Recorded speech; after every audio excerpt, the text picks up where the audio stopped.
In this next section, we're going to be reviewing how you can master planning for your website prior to starting your website. We're going to review the different types of websites that there are and the one that might be best for you, your website goals, your website design in terms of how you want the website to look, the wording on your website, and website media, which is inclusive of photos and videos. Let's get started. The first question you might ask yourself is, what type of website do you need?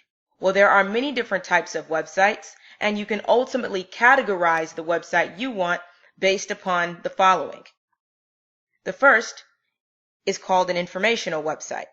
This pertains to a website where its purpose is to share information to either generate business or interest or to just inform the public. This could be a business website, resume or personal website. There are portfolios, nonprofits, and much more. The second is called an e-commerce website or a store website.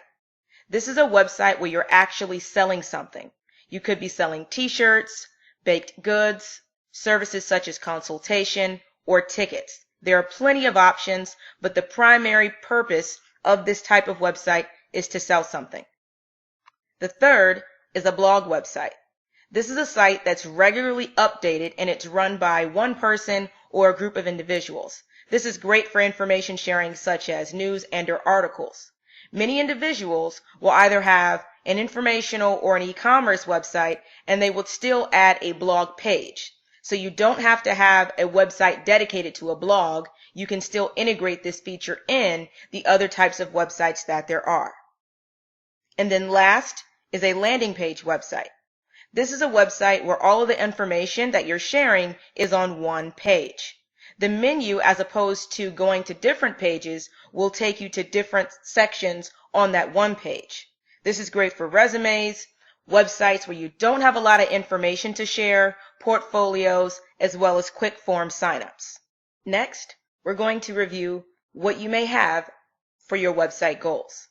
Now, it is important to realize that your business goals are separate from your website goals. Your website is a tool that is utilized to aid your business, and just like you have specific goals for other parts of your business, you should also have goals for your website. The most common goal that there is to create awareness. This is to ultimately increase the awareness amongst the public about your brand and what it is that you do. So with this in mind, you want to strongly implement your brand, your logo, your purpose, and you want to make sure that on your website you advertise the products and/or services that you're offering. The second goal is to capture leads. This is for individuals that might be interested in working with you. This is emails as well as phone calls. To capture leads, you ultimately do want to put your forms somewhere on your website, either on the home page, on the contact page, maybe in the footer, but ultimately you want them to take an interest in what it is that you're offering. So through your awareness, you then get individuals looking to work with you. The third is conversions. This is getting your visitors to do what you want them to do. It could be to buy a product. It could be to sign up for something. It could be filling out a form. With this in mind, when you're looking for conversions, a lot of people will showcase their products or services on multiple pages of the website, as well as they will keep buttons that are consistently seen across the pages, such as in the header and the footer. And that's also inclusive of signing up for forms. So you might say, sign up here today, and that's on a banner that's across all of the pages. This is for individuals looking for, again, to get the visitor to do something they want them to do. The next thing we'll get into are the fun parts. How do you want your website to look? You already identified the type of website you want. You've already identified the goals that you have for the website. Now you want to review how you want that website to be displayed. So what colors do you want to use? This is great by looking at your favorite colors. If you already have a logo or a brand, what colors have you implemented within that? Also, you could do some research by looking at other brands, but ultimately you want to select the colors or perhaps a theme. The second is identifying a layout that you like. This can get a tad bit tricky because you might not be sure of what you want, but the best thing is to do research and to look at other websites. The third is your page quantity. Now, this is something where you say, I want a home page, an about page, a services page, and a contact page. That's 4 pages. But you might be a person where you just want to write about your business and then later go back and break out those different words into categories by page. So with that in mind, you always want to make sure that you're categorizing the right information under the right page. This way, a user knows which page to navigate to learn about that information. The fourth is the functionality that you need. Now, you might just be looking for informational. That's to include wording about your business, such as on the About page, or the Home page, or on the Services page. But you may also find a need for a blog, or a store, or you may want to have a gallery for your portfolio. And then also Wix does have applications where it gives you the ability to add a few more features into your website that might also be beneficial. But it is important to take note of the functionality that you need. Fifth, you want to identify the branding that you want. So if you are a business, branding is very important because you do want to make sure that individuals know that they're working with a business and ultimately that they're working with your business. And then sixth, looking at example websites. I can say for best practices, this is the best thing to do. You want to look at Wix templates, and you can click the link there, which is wix.com/website/templates, or you can go to a website called themeforest.net. Now, ThemeForest does not have Wix templates, but they do have a very, very big portfolio of different website templates for other platforms, but they look fantastic. And by looking at those, you might identify a design that you want to kind of implement on your website. You're kind of utilizing Wix templates and ThemeForest as 2 sources for inspiration. And then you can also look at your competitors' websites for inspiration as well. It's always great to see what they have out there so you know whether or not you want to do something a little bit similar or different. We are now going to talk about website wording. The way you write a novel or an essay is not the same way that you would put together your website wording. You want to make sure that your wording is well received, understood, and comprehended by the users on your website. And the best way to do that is to consider these 6 points here. The first thing is to use familiar words. You want to make sure that the wording you're using is well understood by all levels of knowledge. With that, if you have any word that an individual might not know, whether it's an industry-specific word as it pertains to a service, or if you feel as if that it's something that just has to be said, don't hesitate to define that word or that service. The second is to keep your wording short and to the point. I know we have a lot to say, but sometimes a lot of wording could be overwhelming. It is good on a website to be descriptive, but sometimes we have to put that into the form of a concise description, or we have to formulate lists. Sometimes we have to use other documents if they want to read more, and then you can also create other pages to where if they are interested in a particular topic, they can go to that page to learn about that. Third is keywords. Now this is a tad bit different because usually we're writing based upon what it is that we want the user to know. But with keywords, you're writing based upon what users are going to search for. And what a lot of individuals use are Google, Yahoo, Bing, and other search engines to find services and products and businesses. So with that in mind, you want to use wording in your website that these search engines will index to find your business.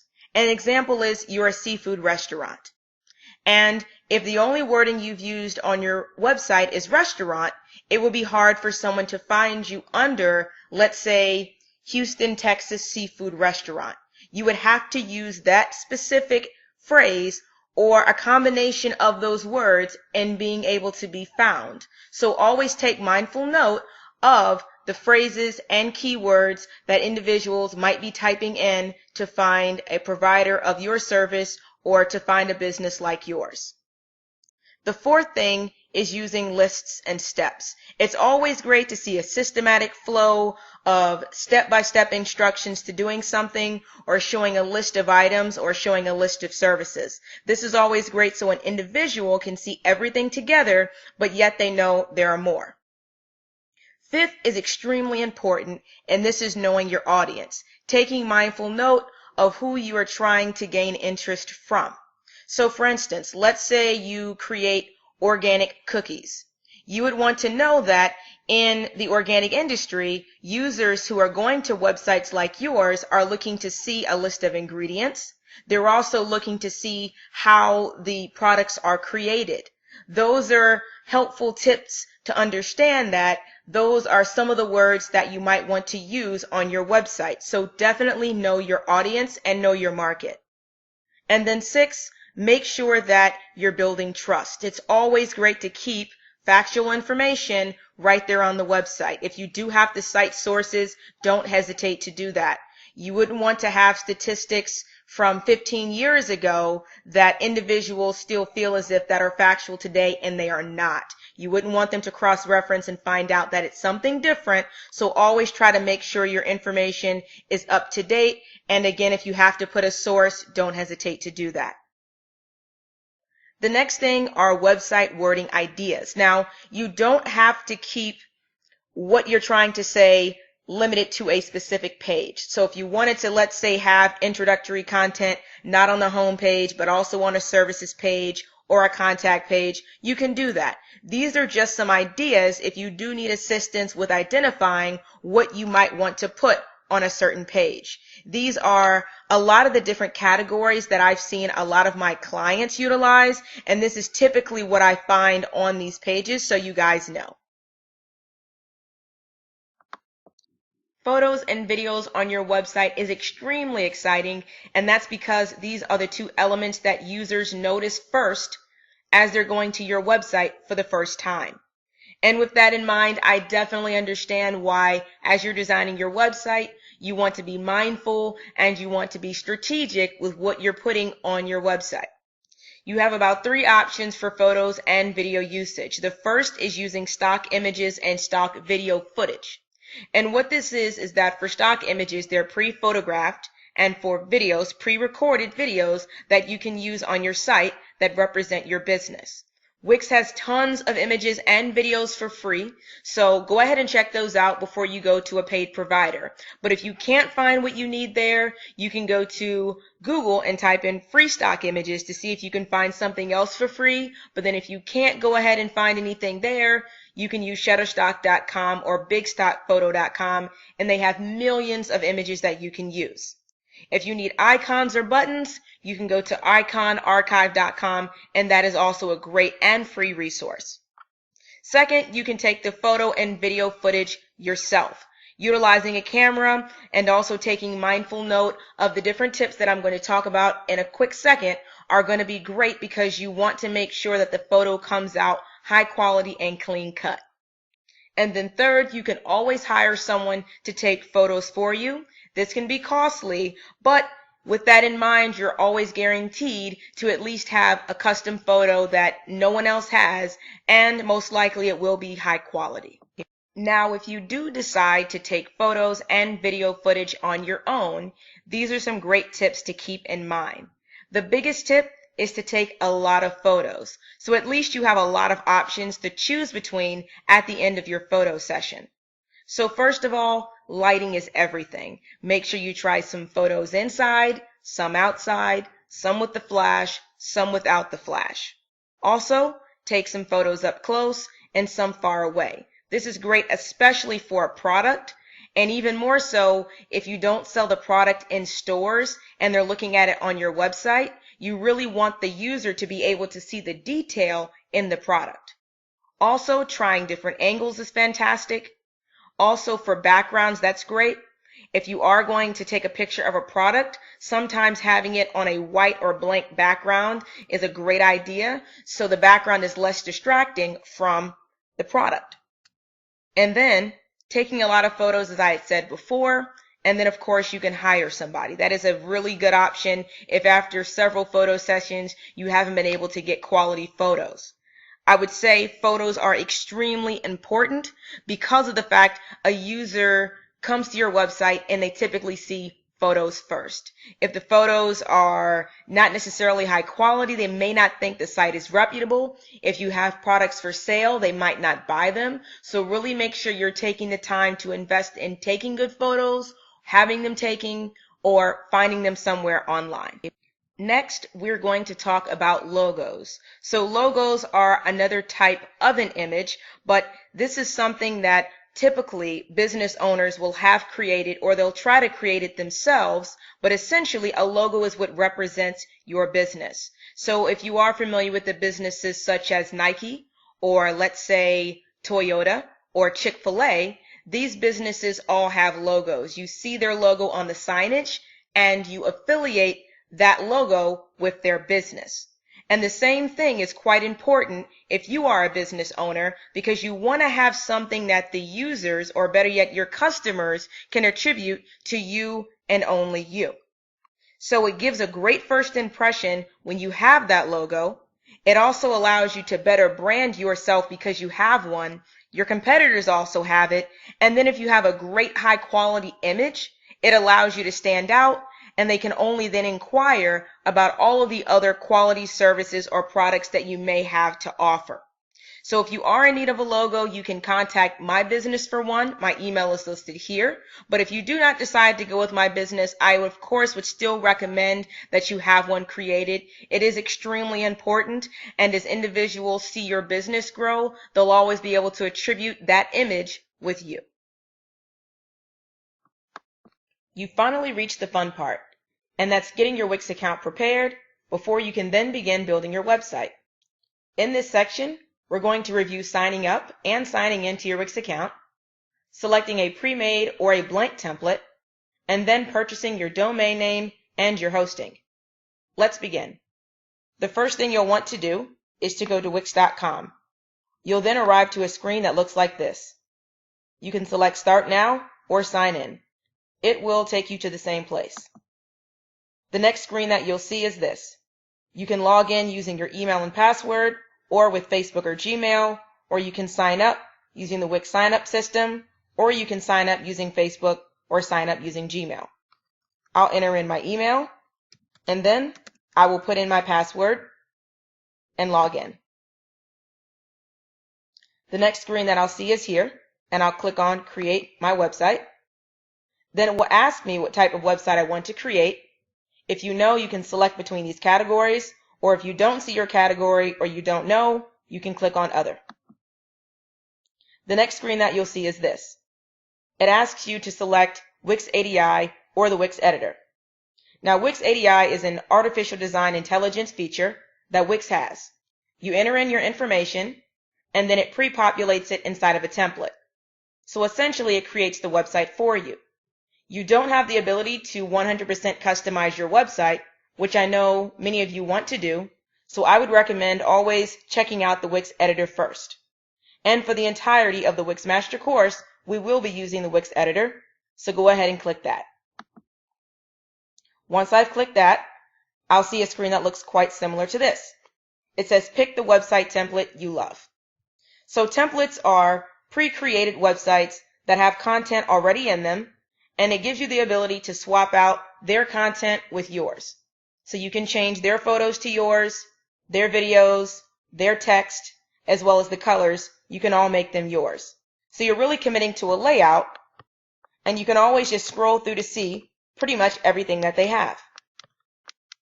Now, you can also use categories on the left. So if you want to check out a particular category of a template, you can do that. But let's say you don't want to look through all of these and you want to start from scratch, which is nothing.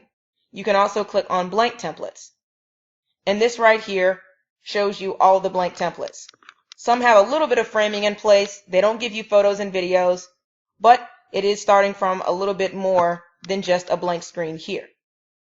So I'll take you right back here to the templates where we were. And you can always look at the templates by hovering over them and clicking on View. So you can click on View to see essentially what it looks like. Always make sure you're viewing all of the templates in its entirety before you commit to it. If you don't like something, you can click out X, and then you can go right back here to this screen, and you can click on another one, View. Always make sure, again, you're checking out all of the pages to make sure that you like the layout.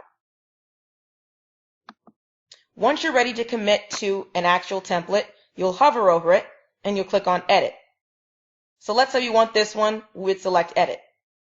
The same thing applies to blank templates. If let's say you wanted a blank template, you would hover and you would click on Edit. So I'll do this one. Once I click on Edit, I'll be taken to the back end of the Wix website editor. Now I know you haven't been here before, but the reason why I had to click on Edit is because Wix wants you to commit to a template prior to purchasing your domain name and hosting. Let's say you commit to this template here, and then later on you don't like it. After you purchase your domain name and hosting, don't worry, you can then change it again, but before you again purchase your hosting and domain name, you have to commit to a site. And this is the one that I selected. I'm not going to do anything in the editor. I'm just going to come here and click on Publish. Once I click Publish, I'll hit Save and Continue. And then I'll click here and click Done. And I'll click Done one last time. And that's it. Once I've published, I'll click the X right here to exit out of the screen.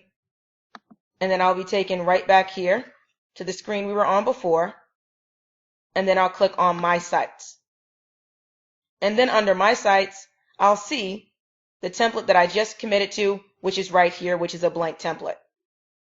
If you did select a template where the information was already inside of it with photos and videos, you would see that template also right here. Now I'll show you how you can purchase your domain name as well as your hosting. But before I do that, I do want to define exactly what a domain name is as well as what hosting is.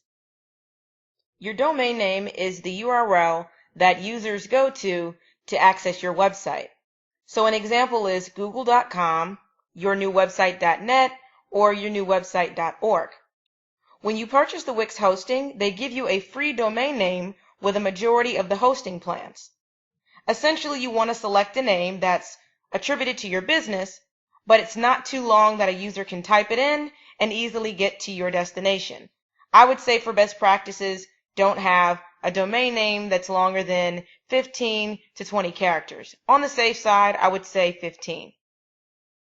Now, we'll define what hosting is. Hosting is allocated storage online that you have for your website. Now, just like your domain name, you also have to pay for your hosting. Hosting is ultimately the largest sum of money that you pay for your website annually. Typically, you can expect to pay about $100 to maybe $200 contingent on what you need. The more storage you need for your hosting, essentially, the cost will go up.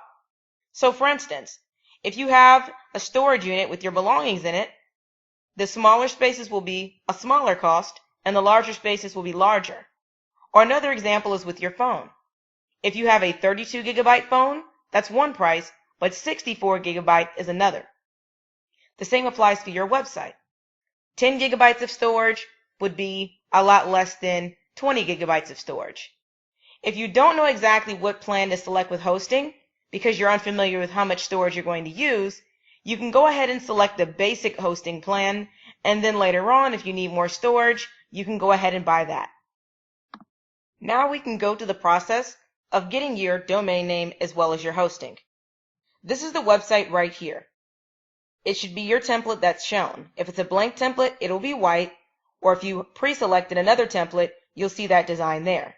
You can click on Upgrade to Premium here, or you can select Upgrade Now on the right. Once you click on Upgrade to Premium, you'll see a screen that looks quite similar to this. It shows you all of the hosting plans. Now, as discussed before, the more storage you need, essentially the cost goes up. So, the basic plan is 1 gig, combo is 2 gig, unlimited is 10 gig, and e-commerce and VIP is 20. With e-commerce, that is for a store. So if you do intend on selling any products, you will have to buy the e-commerce. You can't buy any of these other plans unless you intend on hosting your store on another type of platform or on another website. But if you actually want your products on the inside of your Wix website, you will have to use e-commerce. They assume that when you have a store, you need more storage, so there's about 20 gigabytes here. Notice with the combo plan Unlimited, e-commerce, and VIP, it shows that it comes with a free domain name. I'm not a big fan of the Connect domain package because with that, you're going to have Wix ads on your website and it will not look professional. So if you have to buy the package that costs less, where you can get the bang for your buck, I would say go ahead and purchase the combo plan. As you scroll down a bit more, it shows you all of the other features that you have with the other plans. Of course, you can select what's best. We'll go ahead and select combo. You can see here it shows all of the combo plan subscription options that you have for pricing. Essentially, the more that you commit to, the price point goes down. So 3 years, you'd get a better deal, and then the next down from there. 2 years, yearly, and then you have the option for month to month. Most common individuals do yearly. So I'll go ahead and select that, and then I'll click select. From here, you would then fill out your payment information, and then you'd select submit purchase. Now, you might be thinking that you need something else, such as, let's say, an email box, or let's say you want to commit to buying Wix bookings, or there might be another application that you want. Once you fill out this information here with your credit card information, and you're done and you submit purchase, that same card will be on file. And so after you purchase this, you can then go through the process of purchasing any additional items that you may need. In this section, we're going to review how to get familiarized with the Wix platform. Included in this is doing an overview of what to expect when you log into Wix. Second, doing an overview of the Wix Editor. And then third, getting started with building the website. So let's begin. Once you have selected a blank template or a pre-made template, when you relog into Wix again, you're going to see all of your websites. So typically speaking, if you only have one website, when you go to My Sites, it'll take you directly to where we're going to go now. But if you do have multiple sites, which is common because you may have several businesses or you might have tried out Wix using different templates, what you'll have to do is you'll hover and then you will select which site you would like to edit. Always be careful of which site you're editing because typically when you start from something that is blank, you may find that there isn't an overview here on the screen showing you the design. But once you've designed these sites, you're going to see the actual pictures of the website. So we're going to click directly on here for Test 2, select an Edit Site, and we're taken to the next screen that looks like this. Right here, we have Test 2, we have the role, me being the owner, and then you see the site here. If you wanted to go directly to the Wix Editor, you would click here on Site Actions and you would go right here to Edit Site. This would invoke the Wix Editor and you could start immediately with making changes to the site. But it is also important to understand what we have here on this page. Right now you're in the dashboard section.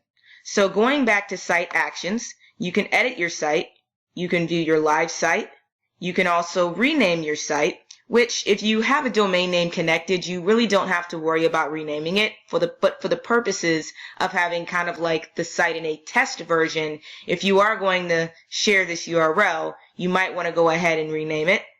You can duplicate your site, which is great if, let's say, you wanted to test something out, but you didn't want to do it in the actual site that's public. You could, of course, duplicate. You can transfer your website to another account, which will take the website and it'll move it to another account where there's a separate login. You can add a contributor, which will give someone the opportunity to have a permission inside of your site, either being an editor or a viewer. And then you can, of course, move your site to the trash. Lastly, there is an opportunity to create new site.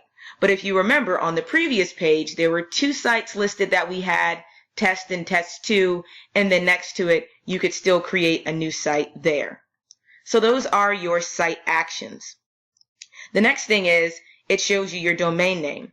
Currently, there's nothing connected, But if you did want to connect your domain, you could go ahead and click that. Right here it shows you the website plan you've signed up for, so of course you can compare plans. Mailbox not connected, but you can purchase an email. And then of course for the Ascend plan, you can also compare those plans too. Now we're going to scroll down just a bit, and it's showing you the steps that you have, which are pretty much preliminary to getting your site live. So it's saying connect your domain, getting found on Google, and getting ready for business. Now, these aren't steps that you have to go through in no way whatsoever. This is just Wix putting together kind of a plan to give you an overview of what you may want to have. So all of these are suggestions. Scrolling down here to the bottom, there are some tips from the Wix blog. And I really like this because it is a blog that's hosted via Wix, and they always have new and fresh content. So if you'd like to check this out, all you have to do is click on See All, and over time you can read more of the articles that they have released. Okay, so the next thing we're going to do is we'll go right back up here to the top. And before we get out of the dashboard view, I did want to point out one thing, which is you can always use the search here at the top, and you can put in tools, apps, or help. And this is going to be at the top regardless of if you move from any section over here to another. Okay? So the next thing we're going to do is we will go to customer management. And what this deals with is if you have a form on your website, if anyone has submitted a message via the form, it is going to show up over here. Also, if you have anything via a subscribe form, you'll also see this here under inbox. Another thing is there is a bell icon at the top, so anytime you receive any notifications for submissions, you're going to see that there. The bell icon will also give you other notifications as well, so no worries there. Contact list. This is going to show you, again, anyone that has contacted you, but to actually see the message, it's always best to go directly into the inbox. Now, it's great because these contact lists will give you the ability to export. So if you ever wanted to use another provider such as MailChimp, you could, of course, export all of the different emails that you've collected, and then you can import them into another tool. To do this, you would, of course, filter by right here, customers, contact. It really just depends on the different lists that you have. And then you would go to more actions and you would export them out.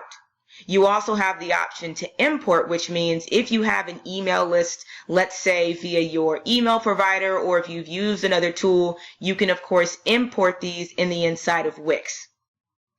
The next area we're going to is manage. I will click on automations. This is where you will identify what automations you want to go out to the customer, let's say when they go ahead and fill out a form. So if you'd like to thank the visitors for contacting you, if you would like to also, let's say at the time of when a user signs up as a member on your site, if you want to invite them to subscribe, all of these are options to you, and it's related to things that automatically should go to customers once they have taken a certain action on your website. The next thing are workflows. This isn't something that you have to have, but it's a good way of looking at the steps for, let's say, when a lead is created, when someone's contacted you, when a price quote has been sent, invoices sent. This is a really good way of staying organized, and it's also a way of identifying steps. All you have to do is click on New, and then you would add the information beneath these particular sections. Right here are tasks and reminders. This is a great way for you to, of course, stay organized. You don't have to use Wix as a tool for tasks and reminders. This is just a great option because if it's a task related to your website, it can stay directly in the back end of your website provider, which is Wix. Right here are site members. So anyone that is signed up as a member on your website, you will see it listed here on this page. This is a database of your members. So usually an individual will sign up on your website to become added as a member, but you can of course go ahead and add them yourself once you have added that members area, and this is that area to do that. Right here for getting paid, there are price quotes and invoices. I'll click here on price quote and we'll allow this to load. And you can go ahead and create your first price quote, and then if you would like to create an invoice, you would go to the invoices section and you would create an invoice. Now some people have questions, which is, do I have to do this here? And the answer is no. If you have another provider like Square or Stripe or PayPal, you can generate invoices there. But again, if you are collecting leads via the website and you feel as if by using Wix it keeps everything together, you could of course send out invoices and quotes here, and there are many options in these sections as well, so don't hesitate to check these out. Now we're going to go back to main menu and we are going to go to marketing tools. Now this may be a bit premature for some of you guys because you're not done with your site yet, but it doesn't hurt to familiarize yourself with where the specific items are. So under Marketing Home, this is an overview of marketing as a whole. So first it says get found on Google. This is related to search engine optimization, and this will take you through the steps of being found via search engines. You can also create an email campaign, promote on social media, and of course you can integrate more tools. One thing I love about Wix is that it has its own newsletter system, so once you've collected email addresses, you can send out emails as well. You can of course share a social media post. You can make a promotional video, and it says here all of the marketing tools that are available to you. So for you guys, you're going to have to of course identify what your customized marketing plan is. A lot of people feel as if that because you go through these steps, it means you're automatically going to be found, but you have to do some research on best practices in your industry. And then of course, if you have something that's different about your business, maybe what may be a good way of going about marketing that particular feature, or really whatever it is that's going to have you stand out. So definitely take some time doing the research, and then of course you guys can leverage these tools when you're ready to get started with marketing. Going back here to the main menu, we're now going to go to settings. So I'll click directly on settings, and all of this is related to your website. So of course take some time to get to know these areas as well. This is your plan that you have. You can upgrade. You go to domain name, you can connect your domain name or manage it. It does say your site is published, so if you ever want your website to not be live, you can unpublish it. You have your site name, your site address. Site history is great, and I'll tell you why it's great. It's because you can always restore your website to a previous version. So if you've made a mistake and then you've clicked on publish and you've exited out of the editor, it's not as if that you can click on undo. So you can go to restore previous versions, and what you can do is you can see what the previous version was, and you can restore it to that point of time, which of course would undo that mistake. So over time you'll see all of your revisions, things that you've published, saved, and of course starred. These are the ones that you've starred as a version, and when you click on it, it'll show you to the right that version of it, and then you can restore it to that point in time. Going back over here, there's general information. This is where you can put in your contact email, name, and location. Your favicon is what you're going to see right here on the tab in a browser. Social media for sharing preferences. Roles and permissions, which is different than members. Some people get confused. Your members, as we went through under customer relationship management, were your members for your site. These are your customers. For roles and permissions, these are the roles and permissions for your site. So if you do remember under site actions, when we were on that dashboard, you can add a contributor. All of your contributors and your pretty much admins are going to be listed here.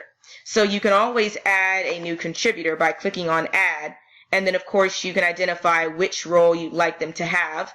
Don't forget to put on that email, and then you send out that invite. Okay? So now we're going to go back to overview. We're going to scroll down a bit. And then the next section is search engines. So we of course went over marketing, but of course you can click on manage to see what you have as far as being found on search engines. Okay, these are just a few more options. It is important to make sure that this right here toggle is enabled to be found in search results. For some of you guys, if you're looking in search engines after you've gone to the marketing steps and you're like, I can't be found, it might be because your SEO status is not enabled. So always come over to SEO under overview and settings to make sure that of course you have that set for enabled. Right here, this is where you can update your analytics. So if you'd like to use Google Analytics, you can do this. This is what's going to show you guys what you have on your site in terms of traffic. You can manage this by adding in a new tool. And then the last thing under overview is what we have for HTTPS and SSL. So there are a lot of questions around SSL. Why do I have to have this? Should I have it? And the real answer to that is yes, you should, because if not, you may find that at the top of your browser, it says the website is not secured, which means you do not have an SSL certificate. SSL stands for Secure Socket Layer. It's very technical, but really it's just adding another layer of security for your site. I would strongly recommend it, especially if you are collecting payments on your website. So you can, of course, click on that, and then it says this is secured. But if it is not, you guys can go to the process of learning more and identifying where you can get that SSL certificate. Now, one thing I do have to point out is that if your domain name provider is outside of Wix, if you have it with, let's say, GoDaddy or Network Solutions, you may have to purchase it there. So always make sure you're taking the time to understand securing and obtaining an SSL certificate. Next section is general information. This is where you're going to put in your contact information. You're putting in your email, your phone, fax number if you have that. Scrolling down, you can put in basic information about your website, your favicon. You know how to add this, of course, too. This is what's at the top right here on the tab. And then you can put in your location and your regional settings as well. Right here under premium subscriptions, this is the next section under settings, you will see your subscriptions. So with Wix, you can have a general subscription where your website is just upgraded. And let's say if you're going to have an informational website, that's great. But if you're going to have a store, or if you're going to have booking on your website and you use Wix Booking, you of course are going to want to go ahead and check these things out here as well to make sure that you have the right things purchased and you are aware of when they are eligible for renewal. You will also receive these notifications via email too, so don't worry about checking back here. It will always pretty much tell you when you have to renew your plan. The next things are your domain names. If you do have a domain name provided from Wix.com, great. You'll have the ability to connect. If you don't, then you can, of course, connect one you already own, and it will take you through steps, and then you can buy one too. Going to Mailboxes, you can purchase an email, so you can go ahead and connect your domain name and get your email squared away. Accepting payments, yes, you can accept payments via any of these providers down here, PayPal, Alipay, Manual, and the Square Card Reader. You have more SEO settings. You also have a few social settings as well. You have notifications, which is important because you, of course, may want to identify how you're being notified. So typically speaking, you're going to get a lot of emails, but you can have desktop notifications too. You can also get notified via mobile, and of course, you can identify what you want to pop up on your dashboard. I would say in general, it's best to leave it. Just, of course, if you're afraid that you're going to miss anything, at least you have that right here. And via this bell icon, you'll see a lot of these notifications. And then, again, these are roles and permissions. Right here, we have under production tools, release manager. So right here, this is how we deploy a new version to your site. And generally speaking, you don't have to do this. A lot of people, they just go ahead and they save their changes directly in the Wix Editor, and then they just take a look at how it looks. But for some of you guys, you may want to deploy it and to kind of test it out before you go live to your audience, so you can go to the process of having releases. And all of this is taking one version of your site, testing it out, and this is before you go to production, which means that you're going live with those changes. For some people, this is confusing, I have to be honest with you, but for people that are a bit more technical, and for those that really just want to do a lot of QA testing, this may be beneficial to you. We already went over tracking and analytics.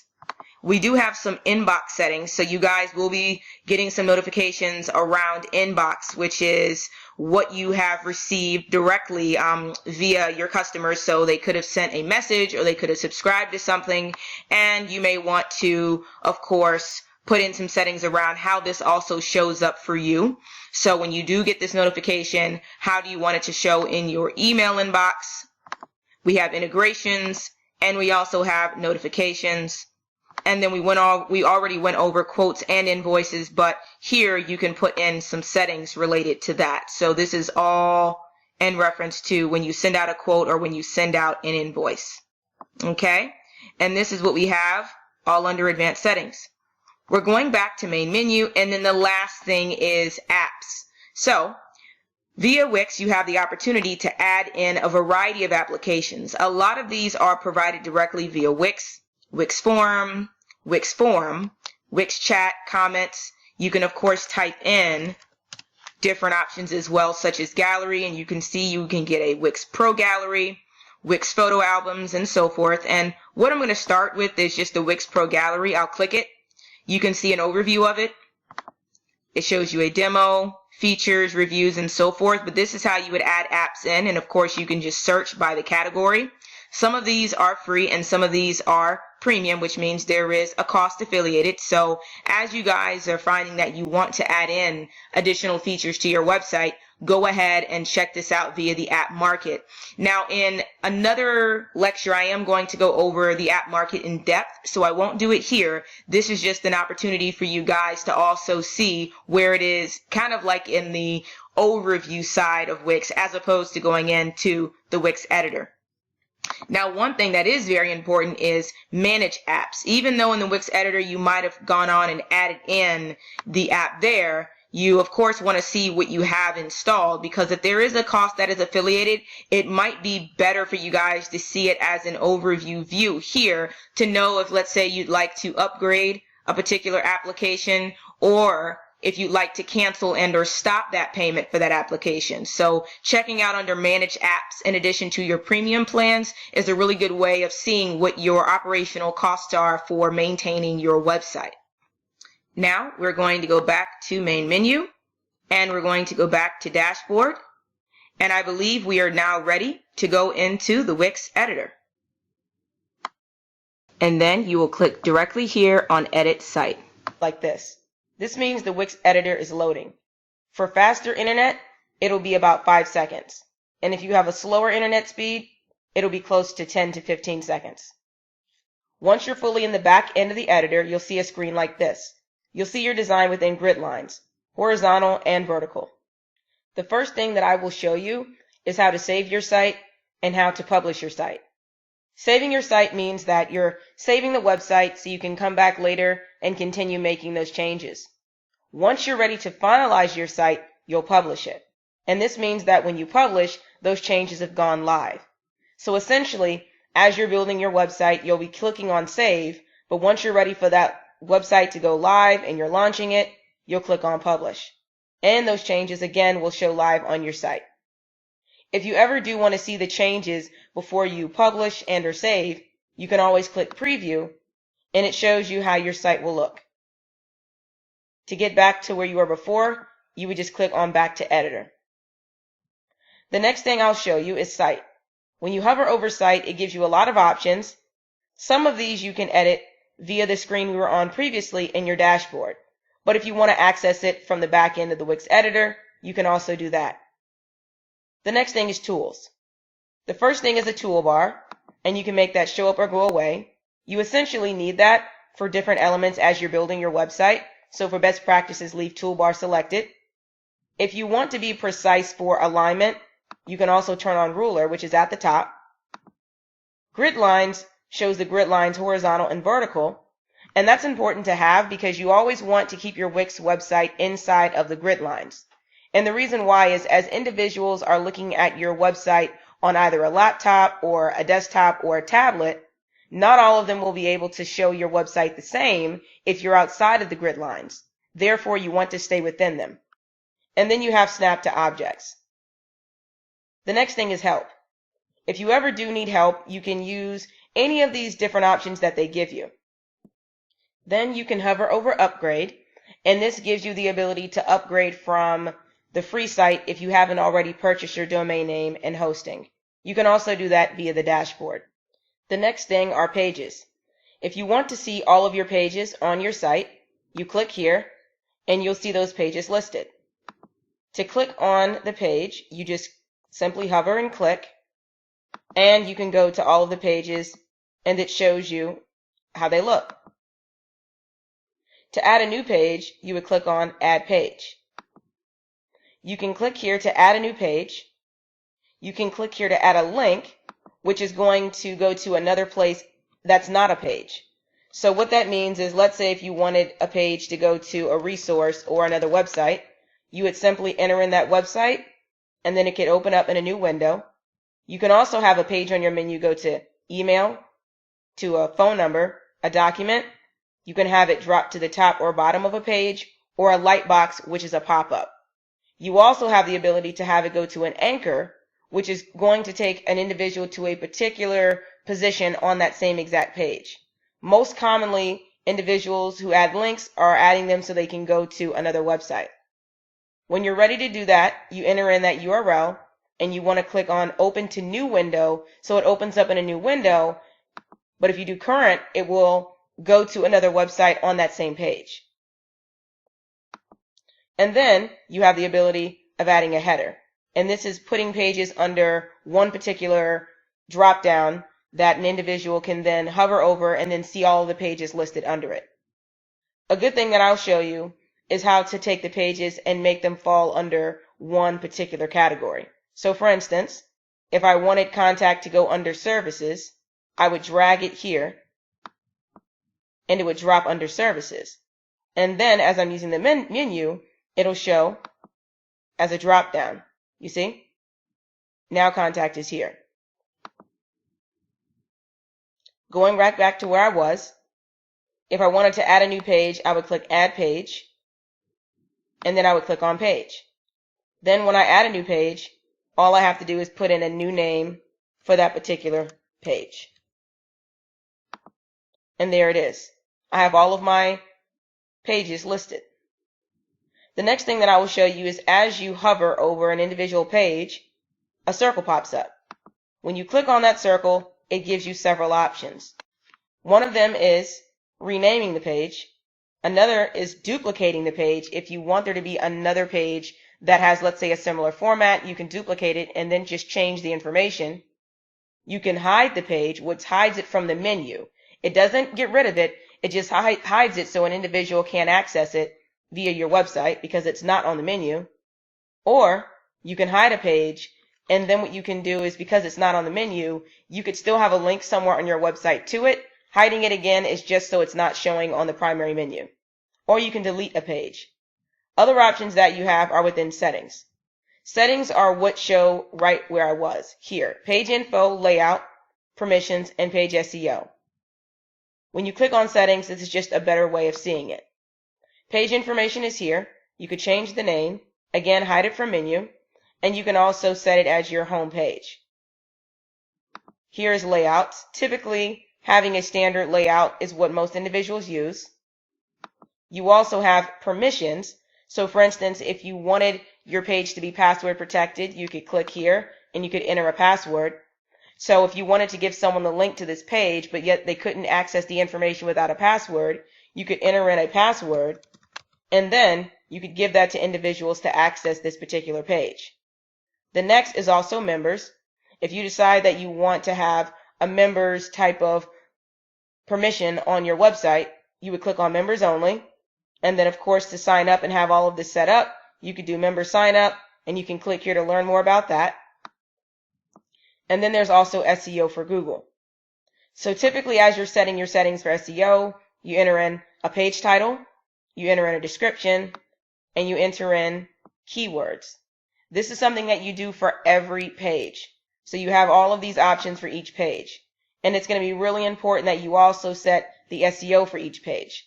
We will get into SEO a little bit later, but this is how you would get to this section. You would simply click on a page that you want, okay, and then you would have all of this at the top that you can utilize to change.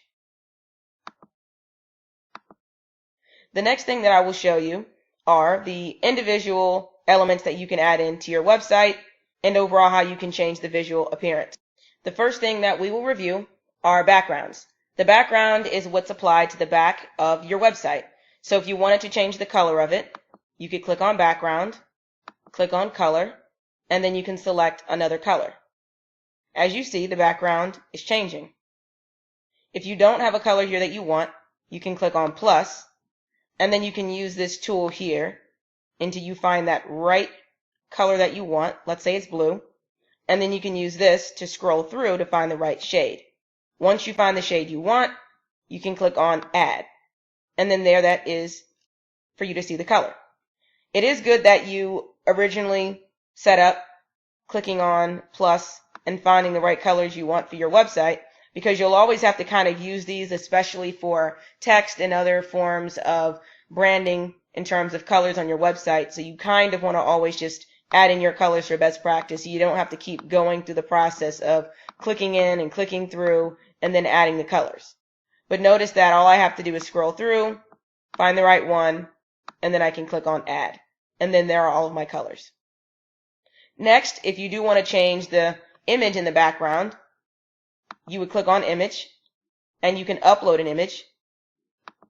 You could sign into any of your social media accounts and use that image.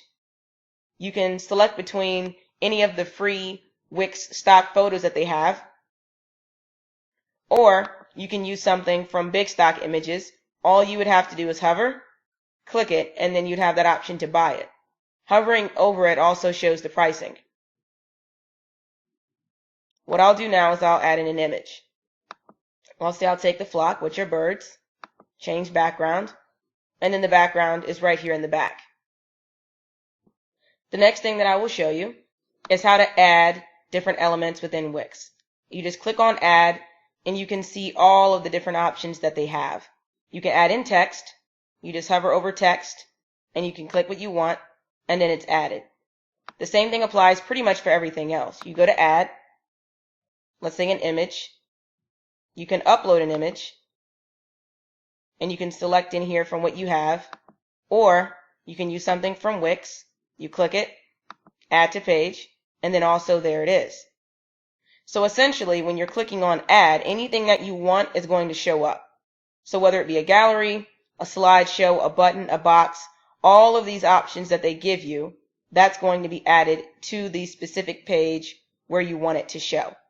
It is important that you kind of scroll through and you just get familiar with where everything is, so that when it's time to add it, you know exactly where you need to go. The next thing that I'll show you is the app market. I'll click on app, and here are all of the Wix apps.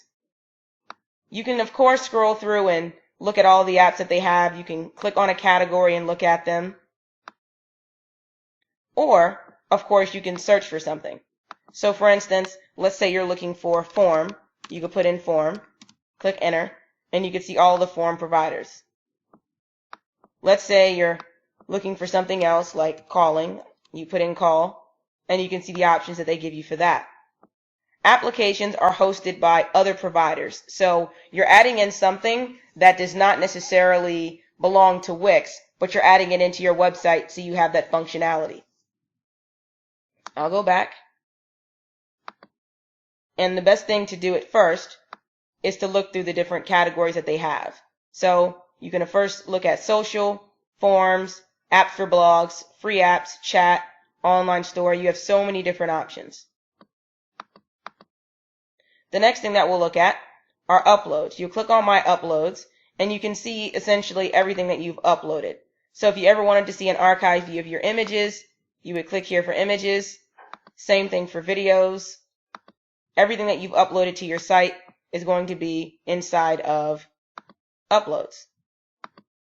The next thing is blogging. If you did want to start blogging, you would click on start blogging, and you can add a blog to your site. When you click on add now, it automatically creates a brand new page for your blog, but that's how you would add in a blog. Right here is to promote. You can click on that, and that's allowing you to build a shout out email. And right here are Wix bookings. If you are interested in having an individual to have a process of where they fill out some information, or they're looking at a calendar and they're booking a date with you, you could use Wix bookings. Now, if you are interested in adding a store, you would hover over at Market, you'd click it, and then you would type in store, and you would use Wix Stores. If you did purchase the e-commerce package to utilize the features that they give you with that, you would use Wix Stores. The next thing I'll show you is actually what's inside of the Wix editor on your screen. So first of all, Wix is very, very popular because it's one of the only platforms that they have where all elements are drag and drop. And what I mean by that is you can easily pick up something and move it around. You just click it and you can move it around. You can click something and you can right click it and it gives you options. So you can of course delete it by clicking this, or you can use delete on your keyboard. But the same thing applies to just about everything. Lines, text, as well as images. You can put anything wherever you want it to be, which gives you 100% control. That's what makes Wix very popular and makes it an excellent choice for designing because the choices are infinite. The one thing you do want to keep in mind is to keep everything within the grid lines. But once everything's inside of the grid lines, again, you can place it based upon where you feel as if that it will look best. You can navigate across all different pages and you will see that the same thing is basically applied. You can easily drag and drop text. Any element you note, when you're clicking on it, you see a pop-up. Text, you see a pop-up. Image, you see a pop-up. That's how you know what it is. So, text, here, image. To change anything, you click on it, and then of course you can edit text. You're going to see a pop-up for text settings. And then what this gives you the ability to do is to go through and make changes to text. You can click an image, and you can make changes to the image. And the same thing applies to, let's say, a line. You would change design. That's the best way to know what something is by clicking on it. The next thing is your menu. This is tied to your pages. So let's say you have 5 pages. You should typically see 5 little elements here on the menu. You might see some things on a drop down. You can't really see this in the editor mode, what's on the drop down. So the best thing to do is to go here and to see exactly what you have. But if you don't have something hidden, or if it's not on the drop down, it is going to show at the top. To change the design to your menu, all you would have to do is hover here and you could change design.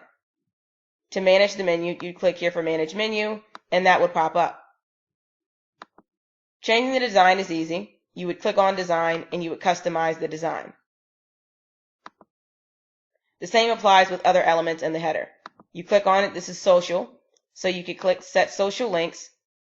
You would click it and you could change the link. To replace the actual image, if you didn't want to use the Facebook that is blue, you could select between everything they have here. I will get into this in more of an explanation in further depth a little bit later, but I just want you to be familiar with where everything is. The last thing is the footer. You can click on the footer. It's quite similar to the header. This is the information that shows on all pages, and whatever's inside of it, you can edit it. You can edit text, or right here, you could change the design by clicking on design. The next thing that I will show you is how to switch between the laptop desktop view and mobile view. So with the Wix editor, they do require you to create a Wix mobile site if you intend on having your website optimized for mobile devices. The laptop desktop view is what shows on tablets most of the time, and then what shows on the phone is the mobile version. If you do not create a mobile website, your laptop desktop view can show on phones, but it might not be sized correctly because the screen on a phone is smaller than a laptop or a desktop. So for best practices, it's always great that you create a mobile website. To do that, you would hover over this icon here, and it says Switch Editor Views. You click on it, and you can switch between the desktop view and the mobile view. All you'd have to do is click Edit Mobile View. Like I said, if you don't want to create a mobile website, you would go ahead and have that option, but you would select this, and the same thing that shows on laptops would show on phones. But to show you the mobile view, I'll click here, Edit Mobile View, and then it took me to the mobile editor. All of the information that you have on your desktop version is what you're going to have on your mobile version. It's just going to be a little bit more condensed. It's smaller, so it looks like this. Now, When you are creating your website for the first time and you're adding in different elements and so forth, the mobile site does not automatically know where to put it. So once you're done with a design on a page, let's say you're done with your home page, you always want to switch over to the mobile view to see how it looks, because you're going to have to kind of move those elements around so it looks good on mobile. So with the mobile editor, you don't have the ability to add in any content. The only thing that you can do is resize the content you already have so it looks good on the mobile site. So it is drag and drop, so you can drag things around. Let's say you want the title there, you want social media icons there, you want your little menu there, and everything that you have is already in place. Now, you can click on something such as text, and you can decrease the sizing, or you can increase it. You can also hide something. Hiding is also good for mobile because some things will never look good on mobile because the screen is so small, such as a really detailed picture, or let's say a background. If you want to hide something, you can always click on hide and it goes away. Then on the left side here is hidden elements, and you can always see what's hidden. Another thing to know is that when you click on mobile, it shows you mobile view, desktop view. You can have a back to top button. You can have a mobile action bar which shows at the bottom. And then with the mobile site, you also have the ability to change the background. Now, the background that you have on, again, your laptop might be great because you could see all the detail, but for mobile, sometimes it's not that way because it crops the images a little bit different. You might not see everything. So they give you the ability to change the backgrounds for mobile. And that's the only thing that might be a little bit different as you see it on the mobile side. When you're ready to change pages, quite similar to the desktop view, you would click here and you would go to the other page. Now, as you're clicking on elements, again, it's giving you the same options, but your main goal here is to resize it so it looks good on mobile. It does take some time. I understand if you have a lot of pages, this might be a tad bit tedious, but you always want to resize it so it's friendly for users no matter what device that they're using. The last thing that I will show you is the menu. When you click on the menu icon here, something pops up and it says navigate. You can click on that and it takes you to the navigation. You can click on settings, but ultimately design is where you want to go. And the reason is this: you click on design and then you click on customize design. So this is what shows when the menu is open on a mobile phone. A menu is going to pop up and it's going to look like this. If you want to change the color, you would use open and you would change the color by going through the process of changing the icon in the background. So if you don't want it to be white, let's say you want it to be green, that's changing the button. And the menu background, let's say you wanted it to be pale yellow, there you go, it shows. And you can also go to the process of changing text. You would click text and you could change the colors as well. Also is closed. Closed is what shows here for the closed menu, which are just those 3 lines. To change that, you would just select the color that you want. And let's say you wanted the background to be another color. Let's say we make it purple. And then there it is. It shows as purple. I always say it's good to show this for mobile because sometimes you're not exactly sure what users may see. Of course, you can check on your phone, but the best way, of course, to see exactly how that menu is going to look is by clicking on design and then, of course, customizing it, and then, of course, just taking a look here in this view. And that's how you would do that. The next thing is saving and publishing. It's the exact same as it is on the desktop side. You click on save to save something, or you click on publish to have it published and go live. The best thing is to go ahead and check on your phone. That's a really great way of being able to see exactly what users are going to see, but you also do have the option of preview if you wanted to check that out as well. Before we start building the website, you might want to know where you can go for influence in terms of the way you might want your website to look. A great way to look at examples of websites is to go to the Wix templates. If you already selected one, of course, you can commit to that, but if you didn't, you can go to the process of looking at all of the templates that Wix has. This should give you an understanding of the different layouts that you can utilize, as well as if it doesn't give you a layout, at least it can give you some inspiration. If you do want to go outside of the Wix templates, you can also utilize a website called themeforest.net. Now on themeforest.net, there are not any Wix templates, but there are other templates for other platforms such as WordPress and Joomla, things that you might not be familiar with, but you're here mostly just to get inspiration. All you have to do is click on something, and then from there you can actually take a great shot of what it looks like from a live preview perspective. This being an example. You could take a look at the layout, you could take a look at the different elements, and this should give you some inspiration in terms of how you might want to design your website. There are tons of options presented on themeforest.net, so of course please feel free to take your time as you're viewing this website. Going back to the Wix Editor, I did want to start by showing you how you can edit the header as well as the footer. These two sections are the two areas that show on all pages. So, as you're transitioning from, let's say, from the home page to the About page, or perhaps to the Services page, the header and the footer will remain the same. The greatest thing about these sections is that if you do want some information on these sections that's very important, you can note that it will be seen on all pages. Now, as you're looking at your influences, such as on Wix templates or via the ThemeForest website, you might identify a header you want. But most commonly in the header, you'll find a menu and a logo at the bare minimum. Additional items to add in would be social media and perhaps contact information such as a phone number or an email or an address. So what we're going to do is to create the header from scratch. So I'm going to take everything away and then I'll add it back in. Starting with the logo, I'll click on the plus sign. Now, if I had a logo created, I would upload my logo. So I'd click on images and I would upload my logo, and then I can add it in right to the top. Just as a reminder, Wix is drag and drop, so of course any element that's down below here, you can drag it up here, just like I did. And then there's our logo. Now, if you don't have a logo, you can of course add in text. So I'll show you another example. You can click on the plus sign and you can add on text.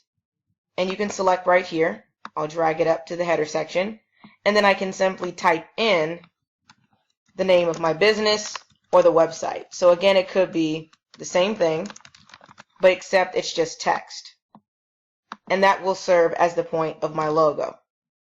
Now, I'll go ahead and delete that out, but just to show you, you can of course add text as needed. Now, once you've added in your logo, you can go ahead and add a menu. To get to the menus, you'll click on Add, and then you'll go right to Menu, right here. You can select between all of the menu options that they give you. Of course, you want to find the menu that's closest to the design that you want. I'll go ahead and click on the vertical menu where it's just text. And when the menu's added, it shows you all of the pages that you currently have. So right here under Pages, you have Home, About, Services, Gallery, and Contact. So what I'll do is rearrange the menu along with my logo to where everything fits. So I'm going to go ahead and drag the logo in so it's a little bit smaller, and then right there next to it, I have my menu. I also have the option of changing the height of the header, so I can make it a little bit taller, or of course I can make it a little bit smaller. And then of course, there is everything as it should be. There's the menu, and then there's our logo once again. Now, I might want to add in something additional, as I had mentioned before, which is social media. So I can click on the plus sign, and then I can click on social, and I can go ahead and click on social bar, which shows me all of the default icons, but of course if I want a different color, I can go ahead and select that. I'll click on black, and I can drag that up here. To resize it, I'll select layout, and I can go ahead and decrease the size of the icons.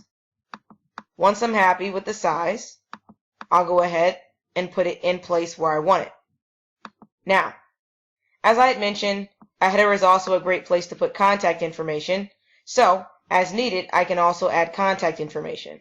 I'll click on Add, I'll click on Text, I'll click right here, And then what I'll do is rearrange this text box to put in some contact information. Some great information to put in is email. So I'll type in email. So a good one could be right here. Okay? And once I'm done entering in my email, I'll rearrange everything again. And then there I have it. To see exactly how it looks in a preview mode, I would click on preview. Now, this is a very basic, very basic header. So of course, you might want something that's a little bit more designed, that's sleek, or maybe it's just branded the way you want. But another great way to design a header is to go ahead and add in another layer into the header. And I'll delete the email out and the social media. And what I'm going to do now is I'll click add, and I'm going to click on strip, and I'll click here. And what this is adding in basically a bar of color right above my logo and my menu. This is a great way to kind of brand your header and to kind of make it pop and stand out. So I just added that bar up there. I'm going to drag this down a tad bit. It does take some time as you're rearranging everything, because essentially you want everything to look good in terms of how it's sized. So once you get the right size, there you go, and you can add right back what you had before. And once again, I'm going to add in social. This time I'm going to add the gray icons, because that light gray is really going to stand out against that darker color.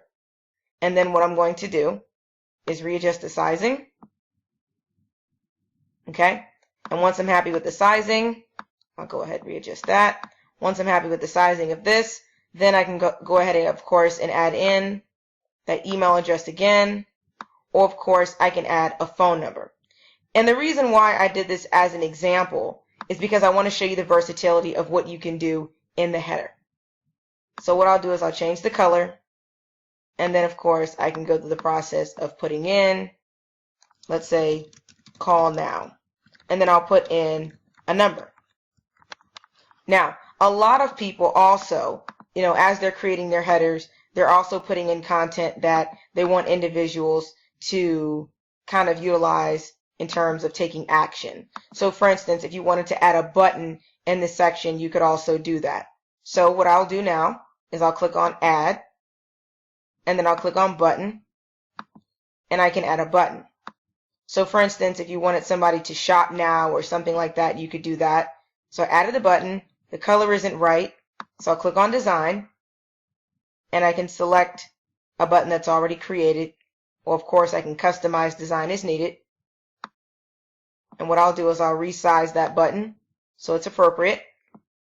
And then what I'll do now is I'll change the text, and I could make it say something like go to store, or perhaps go to about us, whatever you want it to be. And then I'll click link, and I can link it to a page or any of these other options here. And then that's it. I've created my header. I go to preview mode, and this is exactly how it'll look live on the website. So once again, this is a very basic header, but you have an understanding of how you can put your header together. It's quite similar to all of the other elements that you build in your website. Once again, this is the only section that's shown on all pages. So I'll go to the About page, and the header is still the same across services, gallery, and then to contact as well. Your header is shown across all pages, and so is the footer. So what you'll want to do is scroll down at the bottom on any page, and you can make changes to your footer. So most commonly in the footer, you'll see either something about the menu if you wanted to do a duplication of the menu, or of course you could put in something about copyright or a privacy policy, essentially whatever you'd want the user to see at the bottom. A lot of times the same thing that you see at the top is at the bottom as well, so social media and contact information. Ultimately, it's up to you, but what I'll do is I'll first go to the process of designing the background. I'll click design, and then what I'll do is I'll click customize design, and then I can change the color of the background. The background is what's on the sides, and the center is what's in the center. So the background is right now gray, and I can make the center transparent so the whole bar is the same color. Once I'm happy with what's there, I can then go to the process of then adding in content. So for text purposes, I'll add in some text. Let me change the color to black. And then what I'm going to do is go ahead and I'll type in some information right here. So I could put copyright 2017. I could also put email as well. And I could put in the email address down here. Now, don't be discouraged to put duplicate information. Some people say, well, it's at the top, so I don't have to have it at the bottom. But most commonly, you do see a lot of the same things on the bottom that you do see on the top. So, of course, you can go ahead and copy, which is Control-C, or you can right-click and click on copy, and you could paste something on the top right to the bottom.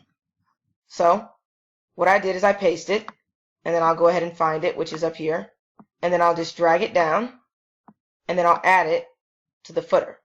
As you're moving anything close to the footer, it says right here, move to footer, and you can go ahead and add it, and then there you have it. Your social media links, as well as your email, and you have your copyright information as well. And that's essentially how you create your header and your footer that's shown across all pages. Now, one good feature to know is that if you do want to freeze your header, and what that means is that no matter where someone's scrolling on the website the header is seen, you can also have that option. So I'll show you an example. Right now when you go to preview, okay, you scroll all the way down and you don't see the header. But I'll go back to editor. If you wanted that header to be frozen, you could do that. You just select the header and you click on settings and you click on freeze header. Once that header is frozen, I'll go to preview, and as I'm scrolling down, notice how I can still see the header. The reason why individuals do this is so if any individual at any point in time wants to navigate to a different page, they don't have to scroll all the way to the bottom and back up. That header is seen no matter where they are on that page. The same thing applies to all other pages. That header is still frozen. Now for best practices, as I designed the footer, you might also want to design your header, which again gives you the ability to change the background. I can select design, and I can click customize design, and I can select, of course, all the different variations right here. The background is white, the center is white, but if, of course, I can make the background any other color that I want. Of course, I'll go ahead and I'll select yellow here, and then the center background is already white. Okay, and then as I go to preview, you can see right here the header is still frozen and it has that new great design. So that's essentially how you create your header.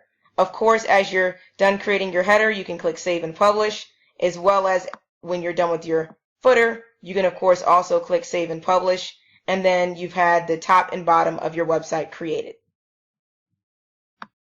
In this lecture, we're going to be reviewing backgrounds. On a Wix website, you have the opportunity to adjust the background on 3 primary instances. The first thing is page background, and that's what's applied to the entire page. And then page design. That's what's within the grid lines. So it's right beneath the header, it's right above the footer, and it's the grid lines that you see right and left. You also have an opportunity, third, to adjust the background on an element. So if you wanted to change the background, let's say on a shape or on a strip, you would have that option. The first thing that we'll do is we'll edit the page background. You'll click right outside the grid line and you'll see a pop-up like this. You can click right on change page background. You can change the color, you can add an image, or you can add a video. I'll click on color and then I'll make the page background yellow. As you can see, the background is changed. The next thing that I might want to adjust, second, is the page design. Once again, that's what's shown right under the header, right above the footer, and in between the grid lines. You'll see a pop-up like this when you click right in the center, and you'll click on Change Page Design. Right now it's white, but if I wanted it to be transparent, I could do that, and then you'll see the page background also within the page design, but If I wanted to, let's say, make it gray, scrolling down a bit, I could also make it any other color of my choosing. I'll go right back to white. The third opportunity to add a background is within an element. The most common element that individuals add is a strip. I'll click Add, and then I'll click on Strip. Now, the reason why individuals add strips are it gives them the ability to be able to adjust the background multiple times. So let's say I wanted 4 strips. 4 strips would mean I have 4 sections on my website, and I want each of them to have different backgrounds. So this first strip is gray. I can click on Change Strip Background. I can change the color. I can add an image, or I can add a video to it. So what I'll do is I'll adjust the color. I'll make it light gray. And the next thing that I might want to do is add another strip. I'll click Add. I'll go right back to Strip. And then there's black. That's the second strip. I can change the background on that. Let's say this time I want to add an image.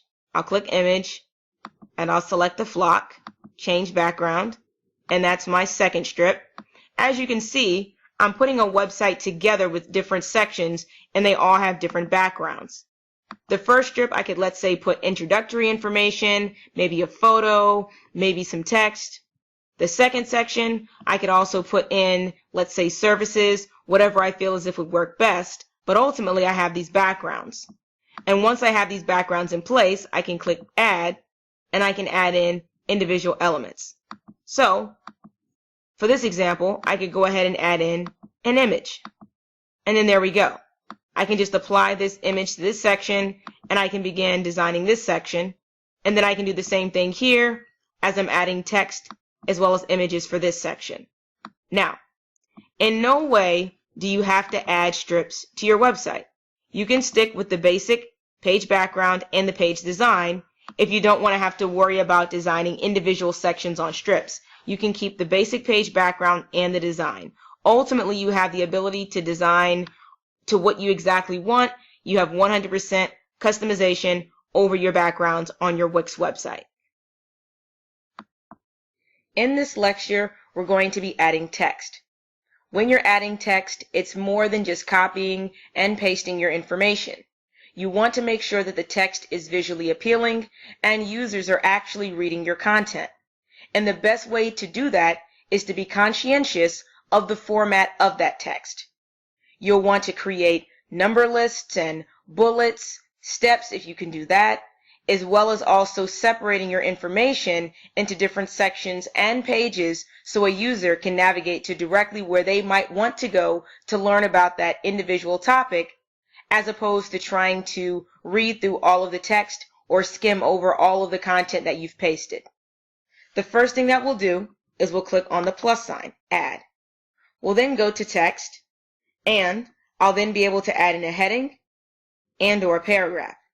The first thing that I'll do is I'll click on Small Heading, and then here's my heading right here. I can go ahead and click on Edit Text, and I can edit the font as needed.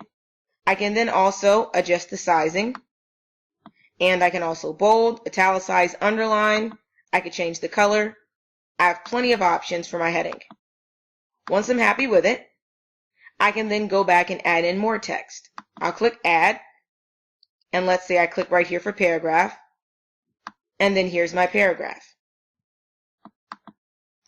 I can drag it all the way here, and then what I'll have is a full length paragraph and a heading. I can go ahead and add as much text as I'd like. I can highlight the text to adjust the font. I can also adjust the sizing of the font, making it larger or smaller. And of course, I can change the color once again as needed. Now, once I'm happy with the format, I can then adjust the box itself. I stretched it out, but I might want to bring it in a little bit more. I can center it. I can then also take the heading and I can center that as well. Now, the next thing that you might want to see is what is the best way to lay out your text. These are some good examples right here. Separating your text into columns is a really great way to partition your text. It's not overwhelming by having one big paragraph. It's separated by individual columns, and you can ultimately adjust the column title and then the affiliated text. It could be column 1, this would be column 2, and then right here would be column 3.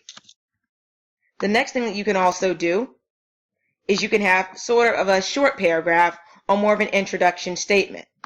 You can make this bigger as needed. This is always great when an individual arrives to a page for the first time. They have that really large header, and then of course they have that corresponding information as well that really pops. The next thing that you can do is you can have some text and an image. An image is visual relief, so an individual just isn't looking at a page full of text. There's a balance by also having in a photo and or a video. It's also great if you're trying to describe something if they can visually see what you're talking about. The next thing that you can do with text is to have steps and or a list. If you are trying to provide someone a list of steps that they have to take, it's great if you number it so they know what comes first, second, third, and so forth. And if you have a list of something, such as a list of services, or you're trying to provide, let's say, a subcategory of a category, you could list all of those. This is a great way to stay organized. Ultimately, with your text, you want to make sure you're identifying the best practices in terms of as you lay it out to make sure that the user is not being overwhelmed and that they're also receiving your content in a very good way to where they're comprehending it. Therefore, the best way to plan for your text is to utilize the right planning tools such as a document and making sure prior to putting it on the website, you have information separated. So you have different categories of content that you know you might want to break out into columns, and or you have your lists and or your steps already created. So when it's time to put it on your website, you're good to go. In this lecture, we're going to be adding in images, galleries, as well as sliders. Images aren't just visual relief from text, they're also a way to brand as well represent your business visually. The first thing that we'll do is we'll add in an image. I'll click on Add, and then I can click on Image. I'll go right here to my image uploads, and what I can do is I can upload an image, or I can select something free from Wix, or I can purchase something from Big Stock Images. What I'll do now is I'll select something from Wix. I'll go ahead and add to page. And there I have it. There's my image.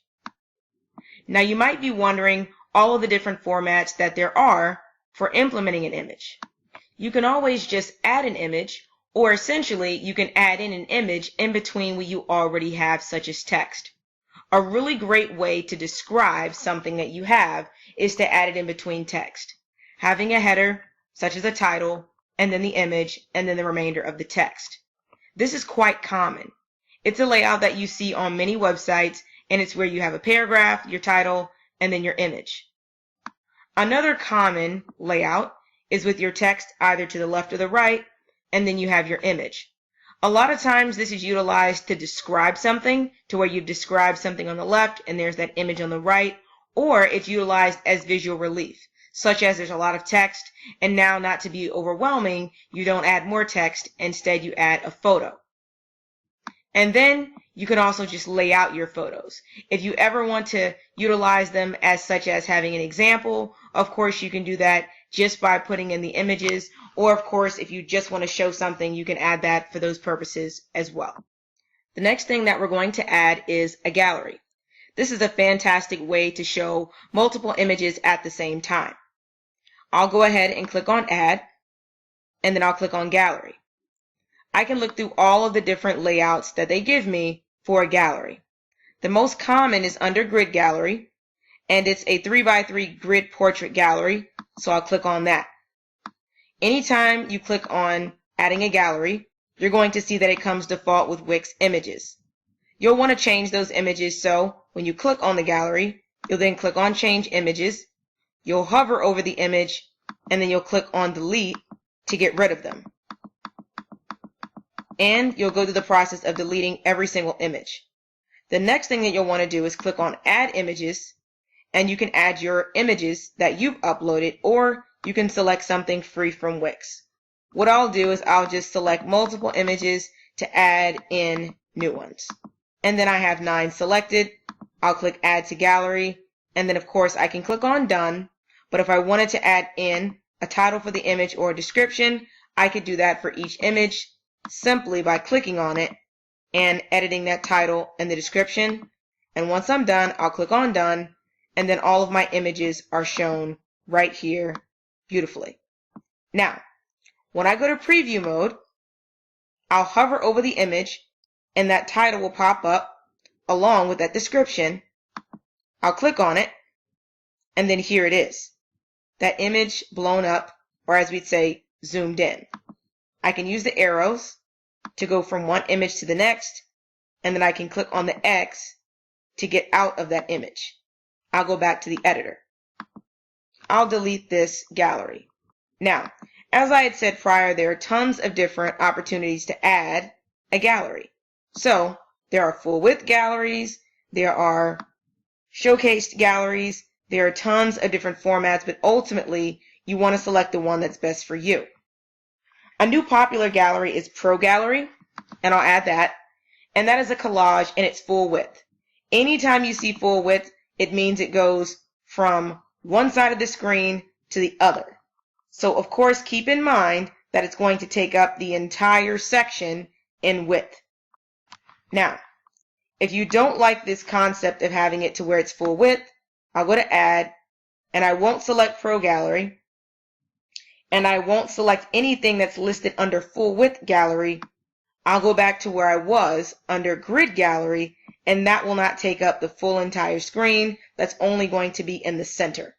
So, of course, I can select whatever I'd like from here. Now, the next thing that I'm going to do is I'm going to add a slideshow. I'll go right here to slideshow, or as they say, slider. This is one of the most popular things that you see when you go to a website, and that's because a slider is an opportunity to add introductory content that's sliding. So you have ultimately multiple slides in the same spot. The first thing I'll do is I'll click right here on the full width slider. I'll click this one, and then here's the slider. When I click on it, I can see it says slide 1 of 3. I'll simply go from one slide to the next. This is a great way, again, to show introductory content. So for instance, let's say I had 3 services. I'd put one service on one slide, one service on the next, or whatever I feel as if would be most appropriate. Now, quite similar to as I showed with strips in the background lecture, this operates quite similar to a strip. I can change the slide background with a color, image, or video, and then I can add different elements such as text, an image, and so forth over top of it. And this is all within the one slide. So, all I have to do to edit this is, of course, I can select it, and I could put in, let's say, slide 1. And then, let's say I'm happy with this design. I can go next, and I can type in slide 2. And as you can see, I'm editing each slide as I go from one to the next. Now, once I'm happy with my slides, I can go to the process of clicking on Settings, and I can click on the duration for the slide. So how long between slides? 3 seconds. Ultimately, your slide is going to be up for 3 seconds until it goes to the next. So if I don't want it to be 3, I can make it 5. If that's too much, I can make it 2. Ultimately, you'll want to test it to find the right speed. If you don't have a lot of text, you can typically make it a little bit faster because there's not anything to read. Now, you can also set it to autoplay on loading or stop autoplay on hover. If someone hovers over it, it's going to stop, and that's a great feature to have on if, for instance, there is text. Scrolling down a tad bit, you can apply transition, which is how will one slide transition to the next. You can look at all of these animations, but essentially you'll want to test them out. And then you can put how long does each slide last, and then where do they start, from left or right. From right is default.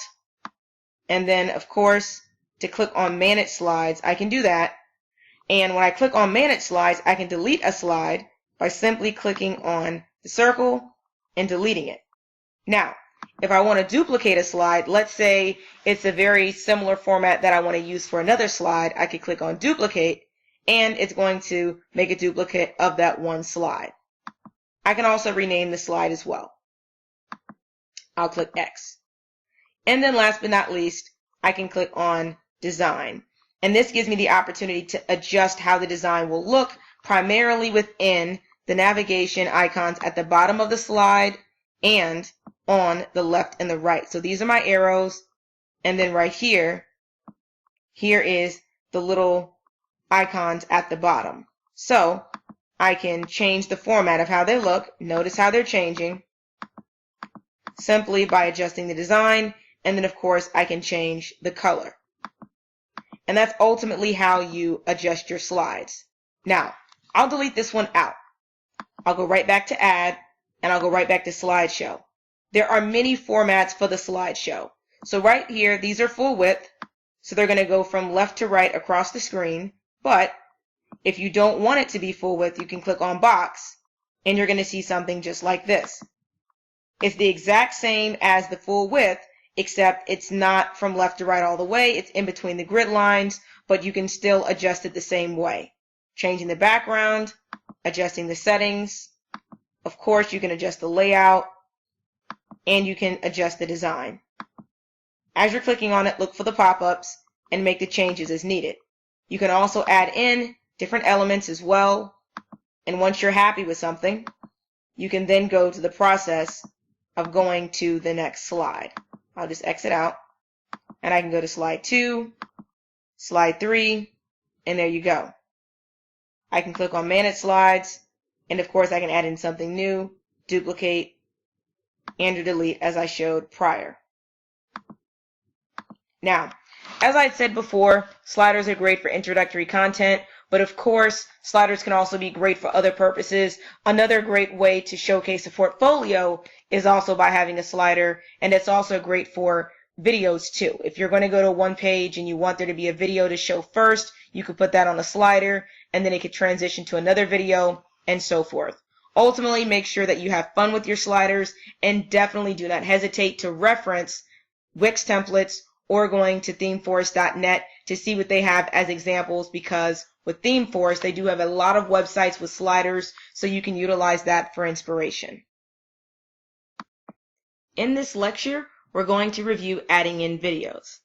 Now, by no means do you have to have a video, but it is a popular choice for media in terms of being able to showcase another aspect of your website. The first thing that I'll do is I'll click on the plus sign for Add, and then I'll go directly to video. I can add in a YouTube video or a Vimeo video. Now, the reason why I might select one of these providers is because you might already have your video uploaded to either of these two providers. Now, additionally, the benefit of having your video on YouTube or Vimeo is that the video will also get exposure in these markets as well. So, for instance, let's say you have a cooking tutorial and it's on YouTube. It's in another market, which is YouTube, and it might get more exposure because it's there, as opposed to just being on your website. But if you did want to upload a video directly to your website, you could do that with Wix Video. You can click on Strip to have the video go across the page from left to right, or if you just wanted to add in the classic gallery of a video, you click that and it will show up.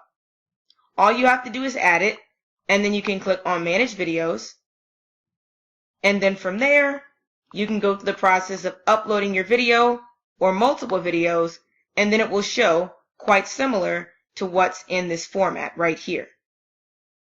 It has your video, you could search for it, and then it will show your channel. Now, you might be wondering, what are the options for showing videos on your website? You can show your video as a standalone, meaning it's on a page by itself, or you could show your video in a format quite similar to this. You could add in your videos in the formats of having them involved with text, such as columns. You can also have your video complemented with text, such as having it to the left or right. And, of course, you can also have your video showcased as a demonstration. Now, don't forget that also you can change your backgrounds anywhere on your website, and you can add in videos. So, for instance, if you were to add in a strip, you could change the background and that could be a video.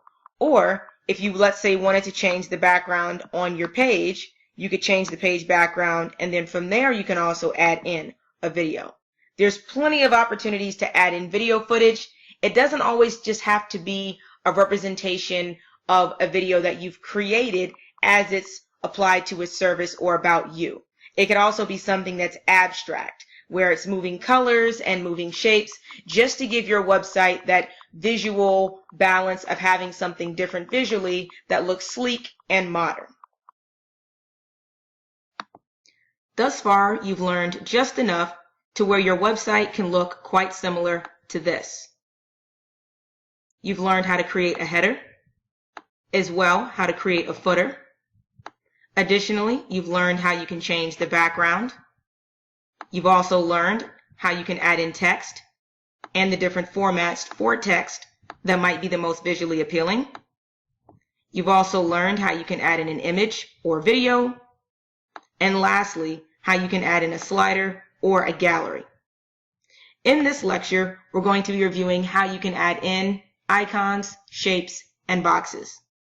And these elements give your website another visual appeal, just because you're seeing right now just a lot of text and images, and with the icons, shapes, and boxes, it gives your website another feel of professionalism, and it gives it more visual appeal. So the first thing we're going to do is click on Add, and if I hover over Box, which is what we're adding in, you'll see boxes. Now boxes are typically used in the background of something. So when you add a box, you could put something on top of it. So I'll click right here, and I just added this yellow box. So what I'll do is I'll resize it, and then what I'll do is I'll copy this text box here, delete it, and then I'll resize it to where it fits snug right next to the other column, okay? And then I'll paste that text right back on top of it. And then as you can see, we have this box with a new background color, and it stands out from the other columns. The next thing that we'll add in is an icon or shape. I'll click on Add, and I can go right to Shape. And as I'm scrolling through the different shapes, you'll also see sections that not only say shapes, but arrows. And then if you scroll down a tad bit more, you'll see a section called Icons. So when you click on anything, it automatically adds it. I can resize it accordingly. And then I can click right here on Design to change the design, which allows me to change the color of the icon.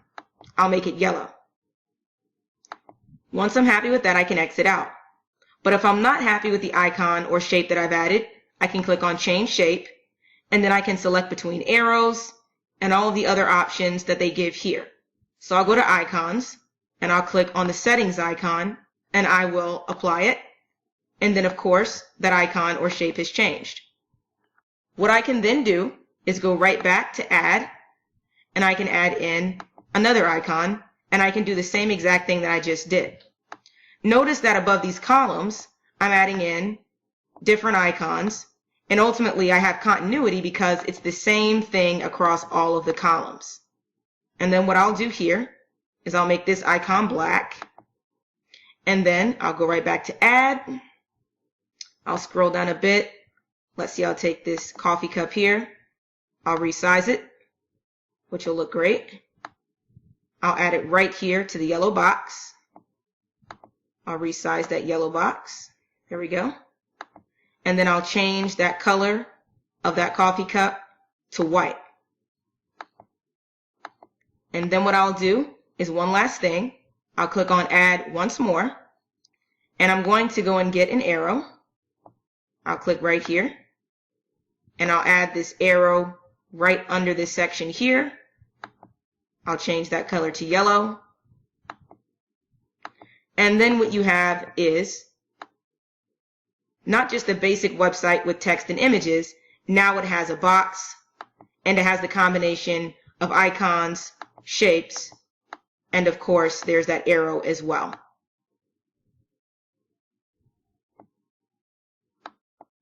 In the previous lecture, we reviewed how to add in an icon, a shape, as well as a box. Now, these aren't elements that you have to have on your website, but what I would recommend having on your website is what we're going to review in this lecture, which is adding in a link as well as a button. Now, links and buttons typically will lead an individual to another section or to another element of your website. So it can link to another document, it could link to another website, it could link to another page, or it could even link to another part of the same page, which is called an anchor. So what we're going to do is I'm going to show you how you can add a link. The most common link to add in is a typical hyperlink inside of text. So, for instance, let's say I have something in the paragraph that says view here. You've already provided a description, so then you're wanting to add the option to go somewhere else. I click view here. I'll then highlight the wording, and then under text settings, because as I'm in the text box, there's a pop-up, I can click on link. And what I'm doing is I'm linking the view here somewhere else. The first thing I can do is I can link it to another page. I can also link it to an anchor, which essentially are opportunities to link it to another section on the same page. This is something you find on landing pages, and I will definitely get into that a little bit later in another lecture. You can link it to a web address, which of course you can enter in that web address such as google.com. I always recommend if you're going to an external website, have it open in a new window, which means the current window you're in stays open and a new tab opens, which goes to this destination here. You can link it to an email, a phone number, a document. You can link it to the top or bottom of the page, and then you can link it to a light box, which is a pop-up. And I will also get to that in another lecture. But most commonly, you'll link to a page, an email, or another website. So what I'll do is I'll link it to google.com, and then I'll click on done. Once I'm done, as you can see here, that link inside of the text is underlined, and that is my hyperlink.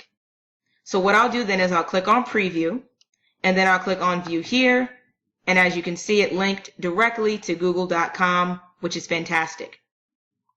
Now, going back to the editor, inside of your Wix website, there are many opportunities to link different elements to different links. So an example is I can click on the logo and I can click on link. I can link this logo. I can also click on an icon, which is, where here is an arrow, and I can also link that. So let's say if I wanted to link the arrow to, let's say the bottom of the page, I could have it click right here on bottom and click done. Then when I go to preview and I click on the arrow right here, it goes automatically to the bottom of the page. It works quite similar to an anchor, which is where it drops to a specific point on the page. The only difference is when you're linking the top to bottom, it goes all the way to the top or all the way to a bottom. But with an anchor, it could, let's say, link to a specific point on this page. And that's best described once again in the landing page lecture. I'll go back to editor. I will now review how you can add in a button. Buttons are quite common because they give the user an opportunity to click on something that stands out and it takes them to another destination. So I'll click on add. I'll then go to button and I can add in a variety of different types of buttons. Or, of course, I can just click on the button right here, which is the one that goes to my theme. And if I do want to change the design, I can click on the design icon, and I can go through the process of clicking on custom design, and I can change the background as it is. I could change the hover color, which is what is going to show up when I hover over it. I can click on text and change the text color when it's hovered, and the regular color as well, and of course the font. Once I'm done editing the button visually, I can then click on link, and I can have it link wherever I'd want it to go. What I'll do this time is I'll have it linked to the About page. I'll click on Done, and then there's that button right there under the column. Now, buttons are really great on your website for if you want an individual to learn more. So I'll click again on this button, and I'll change the text to learn more. So let's say if on this page I had a service. I could make it say Service 1, and then I could have it here to say Service 2. And what's ultimately happening is I'm listing ultimately everything I have for my services, and then I'm giving the user the opportunity to click on Learn More if they want to learn more about a particular service. This way, as I mentioned previously, you're not overwhelming the user with too much text. You're giving them just a snippet, and then if they want to learn more, they can do that. So what I'll do now is I'll click on Copy, I'll click on Paste, and then there's another button. That's always very friendly. You can do Control-C, Control-V, which is copy, paste, keyboard command, or you can right-click, copy, right-click, paste, and then there's that button. However you copy and paste, that will work best. And then there you go. You have your buttons added in. You have this arrow that's linking to google.com, and you have these buttons that are linking to the individual pages where a user needs to go. Now, the last thing that we're going to be adding in are social icon links. Now, we added it in the header as well as we added it in the footer, but to get a bit further into it, for the depth purpose of understanding the full extent of what you can do with social media, I'll do that. I'll click on Add right here. I'll click on Social, and then you can see all of the options provided for linking to social media. Now, these are live feeds, which means that different snippets of the live website will show up. Some people don't want to have it show up. Let's say you might not want to have Pinterest, this big box here. So most commonly, individuals will stay right in the social bar area. And then you'll add in a social bar. So you'll click on that. And then by default, all of these icons show up right here. And then what you can do is click on Layout to either decrease the size of the icons, increase the size of the icons, and then the spacing, you can bring it in or you can spread it out to make it a little bit further apart, which looks great. And then last but not least, you can go back to layout and you can make it vertical or horizontal. Now, this looks great vertically, so what I'm going to do is I'm going to actually pick up the social bar and I'm going to drag it all the way up to my banner. So what I give the users the ability to do now is click on my social media right when they first arrive to the website and they see it on my banner. So the next thing I'll do is I'll click on Set Social Links. And when I click on any of these, it's giving me the opportunity to edit the link. I just click right here on Add a Link, and I can add in the actual link to where it needs to go. So if it's Pinterest, you could put in Pinterest, whatever the URL is. Going back to, let's say, YouTube, I could click on Add Link, and I could put in YouTube, whatever the link is, and then that's how I add my link. To change how the icon looks, I click directly on the icon, let's say for Facebook, and I can click on Replace Icon, and then I can go to the Facebook category, and I can select between these icons here. I can select on ultimately what looks best. Now, if you don't see something that you want here, you can click on Upload Images, and you can upload any icon that you might have found online that you want to use instead. But by default, you're always going to see these here. Once you're happy with what you have, I can go right back to what I had before. I'll click on Choose Image, and then it shows up. For Twitter, I can replace that icon as well. I'll go to Twitter, and let's say I decide I want to put in this white icon. I can select that and choose Image, and then there I go. Now, to delete something out of the social bar, you hover, and you can click on Remove Image, and it gets rid of the icon. So let's say I don't want Facebook or Google or YouTube. I can, of course, just get rid of those, and then all I have to do then is make sure that I have the right icons for what's left. And of course, I'm just going through the process of finding the right category and swapping out my icons. And then, of course, I'm done. I've added my links, I've changed visually what I need to, and then I've deleted what I don't need, and then I'm done. Then, what you see here is my social bar listed right here, just like I want it. It's a vertical menu, it looks great, and it's right here on the home page. So now you know how to add in hyperlinks, a button, and how to add in your social bar. In this lecture, we're going to be reviewing adding in forms. There are 3 types of forms that you can add to a Wix website. The first is a newsletter form, and this is where users will fill out their email address and then you're going to send them a newsletter or let's say promotions or sales or updates. Second, we're going to add a Wix contact form. Typically, you add this to the contact page, and once a user has filled out the form and you've received it, you'll follow up with them later.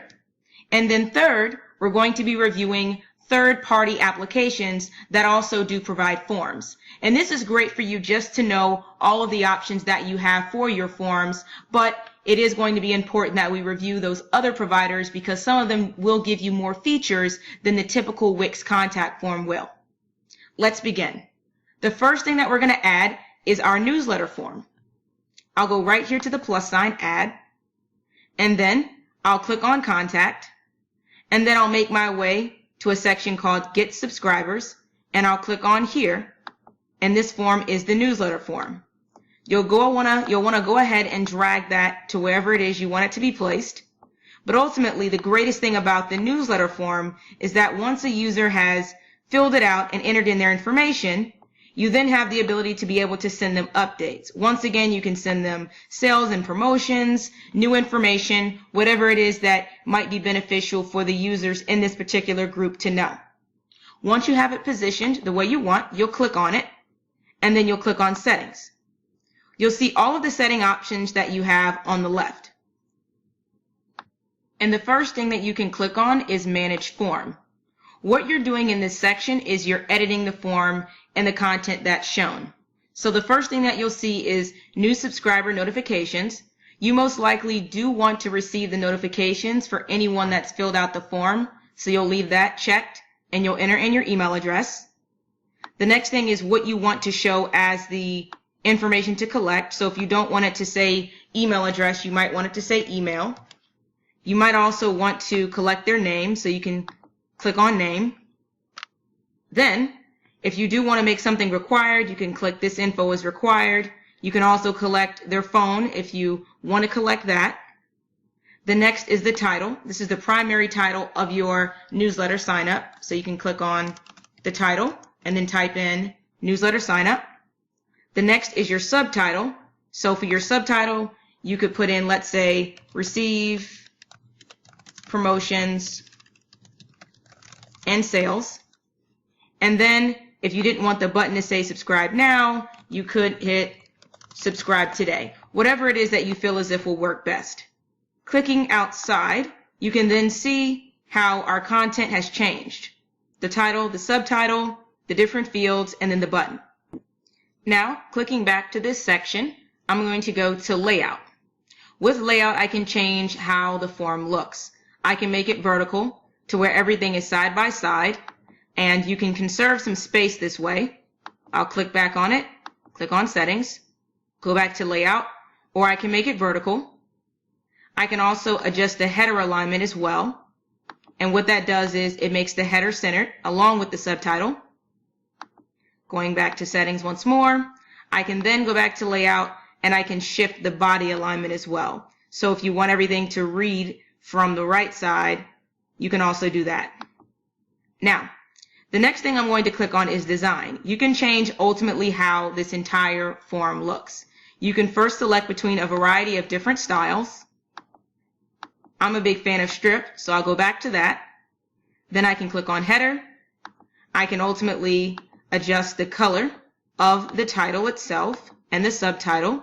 Also, because it is a title, I might want to adjust the sizing of the title to where it stands out a little bit more than the subtitle. I change the size. I can make it bold. Okay. Then I can go back and I can change the background. I might not want a border, so I could take that away. And then I'm happy with the background being white. I'll go back. Then I can go to a section called Fields. So right now the fields are gray. I don't necessarily like that, so I can make them white. Then the text that I'm going to enter in the fields would be blue, but I want that to be black. Going back again, I can then, last but not least, click on Button, and I can change the color from this light blue to the yellow. and I might not want a border, so I'll change the width from 1 to 0. And then once I'm done, I can click the X, and here you have it. It's our newsletter sign up form that goes along with the theme that we already have of black and yellow. Clicking right back on this form again, I'll click on Settings, and then I can click on Pop-up. So if you do want to add in a pop-up, which is also known as a light box, you have this ability. You can of course click on Got It, and you can create that. In another lecture, we're going to be reviewing light boxes, so we will return to this.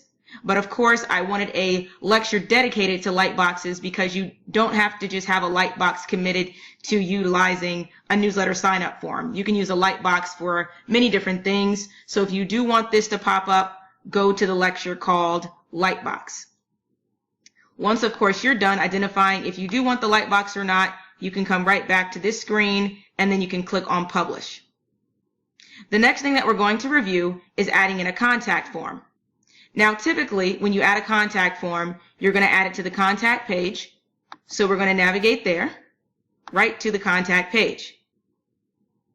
Once you're there, you're going to go right back to the add section where you were before. Then you're going to go to contact, and this time you're going to scroll down a bit, and you're going to find the contact form that you might want. Now, there are a lot of colors, but ultimately you can change the color, so don't be discouraged. I can click right here on the green, and then this contact form is added.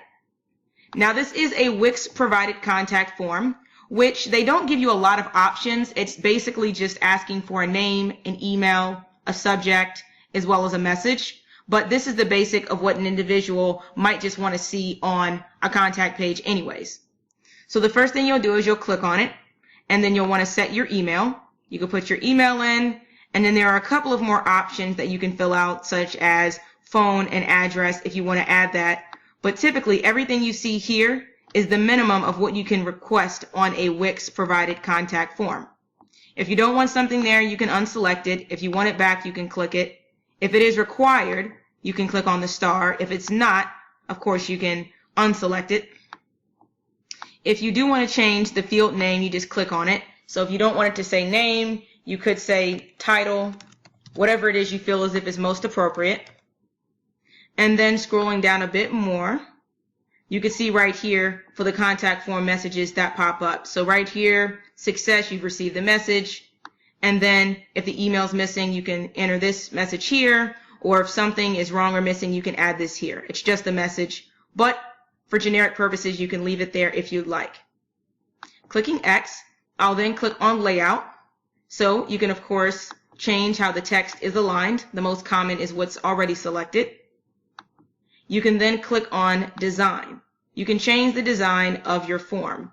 So if you're happy with the layout of this form, you can go ahead and click on Customize Design. If you're not, you could scroll down and you can select another layout. So what I'm going to do is I'm going to click on Customize Design. The first thing that you're going to see is the opportunity to change the layout once again. You're going to see different formats at the top. So of course you can click on any of these and notice how the style is changing. The next thing we're going to do is change the colors. So the field background is white. I'm happy with that. The next thing I'll show you is the button background. I want that to be yellow, so I'll make it yellow. Here is the border. It is green, so right now I'm going to make it black. Going to the corners, you might want them rounded, so of course you could type in any number here or there. The shadow is enabled shadow on the form. You can kind of see it on the button. It's kind of a halo effect, but it is a shadow. And then last but not least, you could change the text. If you want to change the label color, you could change that. So you can, of course, make it whatever color you want. I'll make it yellow. Once I'm done with that, I'll go right back to text. And the user input info, I'm happy with it being black, so I'll select that. And then, of course, I can change the fonts as well. And I can also change the button as well. I'm happy with the yellow, so I'll leave it. But if I wanted to, let's say, change the color, I would have that option to do so. And that's it. You have your form added to your contact page. The next thing that we're going to review are the form providers in the Wix app market.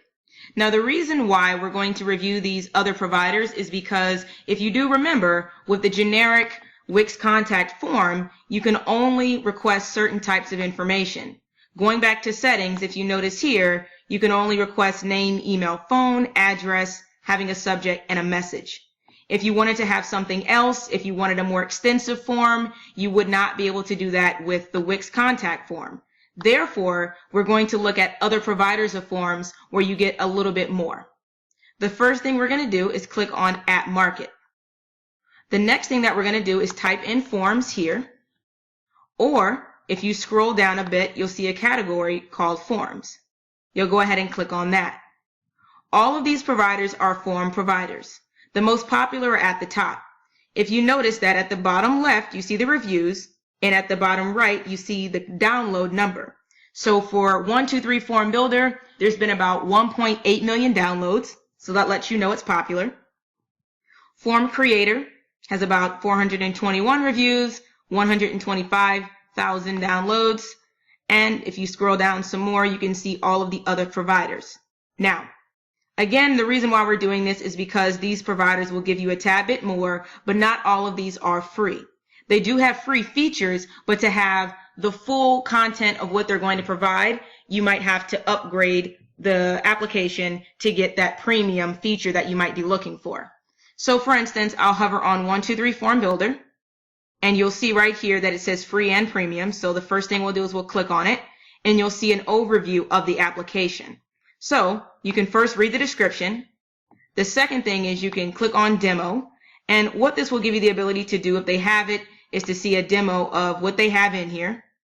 The next is features and pricing, which is very important to look at because you wouldn't want to add the form or the application thinking you're going to get access to everything, and you won't. For example, with the 123 Form Builder, they only give you 10 forms at a minimum under their free package. With the premium, you get 30. The premium starts at about $3.99, and that's $3.99 per month. You can, of course, scroll down a tad bit more to see everything that you're going to get with the premium option. If you click on reviews, you can also see the different reviews that individuals have left for this application as well. You can also add a review if you have a review to add. Once you're ready to add this application to your website, you'll click on Add to Site. Now, please remember that you're only going to get the basic features that are here under free. So we'll click on Add to Site, and then you'll click on Add App, and what happens is you see this application added to your page. I'll delete the contact form from Wix, and then you see the new contact form through the 123 form provider. Now, quite similar to any app, you just click on it, and then you click on Settings, and then from there you can make changes. I'm not going to go into this in a lot of detail because there are 29 applications, and all of them are uniquely different, but I will say most common, when you add it, it's going to pop up, and then you click on Settings. If you are ready to upgrade to the premium features, you click on Upgrade, and then what's going to happen is you'll be able to upgrade to the new level that they have inside of their application. And for them, it's upgrading to get 30 more fields, you get 1,000 submissions per month, you get to have 8 forms, and then everything else they have listed here. When you're ready, you can click Upgrade Now to pay annually, or you can click on to pay monthly. Ultimately, take your time when selecting an application. You do want to make sure that it's giving you all of the features that you want, so you don't have to commit to the first provider that you see. You can always go back to the app market, and you can go back to forms, and you can look at other providers. Just click on them, and then make sure you're reading about them, and ultimately go to features and pricing and compare what you're getting.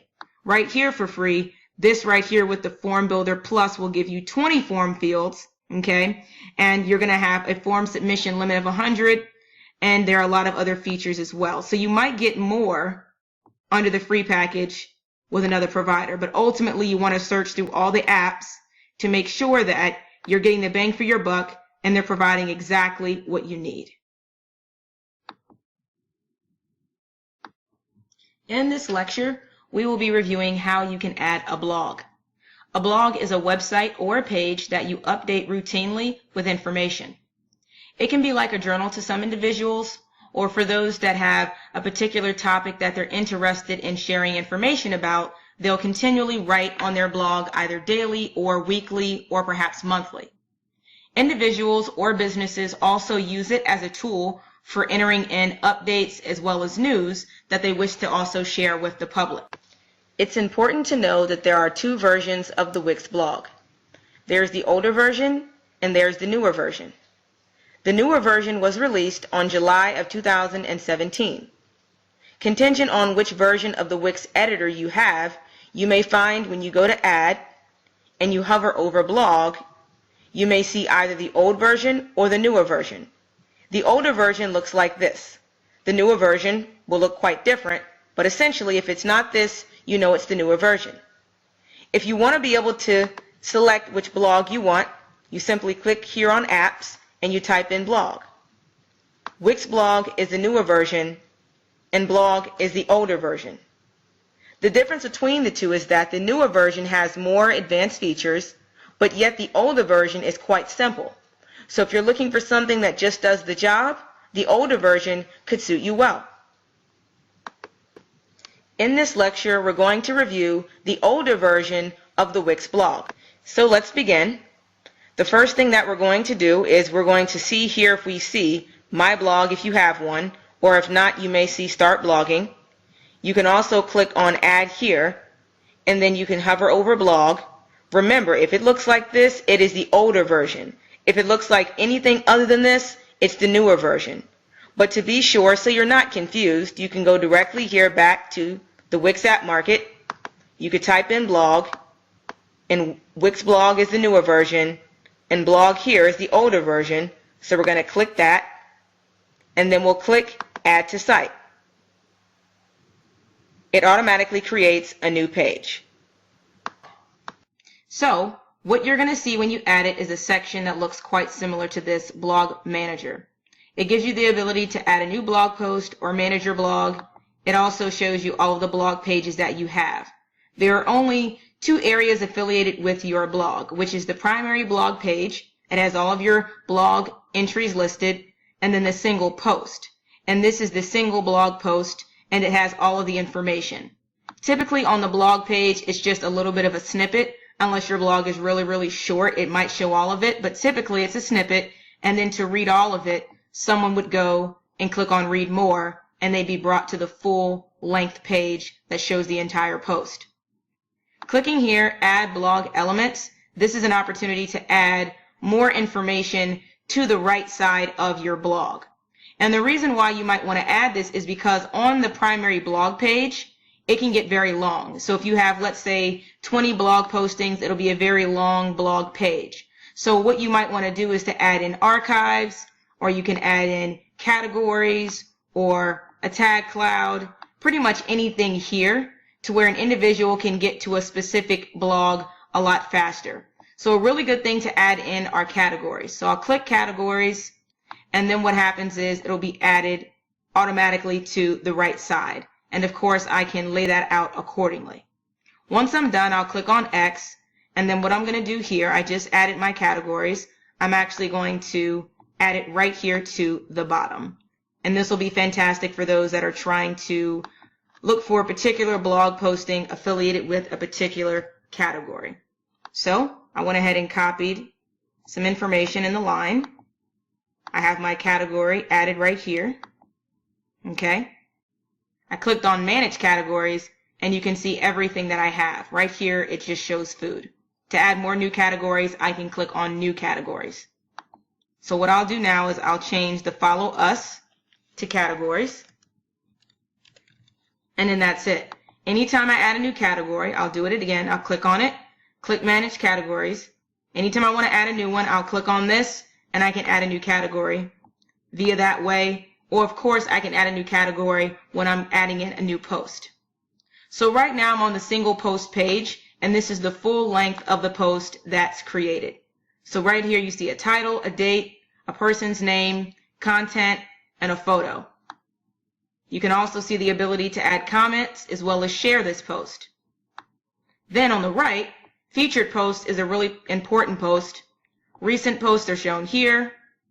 Archives are dates You could search by tag, utilize social media, as well as there's the categories. Now what I'm going to do is I'm going to get outside of the single post mode. I'm going to click here and go right to the primary blog page. And what shows here, again, as I had said, is a snippet of information, which is not the entire blog post. It's just this post right here. It's a snippet. So what I'm going to then show you how to do is to adjust how your blog looks. So once you navigate to the blog page, you're then going to click on Settings, and you can adjust the settings. Number of posts per page, post date, and then all of these options here. You can also change the layout.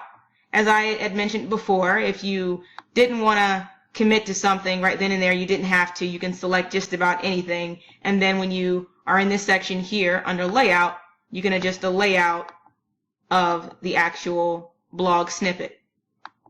You can also change the design. You click on design, and then each section gives you the ability to design it. So right here is title.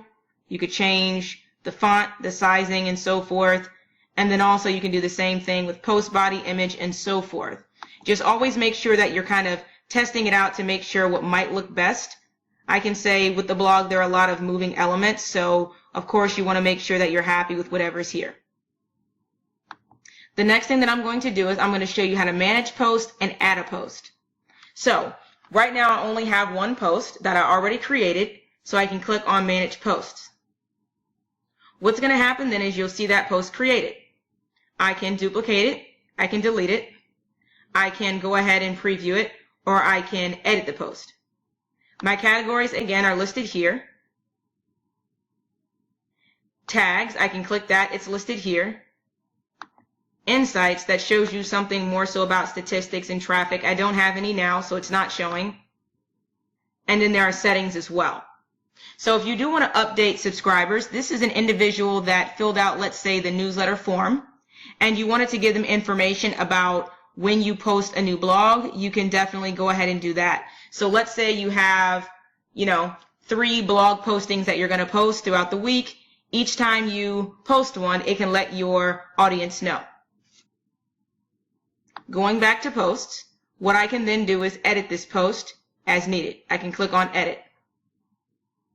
When I'm clicking on edit, I can edit everything inside of here. I can edit the title. I can make it say something new. I can edit the date. And when I'm editing the date, I can change essentially the date as it is, and I can set it to something from before. This has already been created. I can also click on the image. I can change the alignment of the image. I can link the image, of course. I can also go to the process of changing the image. I can select something new. And then, of course, I can change the tags and the categories as well. I can also add in an image, a gallery, a video, and much more. Once I'm happy, I can click on Update Post. And my changes have been updated. Then I'll click X here, and I'll return back to this page, and you can see how all of the changes have taken effect. Now what I'm going to do is I'm going to add in a post for the first time. I'll click on Add New Post here,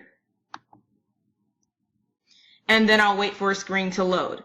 The screen is going to be blank, so the first thing I'll do is I'll put in a new title.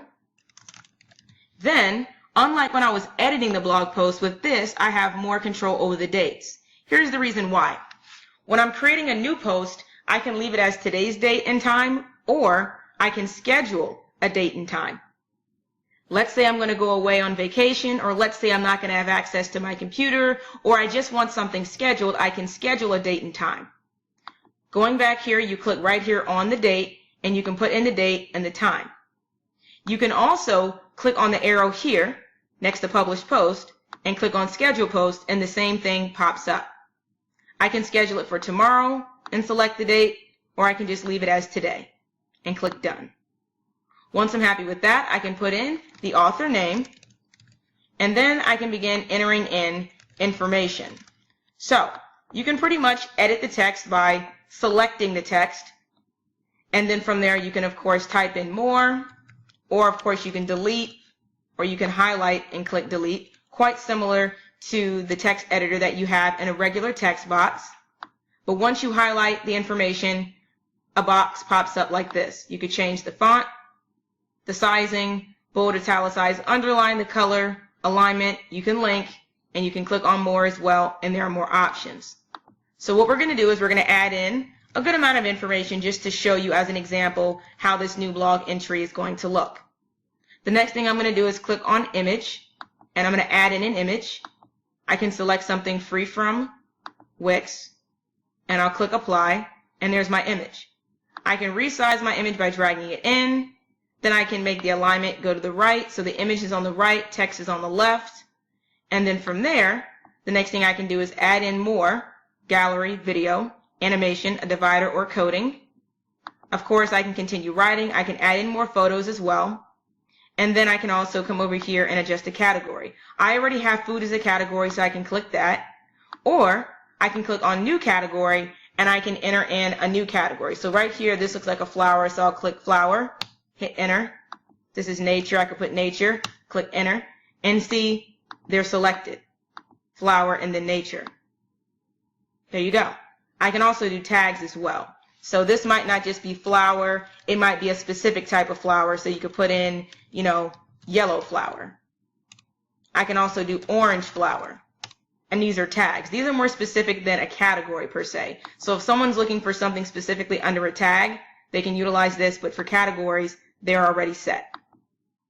Once you're happy with what's here, you can publish the post, and then what happens is the post is then live on your website. Now, if you did not want to go live, you could of course have scheduled it, or of course you could have done a regular draft. But once it's live, it's shown right here under all of your posts. You can click on X, and then what's seen on your website is the brand new post at the top, the older post at the bottom. You can see recent posts listed here. You also see archive it too, which means we have one more post. You have your tags, the new ones added of orange flower and yellow flower. And then when you scroll down a tad bit more, you see categories listed as well. Now what I'm going to do is take you into a preview mode so you can see exactly how it will appear live, but ultimately I'm going to click on read more, and this will show you the full entire post as it will show when a user has clicked on it, which will show all of the content, it will show the photo, and then it goes back to what we saw at first, which is the ability to share and enter in a comment. As well, an individual can utilize that sidebar here to go to the next area that they want to go to. So essentially, this is how you create a blog, as well as this is how you add in a blog posting. Definitely take your time with trying to familiarize yourself with the blog, because you will be going to this section quite often, especially because you're going to be making updates routinely. I would say, as needed, shift things around to make sure that it looks best. You don't have to have the sidebar like this. You don't have to have the layout like this. Definitely customize it to where it works best for you. Now, the last thing I'm going to show you is how to access the blog in an expedited way. You might not want to log in to the back end of the Wix Editor every time to get to the blog. So this is another way you can get to it. When you first log in to your Wix website, after you've added your blog, you're going to see right here another application called Blog. This will give you the ability to access your blog without having to click on Manage Site and go into the editor. Anytime you add an application, once again, if you don't see it here for some reason, you can click on Add App. Therefore, when you log in, you can simply click on it. The most common apps to add in are a blog and a store, because these are the two applications you might want to access without having to log into the back end of the Wix Editor every time.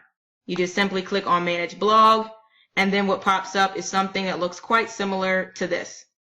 Right here, it's your postings, and then of course you can add a new post. In this lecture, we're going to review adding in the newer version of the Wix blog.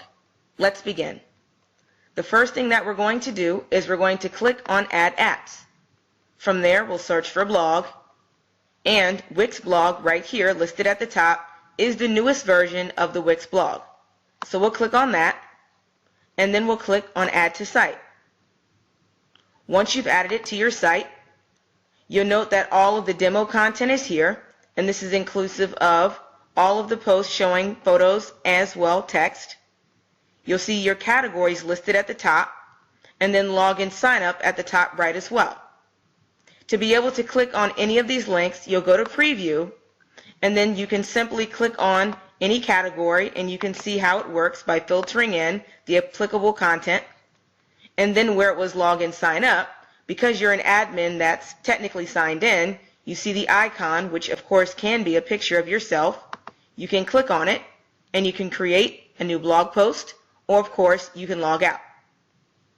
Going back to the editor, I'll click directly on the blog section here, and I'll click on Settings. Via the Settings section, I can click on Create Post or Manage Posts. I can also click on Categories, and I can add a category. So, to add a category, I simply click Add a Category, and then I can name it something new. I'm adding in this category, and then once I create my blog post, I'll be able to assign that particular post to my newly added category, something new. When I click on the circle next to a category, I can rename it, I can edit it, or of course I can delete it. Going here to Settings, I can of course click on a blog subject. Let's say it's entertainment, I'll leave it at that. I can also have my language as English or any other language of my choosing. I can then set the blog privacy. So right here, who can write posts in your blog? Owner and writers only, or all members. More than likely, if this is a blog that's about, let's say, yourself or your business, you only want it to be you as the admin that has the right to be able to write, so you'll leave this selected. But if an individual did sign up for your blog and you wanted them all to have, let's say, access of writing on your site, you would click on all members. The next thing, I'll click on Display, and I can identify what shows on the feed. Then I can do Layout, and this is the layout that shows on a particular page. I can also do category pages as well, and when I'm clicking on the individual category pages, I can change the layout. I can also click on Design, and I can adjust the navigation. I can change the font. I can also change the color of the font, the alert icon, and so forth. And I can do the same thing visually for the header, category pages, and all post feed. My individual posts, I simply scroll down. And of course for the buttons and the background, all of these are visual changes. More than likely you'll be making these in alignment with your particular theme. If I do need support, I can of course click on that. And then the best part are add-ons. Now, this is one of the big differences between the older version of the Wix blog and the newer version. So, you can of course do a custom feed. So you can display posts from any category anywhere on your website. So you can click Add to Page, and you can add to any page that you like, which is very nice. You can also do a recent post feed, which is showing your 3 most recent blog posts. You may decide to put this at the footer of, let's say, your website, or of course on the home page as a snippet of what you've just perhaps published. Then there's the members page. So right here, you can add this to your site to be able to see all of the members that have signed up to being able to read your blog. So let's say that you have a really popular blog or just content that individuals are wanting to read frequently. They may register as a member on your website. So I'll click on Add to Site, and this is one of the most popular features, so I'll go through all of this. And once I click on Add Members, it automatically creates a new page. All of the members will be listed in here, so I'll be able to see individual members listed right here on this page. Now you may be a person where you want to, let's say, hide this page, so you'll go to Menu, you'll click on the circle, and you can hide it. Even though you, let's say, hide this page, it'll still be existent. This is just a way of hiding in the information that you may want to see. But if you want an interactive community where individuals can search for other members and see whom is a member, then you would leave this page public. When I go to preview once again, I'll be able to see all of the links. So the first link here, when I click on it, okay, it doesn't take me anywhere, but it would take me to members. Here, right here are notifications, and I can click on view members, but again, there's nothing here. I can click on my profile, and the difference between when I clicked on my profile when I was actually at the front of the blog is when I'm on the front end of the blog, I can create a post or log out. When I'm on the members page, I can also click on Settings and my profile. So when I click on Settings, what you're going to see are your settings on this page, or if you click on My Profile, you're going to see your individual profile. So, with that being said, when you scroll down, you can click directly on Edit Profile, and there are several things that you can do. You can upload a cover image. You can also select here to change your icon, which is also something that could be your photo of yourself. Then, you can also change your About. You click on Create About. So the reason why you're going through this exercise is essentially when an individual is going to the members page, you want them to be able to see you as a member. More than likely, if you are the contributor of the blog, the sole contributor, then you may find it to where it's beneficial to put some bio information. And if you have multiple contributors, such as all of your members can write on the blog, you may find it beneficial to kind of have them flush out the team on your website, so having the members page could be rather beneficial. So once you're done either editing your profile by changing the banner or changing in your profile pic, and when you're done putting in your about information, you'll simply click Save and or Cancel, okay? And then you're done. You have your actual membership page complete for yourself. I'll go back to Editor, and now I'm going to go back to the blog page, and now it's the fun part. It's adding in the blog posts. I'll click right here on the blog posts. I'll click on Manage Posts, and then from here I can change my name if I want, and then I can scroll down here and I can make adjustments. So I can click here on Edit to edit something that's already here. I can click on the circle to duplicate it, delete it, or turn off commenting. If you don't want an individual to comment, this is beneficial. Or of course you can create a post. So I'll click on Create a Post. I'll put in something brand new, and I'll put in the title. Then I'll put in a little bit of new information, okay? So what I'm going to do is I'm just going to flush this out with a lot of text to make it look full, okay? And then from there, I'll be able to scroll down, and I can click right here for a camera. I can select something from my images, social, or free from Wix. I'll take something free from Wix. I'll add it to the page. I can also add a video. And then I can also choose my category. Remember, I put in something new, so I can click right here on something new. I can also go to Settings once I'm done selecting my category, and I can identify the URL, the title and search engines, kind of what the post is about as far as the description, and that's also what's going to show in the search engine, okay? And then I can edit when this post was published, and then I can select Done on that. Scrolling back up to the top, last thing, I do want to point out, getting back to Settings, you can simply go to the top and click on Post Settings, but once you're happy, you can click on Publish. Now, when you click on the square next to Publish, you can also click on Save as a Draft if you want to save it in draft mode. So I'll click on Publish, and then this brand new post is published. So what I'll then do is I'll click X. My something new category is right here at the top. Then I have my post that I just added. I'll go to Preview. Here's my photo, which looks nice. I have right here my text.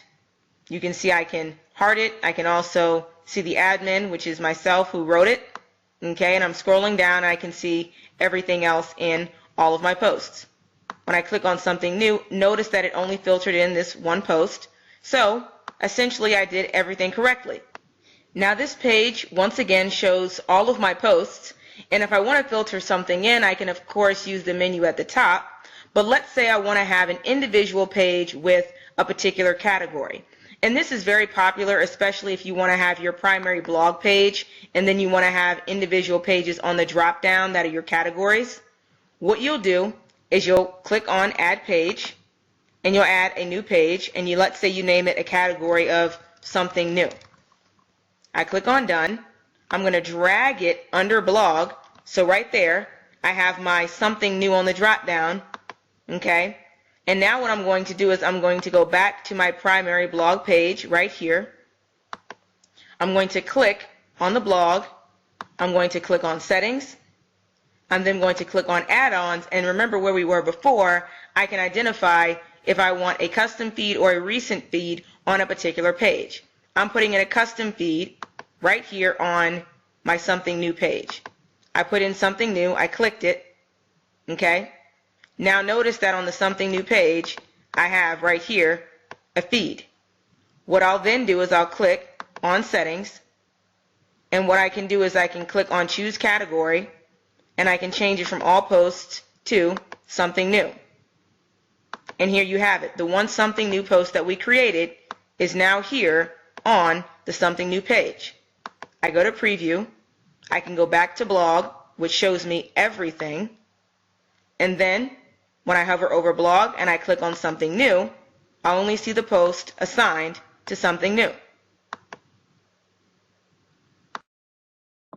In this lecture, we're going to be reviewing setting up a store. This is where you have physical and virtual products for sale on your website, which makes this also known as an e-commerce website. One of the prerequisite steps to having this type of site with Wix is ensuring that you have the e-commerce hosting plan purchased. In order to check to see that you have the right plan, you would navigate back to the dashboard, and then you would check right here next to Website Plan which plan you signed up for.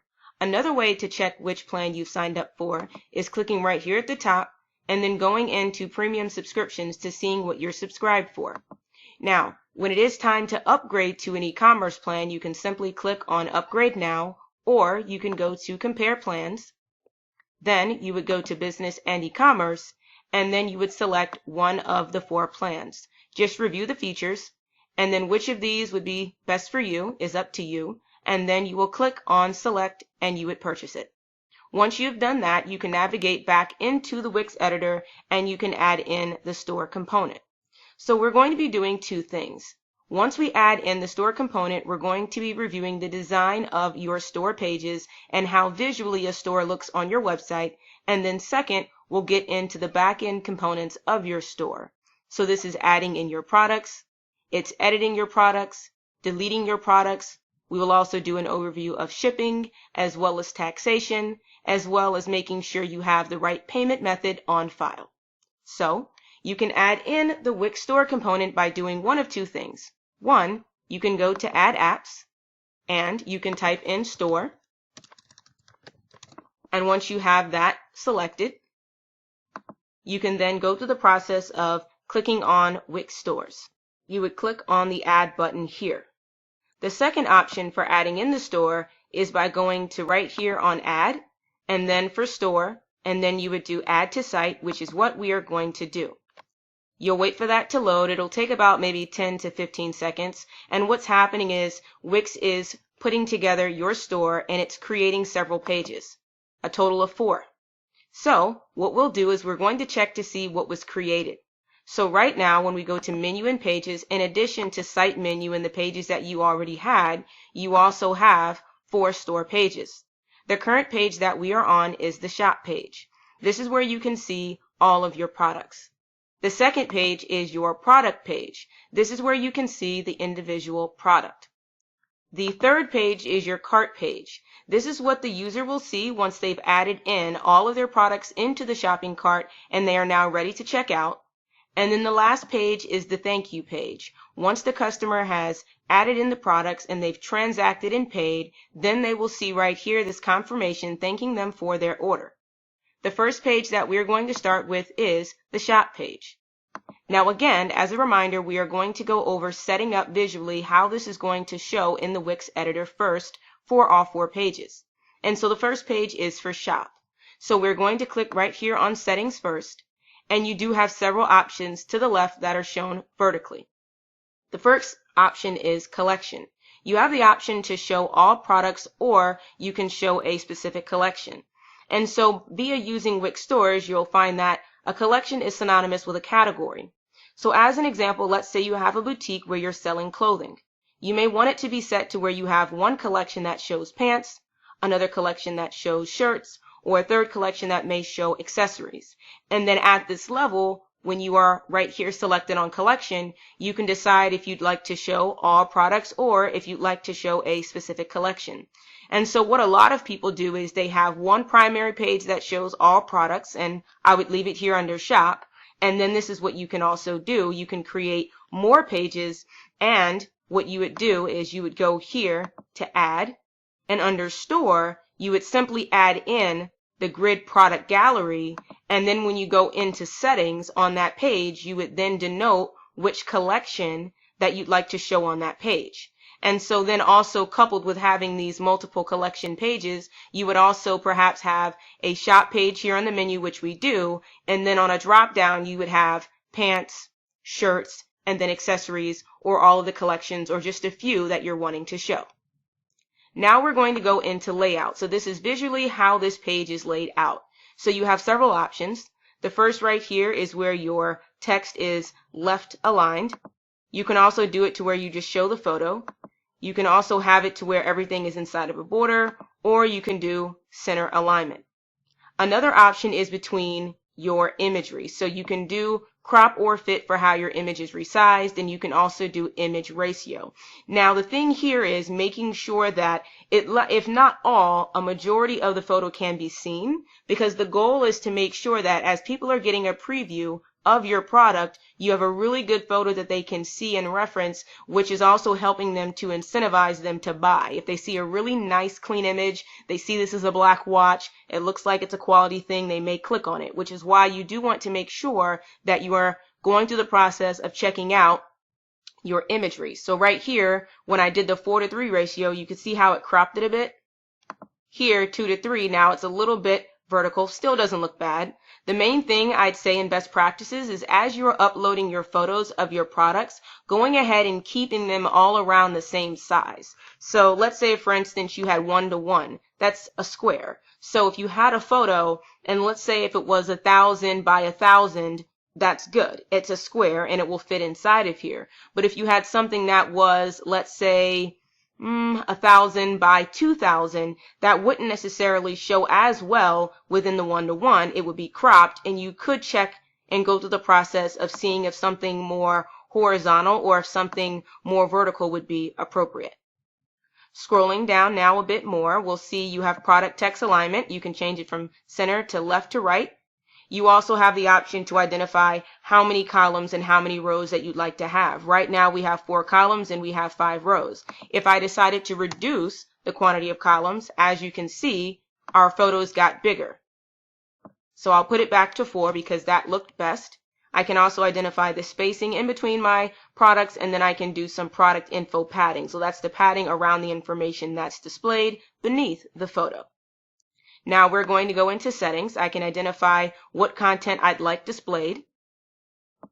There's also text. You can identify what's going to show for out of stock and then for load more. And then last, there is design right here. And I'm going to say that design is definitely one of the things that you always have to check and make sure that is shown correctly, because this is how you would make your store align with your already existent theme. So on the site, we have black and yellow. So I would more than likely want to make sure that everything I have here is either black or yellow. So I would make this yellow. I could make the name black.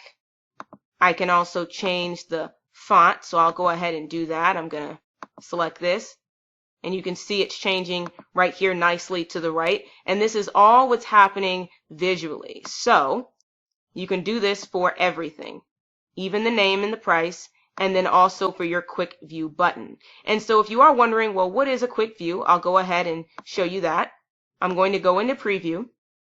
And then when I hover, you can see that it says quick view. Now normally I would click on the product and it would take me to that actual product page, but if I did quick view and I clicked it, it would open up in a light box. This is also known as a pop-up or an interstitial, and that way someone can quickly see this product and then hopefully they would add it to cart and check out and purchase it. So we are going to go back into our editor. And then we'll go back to our settings. Now everything that I went through thus far is definitely a must-have. You always want to check your collection, your layout, your settings, your text, and design. Now a few other extra options that you have available to you are filters, sorting. We also went over what quick view was, so you can turn that on or off. So I'll start first with filters. So I will do show filters. And the great thing about having filters turned on is that you're giving someone the ability to identify what products they're seeing based upon a set criteria. So right now it's showing products that are $7.50 to $130. So if you wanted to give them the ability to say, hey, you know what? I only want to see things that are $7.50 to, let's say, $30, they could go ahead and drag this, and what would end up happening is they would only see products that are in that product range. So I'll go ahead and bring that in. All right, and then they're only able to see things that are in that price point. Also, they can filter in things by color, and they can also filter in things by size. This is quite nice, primarily because if you have a lot of products, or if someone is only interested in seeing, let's say, all black items, they could click on that, and then it would only show them things that have black in it. Going back, we are now going to take a look at our next part, which is our sorting. So sorting is a little bit different than filters. This is more so looking at sorting the product. So once you have the filter set, or even if you have the filter off, you're now telling someone you can sort by newest, pricing low to high, high to low, name ascending or descending. This also helps them with seeing products and getting a little bit closer to what it is that they're looking for. And then right here, there's quick view. We already went over what that was. You can turn that on or off, and you can also customize how this is shown. So you can set up your colors, change your font, and so forth. And that is how you would go through the process of setting up your shop page visually. The next page that we're going to navigate to is and I'm going to go this way so you guys get familiar with the store pages in that category here. Another way is by going to pages, but we're going to go right here to product page. And so at the product level, what we're going to be able to do is the same thing we did on the shop page, except just for this product. So this is the template that is applied for all of your products. So you do want to make sure that you're having something that is going to work well for everything in your store. So I clicked on settings, and our navigation again is shown vertically. So the first thing is we'll go to layout. So quite similar to what we did for our layout before, we can identify how this layout looks. Sleek is one. So you could see it took that photo and then it put the wording beneath. We can also do stunning. So now it took that wording and it split it into columns. Photos still at the top. Spotlight or simple. You can also stretch to full width. You can also decide how your other product images are going to show. And then you can also go through the process of resizing your imagery. Right here under settings, this is another option. So when the button is clicked, so opens mini cart, goes to cart page, stays in product page. And so what we're basically saying is when I clicked on add to cart, what's happening next? So right now it's mini cart. And what that means is this. So I'll go to preview, add to cart. Okay, I'll select the color. And then it opened up a little mini cart. So this is what is shown right here to the right. And so if I turn this off, let's just say I wanted it to go to add to cart, that little mini cart pop-up that just showed would not show. What would end up showing is we would go right into the cart page, which would take us there simply by clicking again on the add to cart button. So add to cart, okay? And then now I'm taken to a completely different page. So it is totally up to you to identify which actions happen when someone is going through the process of clicking on a particular product. I would say best practices is always having it to go to mini cart or the cart page, but when you do go back here to settings, you will also have the option to stay in the product page as well. I don't like that per se because then I'm not sure if it's been added to cart. I'm just relying upon that customer looking up here to see if that number changed, and that may not be the most user-friendly.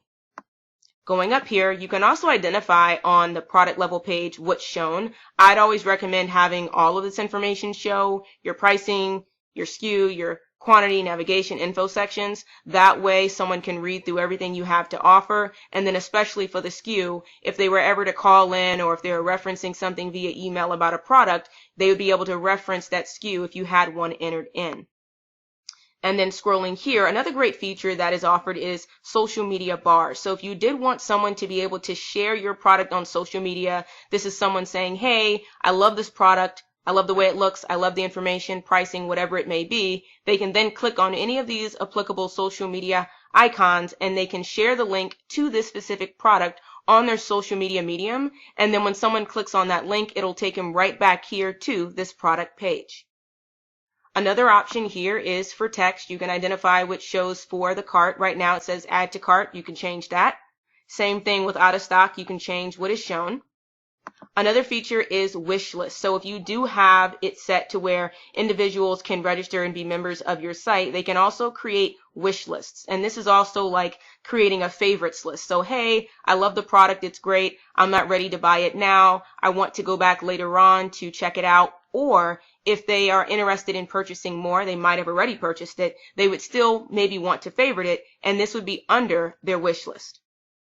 The last thing that we'll go over is design. Quite similar to what we did on the shop page. You can identify the backgrounds and the borders, your product details and what shows. You're going through the process of selecting your fonts as well as your colors. Same thing that we're doing for button. And then the same thing that we do for the informational sections. And so your info sections are not the description. So the description is here, right? But your informational sections are listed here. And I'll show you what that means when we get into the back-end functionality, how you can set that up. That's creating additional supplementing information that's going along so with your description. So if you may have a little bit more to say, and you can customize how this looks visually. The main thing that you're wanting to do right here at the design level is you're wanting to make sure that your font and your colors match your theme. Again, our theme is black and yellow. Yours may be green and red. Whatever it is, you're wanting to make sure that with your store component, everything aligns and coincides correctly, because when you add in your store component, not everything is going to match exactly. So you do have to go back in and make sure things visually still look nice. The next page we're going to navigate to is our cart page. So this is what is shown when someone has added in a product or all of their products in their cart. And it's great because what I just went through the process of adding in were these boots. So you can see here they're shown. There's two, color black, pricing, total price. It did that 85 base price times 2, free shipping, and then someone can check out. And so we'll change visually what is shown here as well. We'll click on settings, and then we'll go right here. And you can identify what is shown on this page, delivery rates, tax cost, adding a note. You can also add a link to continue to shop if you'd like that to be there. Okay, so there's continue shopping. And then also when someone clicks on this link, where does it take them to? I'd always recommend, if you have this link, having it link back to the shop page, not the home page. That way they're taken back to a page that has more products for them to buy. Right here, this is design, so you can change the design of this page. Again, we're really just making sure it matches our theme. And then for text, you can change the text on this page as well. So you can change in all the verbiage that's listed here. That way it's displayed here. And then the last page that we're going to go over visually is our thank you page. Again, this is what is shown when someone has completed the transaction on your website. So they've added the product to the cart, they've checked out, they've made their payment, and now you're thanking them for their order. So what is automatically populated that you don't have to worry about is the order number, the total, and then the ship to. This is going to come from what they've already put in through the e-commerce fields when they were checking out. And so then when they're looking at the thank you page, it's automatically populating it in these applicable sections. So I'll go to settings. And so you can set up the design first, changing the font and the color. And then you can also change the text. I would highly recommend not changing this, primarily because you do want to make sure, excuse me, that this categorical information is still here. So you wouldn't want to change order number, because really what's populated next to order number is an order number. So you would not want to change what this says more than likely. The same thing with total and then shipping to. Now what you can change is the title as well as the subtitle, which is shown up top. And that way you can give them a more of a customized message. Okay. And you can also add in the link here for continuing to shop, which is always a nice way to allow someone to go through the process of purchasing more products. And so right here, that's where that link is, continue shopping. So now you guys know how to visually edit the shop page, the thank you page, the cart page, and your product level page. And so the next step of this lecture is going into setting up the back-end components of the store. So gaining access to that can be done many ways. You can click on Manage Store at this page, or as you saw on other pages, you can click on Manage Products. It all takes you pretty much a little bit closer to where we were when we first logged in, and you won't have to go into the Wix Editor every single time when you're wanting to go ahead and manage the back-end components of the store. You won't have to go into the editor to click on Manage Store, Manage Products. You can simply go into the dashboard here, and then you can click on any of the applicable information that you need. So the first thing that we're going to do is we're going to look into going ahead and editing our products and setting up our collections, which again are also known as our categories. Now, the first thing that I would recommend doing is actually setting up your collections. And the reason why I'm saying that we should do this first is that when you're setting up these collections, again, categories, when you have them already set, when you are editing your products at the product level, the collections are already there, and that way you can assign your products to the collections. So what I'm going to do first, because we have a store where we have clothing, is I'm going to put in collections with clothing names. So first thing I'll do is, let's say pants, that's one, save. I'll do another one, and I'll call that shirts. Okay, save. So you kind of get the gist. And so what you can do is when you are at the individual collection level, you can add in the products that you already have into the collection. This is one way.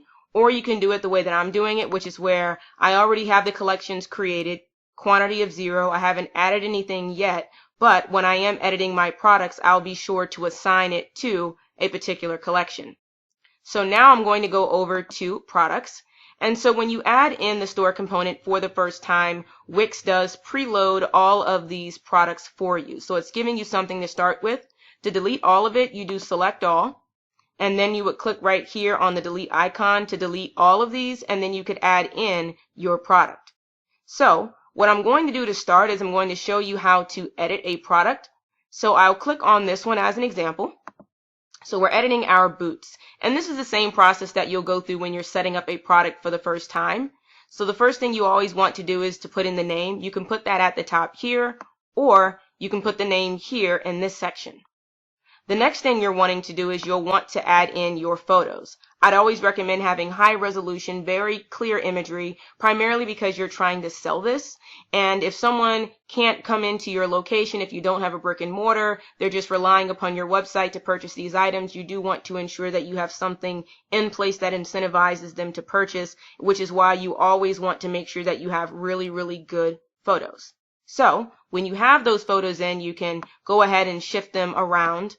All I'm doing is I'm changing the main image, and then I'm changing what the other images are, so I'm just moving it. So I like this image. This will be my main image. To add more, you can click on plus to add more imagery. You can upload that.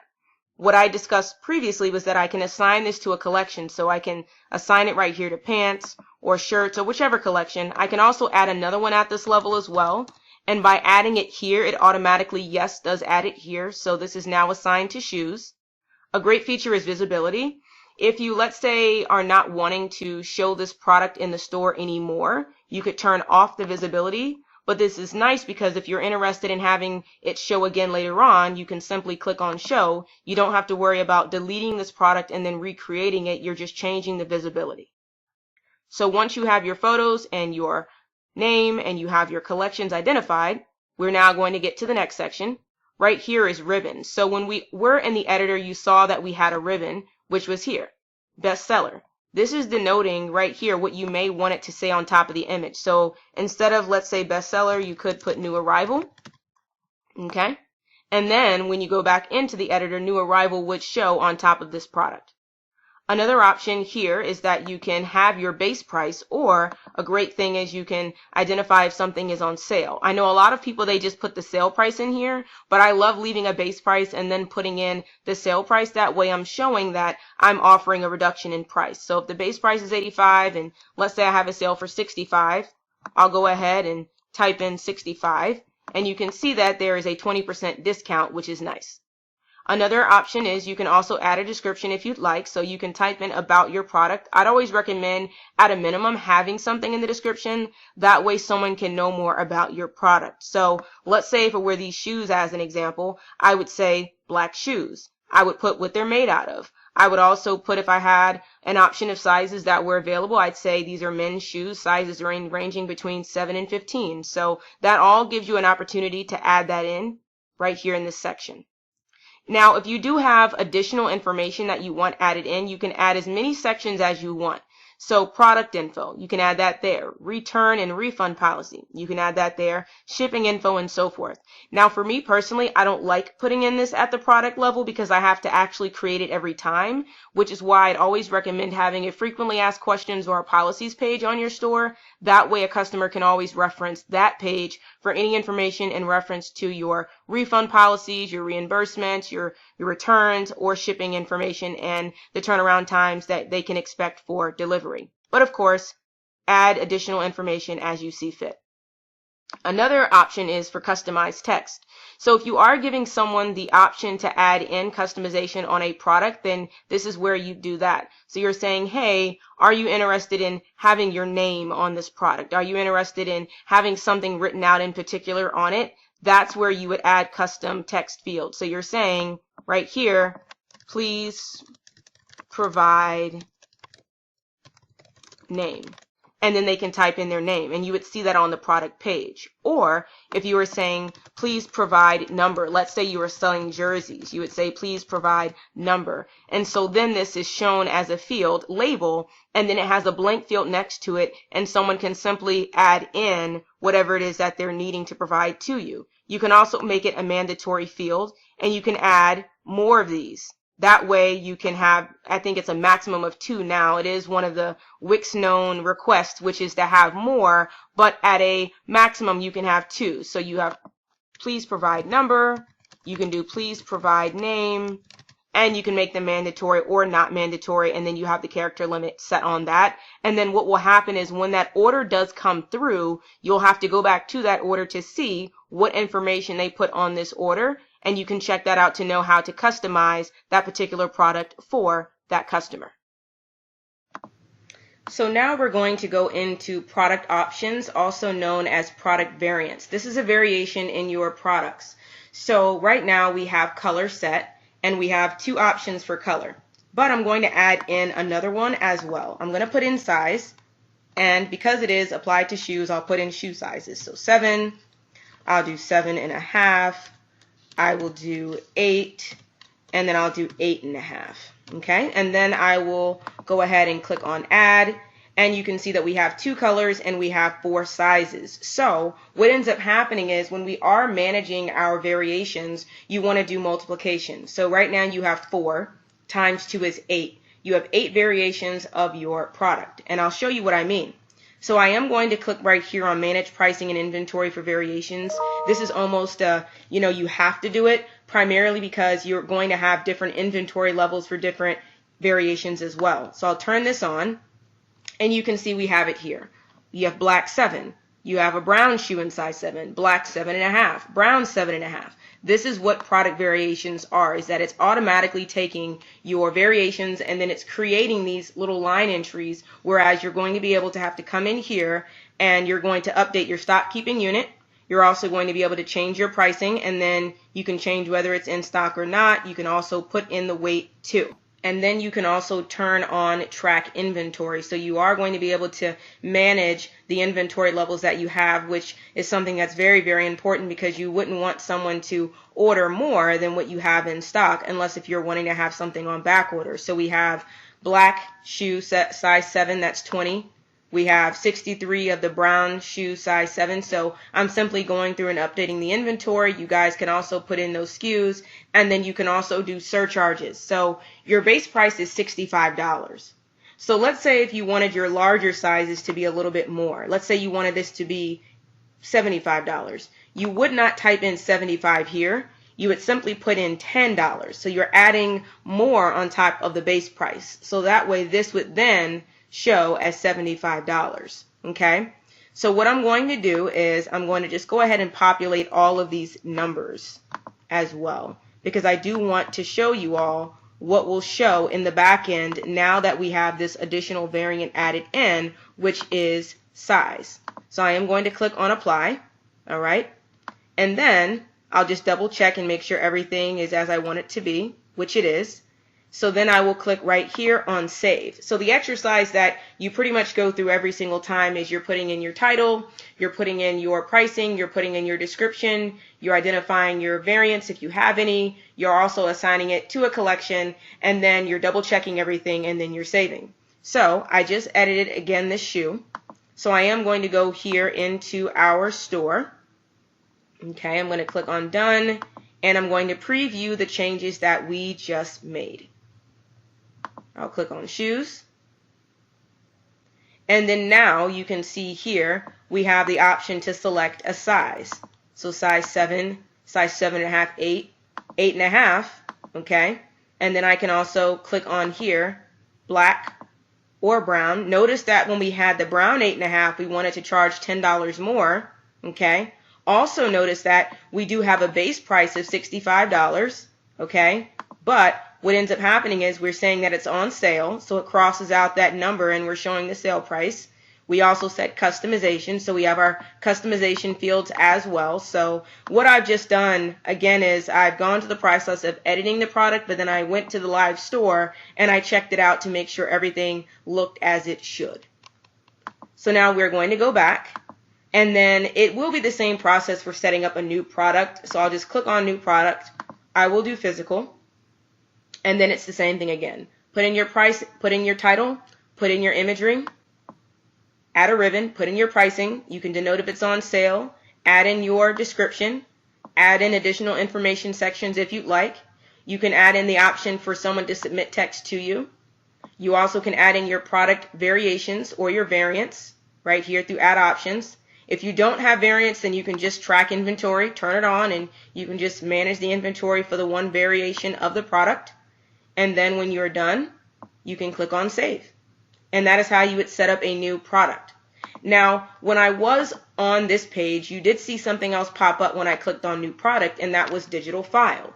You may be interested in selling digital products on your website as well. So this is not a physical item. You're not sending something in the mail. This is something where they're going to download it themselves. So this is an ebook. This is a guide. This is a song. Anything of that nature you can also sell, so you would click on digital file. And then instead of, okay, I know normally here you saw the photo, but instead of having that section here, you're putting in the title first, and then you're uploading a file. So you're uploading whatever digital file that you have. You're still going through the process of putting in your title and your pricing. You can say if it's on sale. You can put in the description. You can add in that ribbon. You add your imagery down here. You can also add in videos, info sections. You can also track inventory. There are no variations though for a digital product because it is a digital file. There's not going to be, well, okay, I'm interested in this size or color. That typically just does not make sense. So what ends up happening is they have one file that they're downloading, or contingent on how you bundled it up, they could end up downloading multiple, but the whole idea is that they're purchasing it and then it's ready for them to download after they've purchased it. And then what they're getting is the file that you've uploaded. And once you have this done, you would click right here on save. The great thing I love about the Wix store is they make it very, very easy for you to sell a digital product. You're just setting the price, putting in the description, you're uploading the file, and then you start to think, well, what else could I sell that's digital? Which makes that a very nice feature. So now you have all of your products that are shown, and once you're happy with what's shown here, you can always again just go to your store and you can check it out and make sure everything is as you need it to be. And then the same thing also with your collections. All right. Now I am going to show you an example of setting up a collection page, because now we have one item added into this collection here for shoes. Remember when we were back here on this page? I'll take you right back to it. We were on our shop page.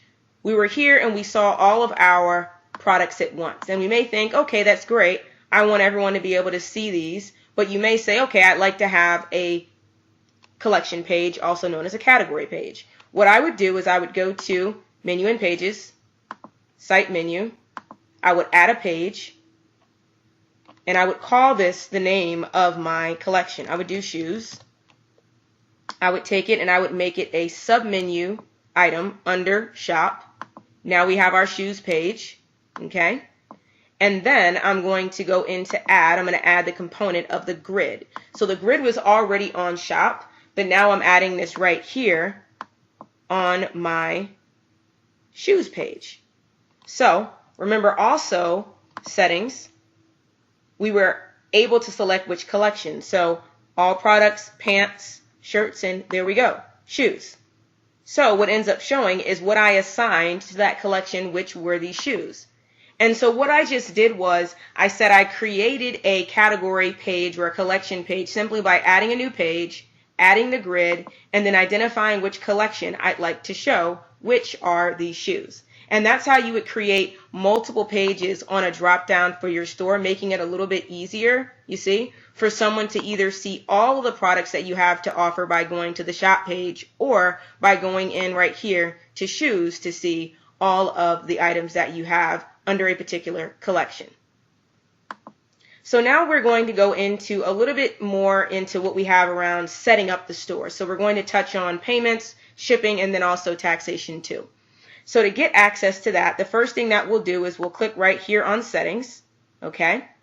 And then we have the option to accept payments. Now I do not have this plan upgraded, so you won't be able to see all of everything tied into my individual logistics for my store for payments, but the user interface does look exactly the same, which is PayPal is enabled, and then I'm accepting credit or debit cards with Wix. This is going to be a personal preference in which payment gateway that you'd like to set up. Really all this is saying is, hey, what is going to be the medium between your website and the bank? So if you decided to have PayPal, right? Again, I don't have mine set up, so you can't really see all the information, but I would click on Connect Me, and then I would connect my PayPal, and then what would end up happening is when someone's transacting on my website, that money would go directly into PayPal. You would get notification that you did receive money. It would show under your charts around financing for your store there, but the money will sit in PayPal, and then you can transfer it from PayPal to your bank. Now you do have the option to also use other gateways as well. You could turn this on or off, but if you'd like it on, you can go ahead and click on Connect Me, and then you'll do I can confirm I'm not doing anything of the above, and then you'll be able to select Square or Stripe or any other provider as well that they have listed, and you can set yourselves up with them, and then they would also serve as a medium between your website and the bank. So if you had Stripe, the money would sit with Stripe, or if it were with Square, the money would be with Square, and then you would transfer it out of there to your bank. Now, the next thing we're going to get into is our store shipping, which is always very fun because we're now talking about the logistics of getting our products to our customers. And so one of the ways to ensure that we're accurately charging someone for shipping is by going over the shipping options and being also aware of your own shipping costs. That will be a little bit of the pre-homework, is really thinking about how you're going to make the process work and how much your courier is charging you to ship the item. That way you're charging that directly to the customer. So you have two options on your shipping page. One is for domestic. You'll want to set that. And then the other is also international, rest of the world, or you could set up multiple regions. You could do United States, Mexico, let's say Brazil, and then you have the rest of the world turned off, or you could just have it to be where it's your domestic location. Shipping is really going to be up to you. I will say one thing to think about is when you are shipping something out of your native country, that is when you typically can incur a little bit more in shipping costs, primarily because it has a lot further to travel, and you may actually have to use a different courier. So I will click here on domestic first for the United States. And this is the destination that I have in here. You can add multiple destinations under the shipping rule, or you can just leave it as the country that you're in. Once you have that set, you can scroll down, and this is where you will select your options for shipping. Now, typically for free shipping, this is when you're saying, okay, the shipping is free, there's no cost to the customer. Usually this is when you've also accounted for the cost of shipping, and you might have rolled this into the price of the product. So let's say if your pricing of your product is $100, and you're saying free shipping, I would only assume that the shipping cost is somehow in there to where it's not affecting your profit margin, or you may just have great markups to where you're able to say, okay, I'm going to offer free shipping. I don't mind spending 5% on this particular product to get it out to the customer because it's worth it, right? So you will have the option for free shipping, and when you do that, you'll want to put in the estimated delivery time. Very, very important. You do want to make sure someone is aware of when they're going to get their product. It also helps you kind of cut down those emails and inquiries around, hey, what's going on with my order? You already told them it's going to arrive in 3 to 5 days, 7 to 14 days, whatever the turnaround time is. Now, another option that you have is store pickup. Now, for store pickup, this is also kind of something where it would be free. They're not paying to pick up an item, but you can also allow this. This is in addition to shipping. So if you're wanting someone to go ahead and identify shipping on your website, they can do that in addition to if they're wanting to pick up. Or you could have it turned on to where they do store pickup only. The main thing is that for store pickup is that you're putting in the title right here, so pickup in store, and you're adding in the address of where they can pick it up. And then you're putting in additional instructions too for how to get this item. I do know some people, they have brick and mortar locations. As an example, this is a store where we're selling clothing. So you may say, hey, if you're ordering clothing on the site, you also have the option to pick it up in store. That's a very common scenario. That is also a scenario where technically they wouldn't pay anything in shipping. It would be free. So you can do any shipping option in addition to allowing store pickup, or you can only just allow store pickup because you may not want to have shipping enabled. You may just want to have it just like that. Now, the next option for shipping is flat rate. This is when you're charging someone the same amount every single time for that order. So as an example, if you have 5 items in your cart or 1 or 50, they're paying the same amount no matter how much is there. So you could say flat rate $7. Again, doesn't matter how many products I have, I'm paying $7. The only thing with this is that you may run into several scenarios where you have a bunch of orders that come through and it's for the same person, or it could just be a lot of items under the one product, and you're having to spend a lot in shipping because this person ordered 15 items. This is where flat rate could be a little bit of a con because you have not accurately charged enough, which is why I'd always say be very, very careful with flat rate. I don't want to say charge too much, but you don't also want to charge too little. So be very mindful of how much you actually need to charge a customer for a particular item. I do know some people, they make assumptions for flat rate, which is, hey, my average order is 3 items. It can typically fit inside of this small box. That's why I can have it $7. The best thing to do is to just do a little bit of homework with your courier of choice that you're going to be using to send out the product, to familiarize yourself with how much they're charging you. That way you know how much to charge the customer. The next option is you can do rate by weight. Now this is also pretty neat because you'll be able to just go ahead and put in that title again, and I'll do standard shipping, and I'm going to type this in. And what you're going to do is you're going to put in a range of weights. So 0 to 1 pound is this amount. So we'll do 0 to 5 is this amount. 5 to 10 is this amount. And 10 on up, okay, is another price. Remember when we were at the product level, we were able to identify the weight of a product. This is where weight-based shipping comes into play. And this is when you're saying, okay, the item is, let's say, 3 pounds, right? And let's say you're charging $10 for anything within the weights of 10 to 5 pounds. They would pay $10 for shipping. And then, and so forth. So anything 0 to 5 is 10 pounds, 5 to 10 pounds is 15, 10 on up is 20. So if you did have, let's say, in your shopping cart, 10 pounds total, because it's doing the totality of what's in the cart when they're checking out, not just, hey, individual product, I'm charging $10 for that product, I'm charging $15 because it's 5 pounds for that product. It's doing a sum of the weight. So if the sum of the weight in your shopping cart was $10, it's within this range, and someone is paying this price.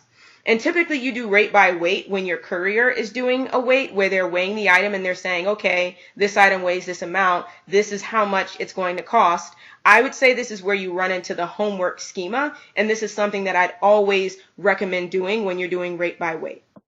Once you've completed your schema and your rubric, you can take those numbers and you can plug them in here. And then you can click right here on save.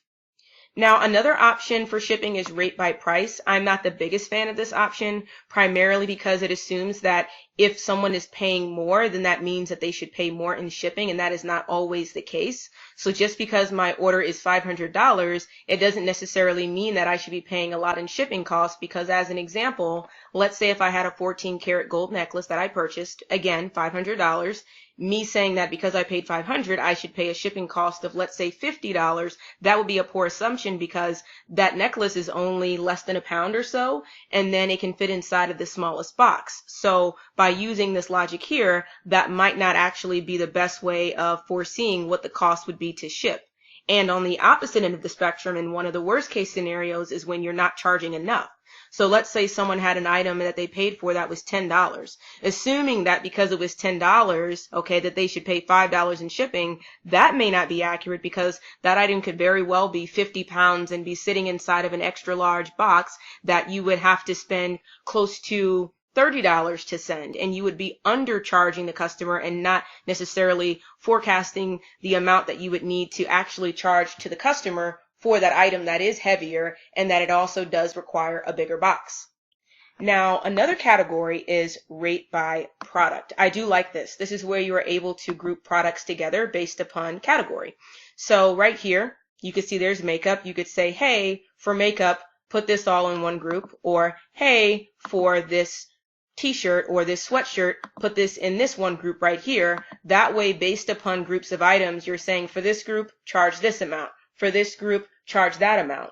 And what this does is it's not saying, okay, you are going to only find the items in a shopping cart that are of the same category. It's saying if you do have this, let's say, sweatshirt here, charge it $1. For every sweatshirt that you have in the cart, charge $1. For every makeup item that you have in the cart, charge 50 cents. And by grouping these items together, it gives you that ability and that control over the categories for your individual shipping. So you kind of have shipping classes based upon type that you can set up. I always recommend is that as you're adding in more products, and if you're using the product grouping, always come over here and double check and make sure that your products that you've added are correctly assigned to the correct group. That way you're accurately charging the customer the amount of money that you need to for shipping. And so the last option that we have is USPS, calculated rate. This is a live rate. It is an API. It comes from USPS. So for all of those that are located in the United States, you do have this available to you. So you can select priority mail. You can put in the duration for how long you think it will take. You can also put in your packaging type. So for flat rate envelope, and you can put the amount of maximum that should go in there. You could then do medium flat rate, the maximum that should go in there. And so you're setting up your own schema as to where you're saying, okay, and I'll just go through this, is you'll do flat rate maximum 6. You could do, let's say, your medium, you would do maximum 15. And so once you get to the threshold that you've set for each of these packaging options, it's then upgrading to the next box and so forth. And based upon USPS, it doesn't necessarily look at how much weight is in each of these by doing it this way. It's more so saying, okay, for no matter what's inside of this box or no matter what's inside this envelope, this is how much it is going to cost. You also should fill out the from information, and then if the API fails, so meaning that the live rates aren't coming from USPS, you should have some backup shipping rates as well. So if you do decide to use the backup, you will need to go into your products and you'll need to still put the weight on them. That way it can charge the amount per pound for your items.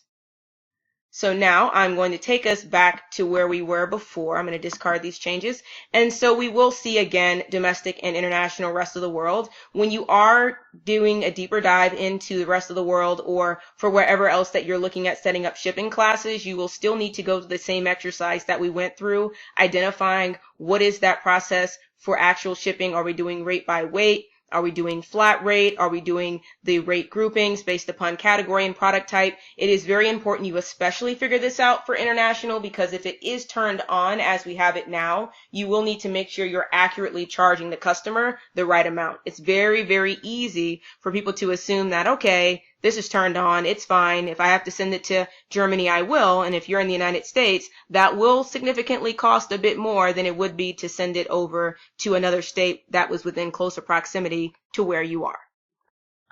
Now, another item that we're going to go over is store taxation. So this is something whereas you will need to make sure that you understand how much you should be charging for tax based upon the country that you are within, as well within your state and local area. So I'd always say just go to add country, find where you are, and then put in the area. So I'm in Texas, so I'll put that and add. and then figuring out the rate. You can usually do a lot of research. I'd always recommend consulting with someone just to be sure. But on a lot of these scenarios, especially in the United States, as we are collecting taxation on our orders, later on we will then need to take that taxation and we'll need to pay the comptroller, or we'll need to pay the state, or we'll need to pay someone else. I'd always recommend kind of having that in the back of your mind, is that you're collecting it now, but you will have to still pay that to someone else later on. So the next thing we're going to review are our store settings. So now that we know how to add in our products, we figured out shipping, we figured out taxation, what exactly do we want to set up for our store to customize the process and make it work better for us? So right here, you can do creating invoices for every new order paid online. This is totally up to you. You do not have to do this because every order that comes in will be stored, and we will get into that next. You can see right here, you can create your own policies, terms and conditions, privacy policy, returns, contact us. You can customize the checkout experience by filling in this information. Okay. You can also invite customers to subscribe to your email list at checkout. You can also require that they checkbox on a policy. You can also then go through the process of looking at all of the order email notifications that are also going to go out. So that is very important because these are communications that will go to your customer as they're getting more information about their order. So now we will take it up back to the top. We will go to Overview, Main Menu, and then we're right back on our dashboard. So we're now going to go into Store Orders. So if I did have any orders, they would show here on this screen. And the most important thing about an order is that you're wanting to go ahead and check to see if they're in there and if they've been fulfilled. And if not, you ask yourself, well, what action should I be taking on this particular order that's now shown up? So this is an example of what an order looks like. I actually have gone into one of my customers' stores, and I'm going to show you guys what the back end of this looks like. So what happens when an order comes through? First, it says it's unfulfilled. And so a lot of the actions that you guys will be taking will be to look to see what they have ordered. You can see the price. You can also then click on Add Tracking Number to add a tracking number. You can also create a shipping label too, if you'd like. There are a lot of integrations that you can have for this. And then you can also click on More Actions. And when you click on More Actions, you can mark it as fulfilled, you can send it an email, and you can also refund. Now, a lot of questions come up around refunds. Exactly how do I go about doing that? It seems like it would be hard. It's actually not. I'd recommend doing refunds through the system, meaning Wix, as opposed to going in through your payment gateway. Even though, let's say if you had PayPal configured, the money would be sitting there, I would say to still push the refund back through Wix. Therefore, you still have it on the books that you gave a refund, and it comes out of the total amount that you've had in your store, because there are a lot of great reports that can come from your orders and analytics and all of that. So I'd recommend still pushing the refund through that. But the overall thing you're doing here, checking the order, preparing the order, once you have it prepared, putting in the tracking number, and then marking the order as fulfilled. That's really it. So once you have that done, you can then go back and you can do the same thing for all of your other orders that may still need to be fulfilled. Now there's also a feature for abandoned carts. This means that someone added the product to the cart, but they never checked out. You can set up an automation right here that will allow them to get an email from you that says, hey, please come back, come to our store, check it out. Whatever verbiage you'd like to have on that email, you can set that up, but that can also help you with new customer acquisition or retention around the realm of they were about to buy, but for some reason they didn't, and now you're saying, please come back. I invite you to my website to complete on your transaction or to check out something new that we have. So now we're going to go back to main menu. Okay, and we are now going to go to Analytics and Reporting. So under Analytics and Reporting, we can see sales, we can also see traffic, and we can see people. We can look at the total number of sales, the total number of orders, average order value, so how much are people spending on average, and then you can also check your revenue over time. So that's going through the process of seeing, hey, on this particular day of this month of this particular year, how much were our sales, how much traffic did we get? That is going to be extremely important as you guys are analyzing this over time. Another option that we have available to us is traffic. So this almost serves as Google Analytics, whereas you're able to see the total number of sessions, unique visitors, average visitors, the top referring sites, visitor retention, traffic by location. Looks like they're all coming from the United States for now, and you can analyze this. As an example, if you were saying, I'm trying to see if I can get some traffic a little bit more right here, you see in France, or maybe you wanted to get more traffic in Australia or South Africa or wherever, you would know that you could launch a campaign in those areas, and you can see if perhaps a little bit more traffic is coming from there, and then you can compare that to your sales as well.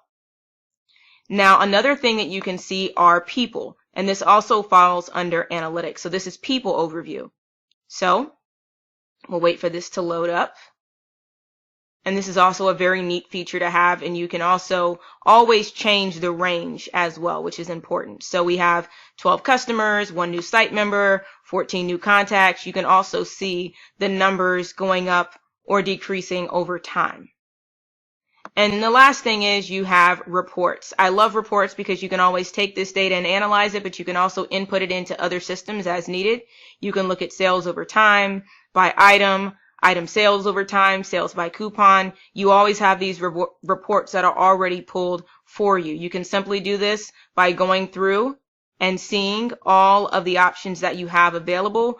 And you can also click on Create Report to create your own customized report. That way you're seeing only what you're needing to see. Now this is our weight range schema. And so what I've done is I've created 5 categories based upon shipping. So I have shipping categories A, B, C, D, and E. A could be a extra small flat rate box. B could be a small, C could be a medium, D could be a large, and E could be an extra large. It really is contingent on the products that you guys have, as well as how you may want to go about setting up this rubric. And so what I have done is I've said, okay, for category A, extra small flat rate box, 0 to 5 pounds, I'm going to be charging $10. And so the pricing of $10, that came from me identifying how much it will cost to ship this item based upon the weight and the price of the box. This is an exercise that you more than likely will need to take care of at your courier or at your home when you're weighing your products and you're looking on the courier's website to identify how much they're going to charge you for a certain item to put it in a box based upon that weight, and then also with the price of the box. And then the whole goal behind this exercise is then being able to charge that price to the customer or accounting for this price in some way. It doesn't matter what it is that you're doing with the price. You may even say it's okay if it comes out of the bottom line of the product. It's just mainly having knowledge of what your shipping costs are. That's the only goal of shipping, is to be aware of that expense to you or to the customer. In this lecture, we're going to be reviewing adding in Wix bookings. Wix bookings is a tool that gives users the ability on your website to sign up for an appointment or a class. It can be something that's set for free, or of course you can request payment. Let's begin. The first thing that we're going to do is click on the app market. The next thing we'll do is enter in the search bar bookings. Once you've entered it, you can click enter and you'll see a screen that looks like this. Now we're going to be adding in Wix bookings, but if you do want to look at other booking providers, feel free to do that as well. We'll click directly on Wix bookings. Once I click on it, I'll see a screen that looks like this. There's a description of the tool on the right. I can of course look at a demonstration. I can go to features and pricing to compare the free package to the premium package. And then once I'm ready to add it to my site, I can click on Add to Site. Once you add the booking app to your site, it automatically creates a new page. And on that new page, you're going to see information that's entered by default. So the first thing that we're going to do is we're going to click on Settings. And what Settings gives us the ability to do is customize what's on this page. The first thing that I can do is I can adjust ultimately what shows. I can have private services as it's listed right now, or I can show private services and have it in a calendar format. And as you can see, it doesn't show where it's listed, it shows the availability. I can click directly back on Settings, and of course I can change it to anything that's listed here. I'll change it right back to what I had before, which was private services. The next thing that I'm going to do is I'm going to click right back on Settings, and I'm going to go to Design. I can also change the colors affiliated with what's on this page as well. I can also do the same thing for text. Once you're done with customizations, you can then click on Manage Bookings. Once you click on Manage Bookings, you have the ability to add in different services, either private or group. This is where you'll enter in your appointment, or let's say the classes that you're offering. Now, before you add in any service, you might want to come down here and add in staff members. And the reason why is, as you're adding in different services, you are going to want to assign a staff member. So you don't have to go back and retouch all of your services. You can go ahead and add all the staff members that you have ahead of time. Then as you're setting up your classes or your appointments, you'll already have the right staff member names entered. So what we're going to do first is we're going to go ahead and add a private service. I'll click on Add Private Service. It's quite simple. The first thing you do is you enter in a service name. The second thing you do is you can assign a category if you'd like. You can go ahead and select something here if you've added one. If not, you can click on Add New, and you can put something else as well. So what we have now is the service name and then the category Women's Haircuts. I can add a photo, and I can also add a description. And then, as I had mentioned here, you can add in a staff member. You can also add in a staff member here for the first time, but again, as discussed before, you might want to go ahead and do all of that before you get started with adding in the services. Scrolling down a bit more, you could set the service duration, add in hours, and add in minutes, and then you can do time between appointments. This might be something that, let's say, a hairdresser would do because they might need time to clean up in between a particular service and another, or any other type of class that there might be offered. You want to go ahead and make sure you're entering in the duration correctly, because this is the time that's going to be blocked off on your calendar. So you want it to be as accurate as possible. And then the last thing that you're going to see here is for pricing and location. So you can set the service for free, or you can set a price. If you do want it to be paid, you can enter the price in here, and then you can select accepting payments just on the website, in person, or both. And then for location, you can enter in your place as you have it, or of course you can enter in another address, or you can select the customer's place, whichever works best for you. Scrolling back up, I can then click on Calendar. So when I click on Calendar, I have the ability to view my calendar and all of the scheduled appointments that I have. You could view it weekly, and you can also view it daily. You can also scroll here to change the different weeks to see things in advance. The next thing that I'll show is for payment. If you are requesting payment from users when they're signing up, you do want to enable a payment gateway so you can get paid via PayPal or you can get paid via Stripe. The next thing that you want to set up is business setup, and you can enter in your business information, and then also you can click here for booking options. You can customize your calendar, you can add a booking policy, and you can also send auto emails and reminders. And then, once again, there's staff, so of course you can enter in as many staff members as you need to. And then last but not least, there are customers. So you can manage all of your customers here in this section. If needed, you can add in a new customer, but as individuals sign up, you're going to see the customers right here in this section.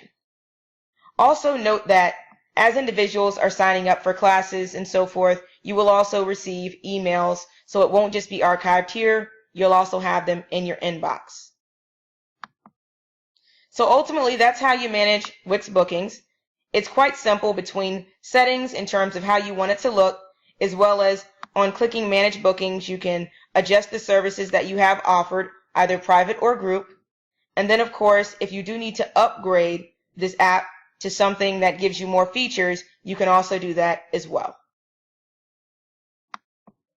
In this lecture, we're going to review adding a lightbox. Now, a lightbox is a pop-up that appears on one or many of your website pages. And the reason why individuals use lightboxes is they serve as more so as a call to action. You're trying to alert the users on your website of something, either it's a sale or there's something new or you want them to sign up for something. It's the thing that they see when they go to the page for the first time. Many individuals have it on the home page when they first arrive to the website, or on the store page, especially if you have some type of promotion or sale going on. To add it, it's quite simple. You click on the ad, and then you go directly to Lightbox. Now you can scroll through to find the layout that might suit you best. I would say keeping it quite simple will always work well because it's going to pop up on the screen. You don't want it to be overwhelming. So I'll click right here on Welcome to my site. Once I click on the Lightbox, it shows directly as it pops up on the live website. The background of your website is blurred out or it's gray, and then the Lightbox itself is what's in full color because this is supposed to get the user's attention. Editing the Lightbox is very similar to how you would edit the other portion of the website. You simply click on Add to add in any element that you want, or of course, to edit what's already here, you can hover over any of the elements to see what it is, and you can make changes.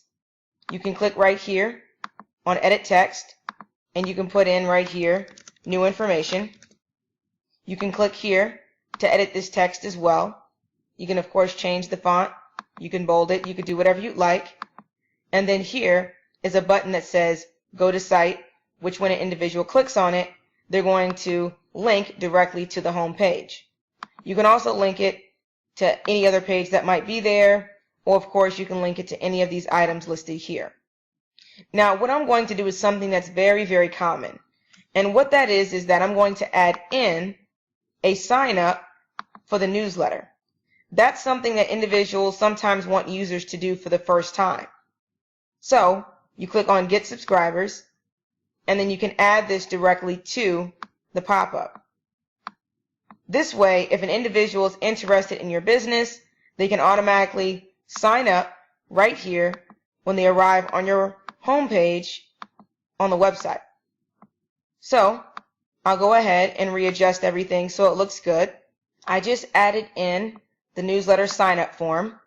So then now individuals can go through the process of signing up for the newsletter if they'd like. And then the next thing I can do is begin working on editing the design. So I can click directly on the Lightbox, and the first thing I can do is click on Design. I can ultimately change the background. Let's say I want it to be black. I can also add an image or a video. I can click on Layout, and this is how the Lightbox will be positioned on the page. Most popular is in the center. And then next, I can click on Settings and set triggers. It goes to the same exact area which is here. So I can automatically display Lightbox on pages, yes or no. I'll go ahead and click yes because that's what's going to automatically pop up, what's shown here. Then next it asks what pages does it show on. So Home, About, Services, I can select as many as I'd like. But as mentioned before, the two most popular pages are Home and Shop. I can also hit the delay right here to adjust the delay. This is how many seconds it's going to be delayed until it pops up.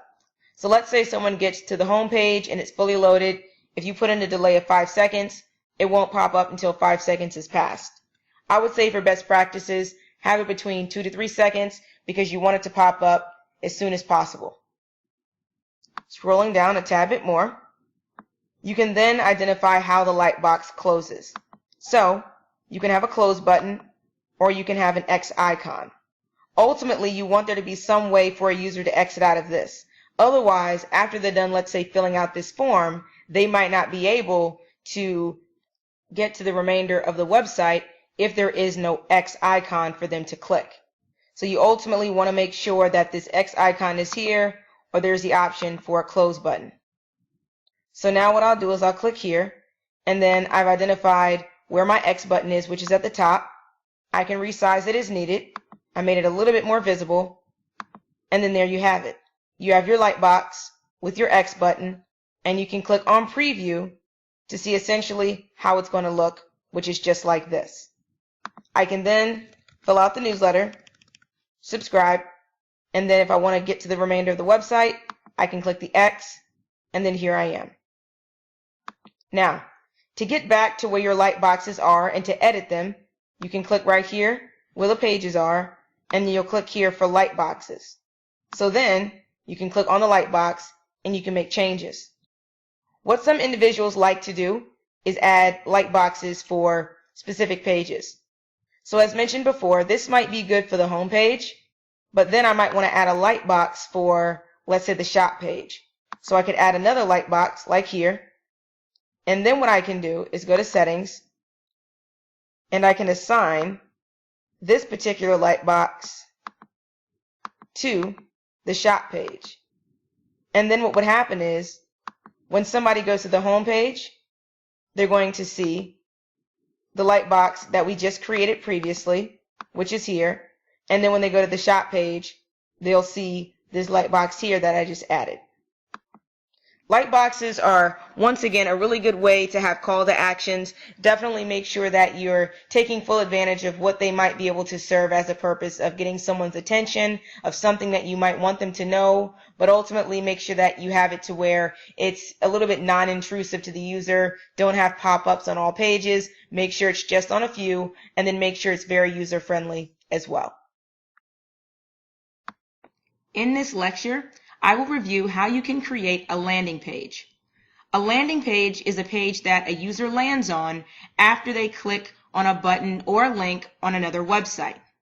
Historically, this was the only purpose of a landing page when a person would click on, let's say, a button or an advertisement, and then it takes them to another website or a longer page, as we call a landing page. But now individuals are using landing pages ultimately as a purpose for not just having users click through to get to the page, but they're also using landing pages as their entire website. So what you find for landing pages is that they're typically a tad bit longer than your normal page size. And because they're longer, individuals will then add in anchors, which basically connects to a menu. And what that means is that an individual can click on the menu and it will drop to an anchor, which is somewhere on the page, so they can view specific content. Ultimately, you're on the same page, but the menu is taking you to different sections on that same page that is put together with anchors. And the anchors is what's separating one bit of content from the next. Let's begin. The first thing that I'll do is I'll go to a brand new page right here as I have it set as landing. On this page, notice I have different sections listed. So what I'm first going to do is I'm going to add in an anchor. So to add in an anchor, you click on Add here, and then you want to click directly on More. Once you click on More, you'll scroll down a bit and you'll see this called Anchors. So I'll click on that. And what you see is a very light blue line that represents what is an anchor. And the reason why I've added this anchor is because when I add in the menu, what I'm going to find is as I'm adding in a menu item, the website on this one page is going to drop specifically to where the anchor is. So I'm going to add one more anchor, and I'll show you ultimately how anchors work. I'll click anchor here again, and then there's anchor 2. So what I'm going to do now is I'm going to add in a link on my menu so I can drop to these specific anchors on this one page. Let me show you how you would do that. The first thing you do is you go to Pages, and then you click Add Page, and then you're going to add a link. So I'll click directly on Link. The link can go to Anchor 1 or Anchor 2, what I have currently in place. So I'll click on Anchor 1, and then I'll click on Done. Then what I can do is I can add in a name for it. So let's say if I wanted to have services, I could make it say services. Now I'm going to add another link. So I'll click Add Page, Link, then I'll go to Anchor 2, and then I'll put in another section here called About, and I'll click Done. So now I'm going to show you ultimately how the anchors work with the menu. So I'll go to Preview here. So right now when an individual comes to the landing page, this is what they see. If they click on About, they're going to be taken to the About section on this page. But if they click on Services, they'll be taken to the Services section. So you know the Services section is connected to Anchor 1, which is here in the back end, and then About, the anchor is right here above this section, which is the About. So essentially, you're putting your landing page together with individual sections, then you're putting in your anchors, and then you're adding it so you have a menu. Therefore, an individual can go to whatever section of the landing page that they need to go to review information. So you can make your landing page as long as you'd like, and you can put as many anchors as you'd like, but ultimately remember that you need to link it to the menu so they can drop to the specific section that you want them to see. Landing pages are fantastic for websites that have just a tad bit of information where you don't have a lot, but they're also great specifically for if you want an individual to land on this page and then they don't have to navigate off of it. So when you are ready to go ahead and launch your landing page, you always want to make sure you have the anchors where they need to be in place, and you always want to double check that you have your menu set correctly as well. You can also have a landing page, and you can have other pages on your website as well, so an individual can still use the menu for the landing page, but they can still go to other pages. So what I'm going to do is I'm going to make, let's say, the contact section shown right here on the menu. So I'll go to preview, and what I can do is I can click on About, and it's going to drop specifically to this part of the landing page, on the landing page that I have named. I can click Services, it'll take me to the Services section, and then I can click Contact. So ultimately I can use the menu to go to specific positions on pages, or of course I can go to individual pages. Ultimately, you have a lot of versatility with a landing page. You just want to make sure that you test everything and it's showing the way that you need it to show. And ultimately, you want to make sure that the landing page represents what you want it to represent, whether it's the website that they go to after clicking on an advertisement, or if the landing page serves as the entire website for you and or your business. In this lecture, we're going to review Wix applications. So the Wix App Store has third-party hosted applications that provide differentiating features that might be beneficial to have on your website. You don't have to use them, but there are a lot of features available that you might want to be aware of. Let's begin. The first thing that you'll do is click directly on App Market. Once you click on it, you'll be taken to a screen that looks quite similar to this. You can scroll down to see the categories that there are. There are categories within photography, forms, socials, and tons more. You can click on a section such as chat to view the applications in that category. Then you can scroll through to see the differentiating providers that there are. When you are interested in an application as it's shown, you can click directly on it to see exactly what it is. This right here is an easy customer contact application. You can see the description on the right. You can click on demonstration to see a demonstration of it, and then you can see features and pricing. So with many of the applications that there is a free version, and then there's a premium version which does cost. You always want to scroll through and see the comparisons of the free to the premium version to make sure that if you need to purchase something, you can upgrade, but if it gives you exactly what you need within the free package, you don't have to purchase it. You can also see reviews as well for the individual applications to see what individuals say about it. Now please remember that Wix does service many different countries, so you may see some reviews in a different language, but when you do see the language of your own, you can of course read about it and see what people have to say. You can also add a review if you'd like to add a review to the review section. Even if you don't stay with an application and you go to another one, you still may want to add a review on how that application serviced you. You can also then click on Add to Site if you want to add the application directly to your site. The same process applies to all of the applications that there are. You can click on it, you can learn about it, do the demonstration, look at features and pricing, and of course reviews, and then you can also add to site. The greatest thing about apps is that there are a lot of them. So when you are utilizing the Wix Editor and you find that you might not have the functionality in the add section, You can of course check the app market to see if there's something there that might service you well.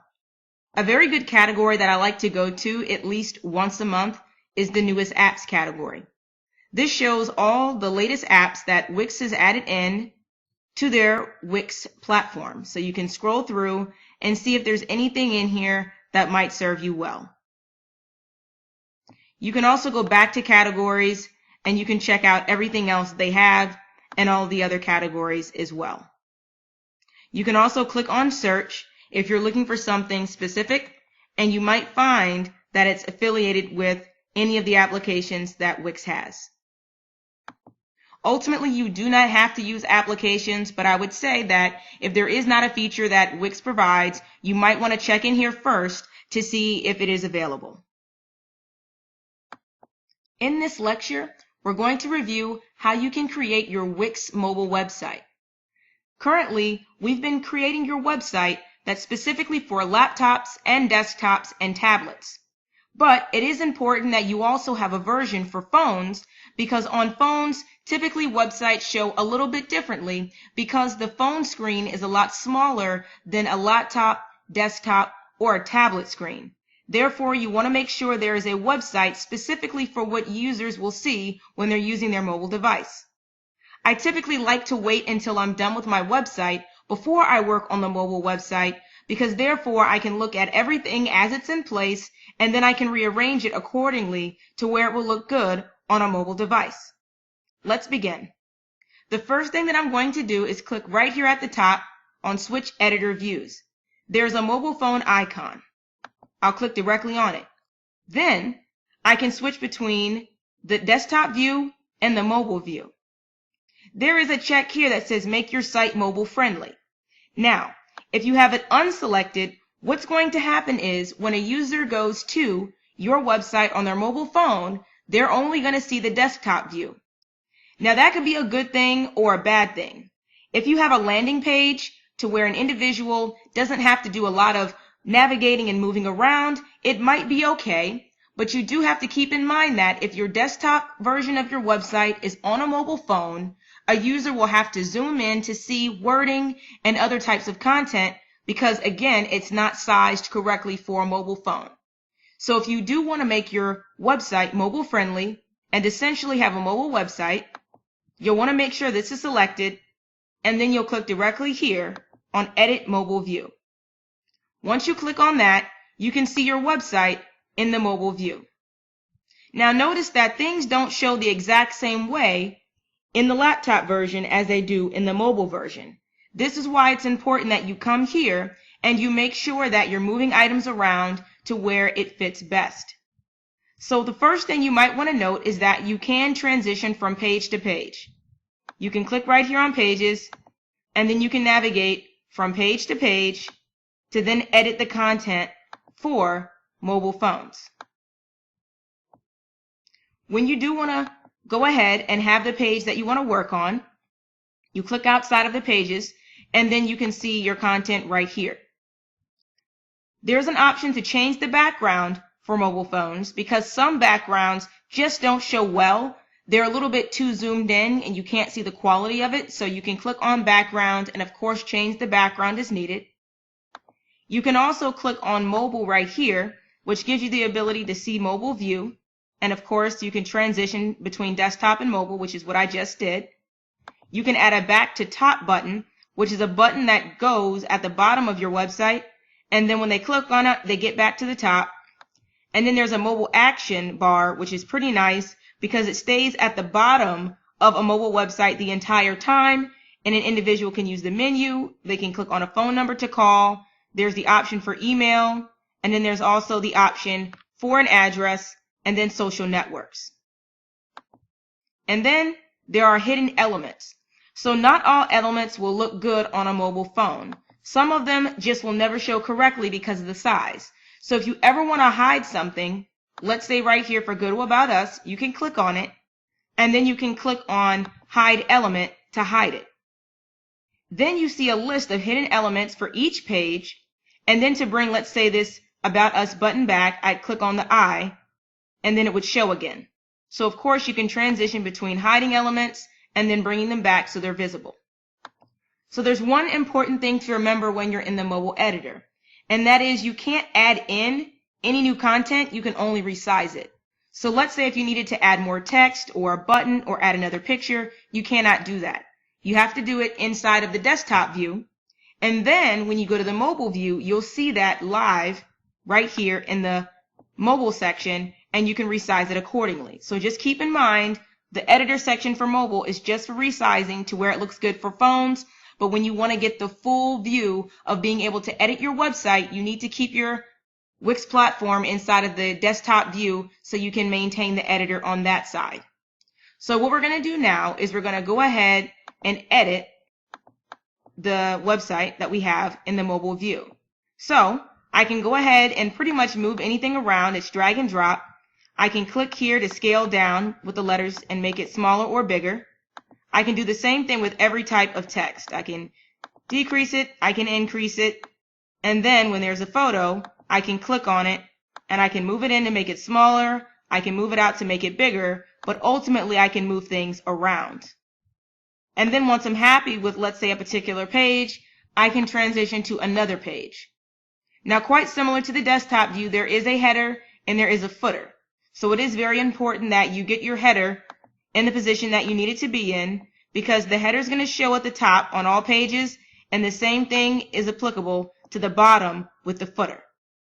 So the first thing that I'm going to do is I'm going to edit the header to where it looks good. I'm going to put the same content in the header as I have it right now. I have the Call Now button at the top. I have my About Us as well, which is great. I then have my social bar with my social networks. I have my cart as well, which is great.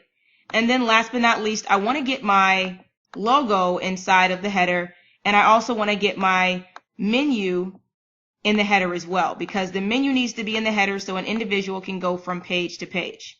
Now ultimately, you want to make sure that things are visible and they're shown correctly with the thought of that a user will be using a phone. So you want to resize it to where it's not too overwhelming, but it's just enough. So it will require that you resize things to where it looks best.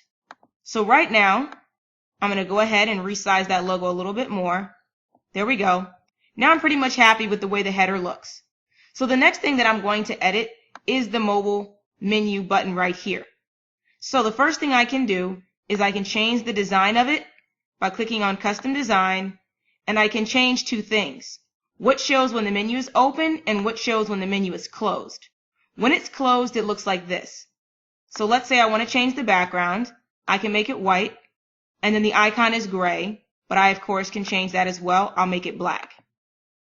I can also change the border, the corners, and as well spacing is needed. The next thing is what shows when the menu is open. This is once someone clicks on it. I'll click Open.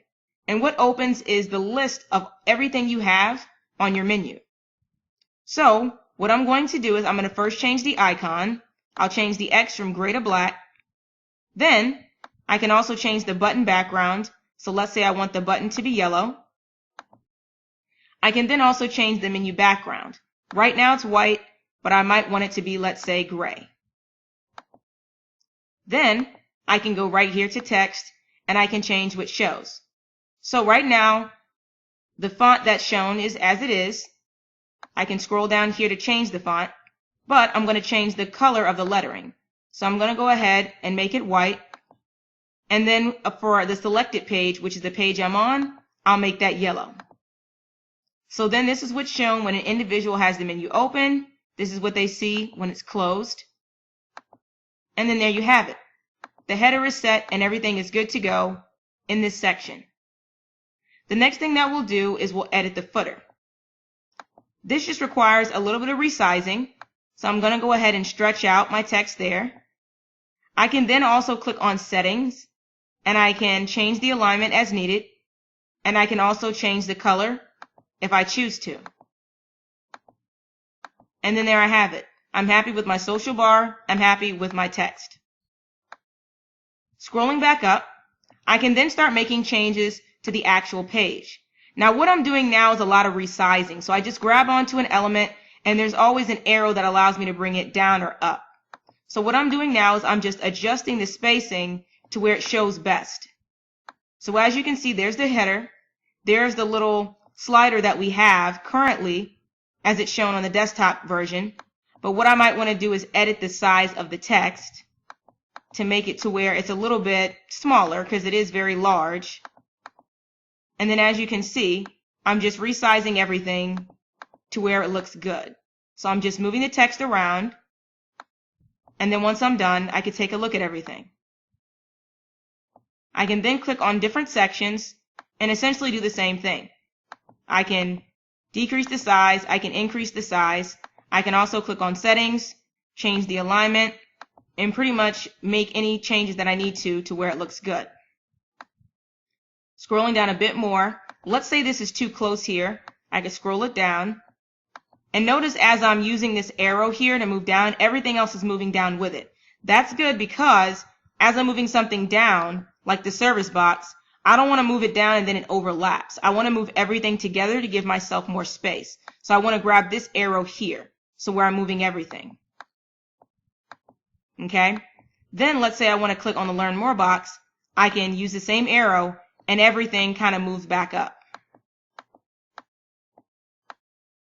There we go. And then I can do the same thing here for Service 2 and Service 3, essentially spacing everything out and bringing it back up accordingly. And as you can see here, I'm making sure that everything is set correctly to where I'm giving myself a little bit of space. And then of course I'm also checking to make sure that everything shows well as well. And then I have my home page complete with my header, with my footer, and then the edited content in between. The same thing that I just did on the home page, I can do for all of my other pages as well to make sure that everything shows correctly on the mobile website. Now, the one thing that you might note is that when you do have an application, such as with booking or the shopping cart, you sometimes want to go through the process of clicking through to see ultimately how everything looks. Let me go to the shop page to show you what I mean. So right now, on the shop page, this is what an individual sees. And I'll click on preview so you can see how it will appear. So let's say someone wants to buy the backpack and they're on their mobile phone. They'll click backpack, and as you can see, it's going to the different pages, and you just want to double check and make sure that as you're doing these different functions, it shows great. I'll add to cart. It's added at the top. And then as you can see, this is essentially what a user is going to see. What I'm just doing is I'm testing the process on mobile to make sure that everything is shown correctly, which it is. Then a user can click on checkout and go from there. So everything looks great. I can also cross-check for booking as well. I'll just go to preview and I can test everything out to make sure that it's showing properly. And if it is, then I'm good to go and I can continue editing everything else. It is important to keep in mind that when you are working on your desktop version of your website, you always want to come over here to the mobile view to make sure that things also look good. Because as you're adding in new content, it does not automatically show correctly on mobile phones. Notice how I had to readjust what was in the header as well as in the footer, as well as what was on the individual pages. So definitely as you're done creating what you need to in the desktop version, you go to mobile and you make sure that it looks good as well. When you're done in the mobile website, you can click on save to save your draft. You can click on preview to preview how your site looks, and you can click on publish so the website goes live. Now we're going to focus a little bit on search engine optimization, also known as SEO. SEO is the process affecting the visibility of your website in search engines. When you do create your website, it is important that an individual can find your website by searching in a search engine. There's no point in having your website created if a user can't find it. That's why we focus on SEO to help make sure that you can be found. So there are several things to keep in mind when you are trying to make your website SEO friendly, and ultimately when you're trying to have your website found in search engines. The first thing is content. Make sure you have really good, well-written content and that you're focusing on keywords and phrases that users might search for in search engines. It's going to be very hard for you to show up under something in particular when a user types it in when you don't have that wording on your website. An example might be Los Angeles Steakhouse, but you only mention the word restaurant on your website one time, or Los Angeles one time. And if you don't have the phrase Los Angeles Steak Restaurant or Los Angeles Steakhouse, you may never rank under that phrase. Therefore, you do want to do a little bit of research to find out ultimately what type of content may work best for your specific website. Another common thing to think is that if you do have the right keywords, you're going to rank very high in search engines, but that's not the truth. And the reason why is because you might have, let's say, 2,000 providers that have the exact same keywords and phrases that you have. So then, how is it determined how those individuals rank? Well, it's ultimately ranked based upon popularity. The more views and the more traffic that's going to the website, Google or Yahoo or another search engine may feel like this website is very popular, so it's very important, so it will rank a little bit higher than those websites that don't have that type of traffic. That's why it's important that you market your business and you use your website as a tool to ultimately make sure that you're getting users and views to your website. You can use different types of marketing strategies, and you can use things that are provided online such as advertising or email marketing. You might be able to do print distribution such as brochures, business cards. Ultimately, what's going to work best for your business. That's what's going to help you have more responsiveness in terms of getting those views and that traffic on your website. The next thing is making sure you have the right meta description for every page.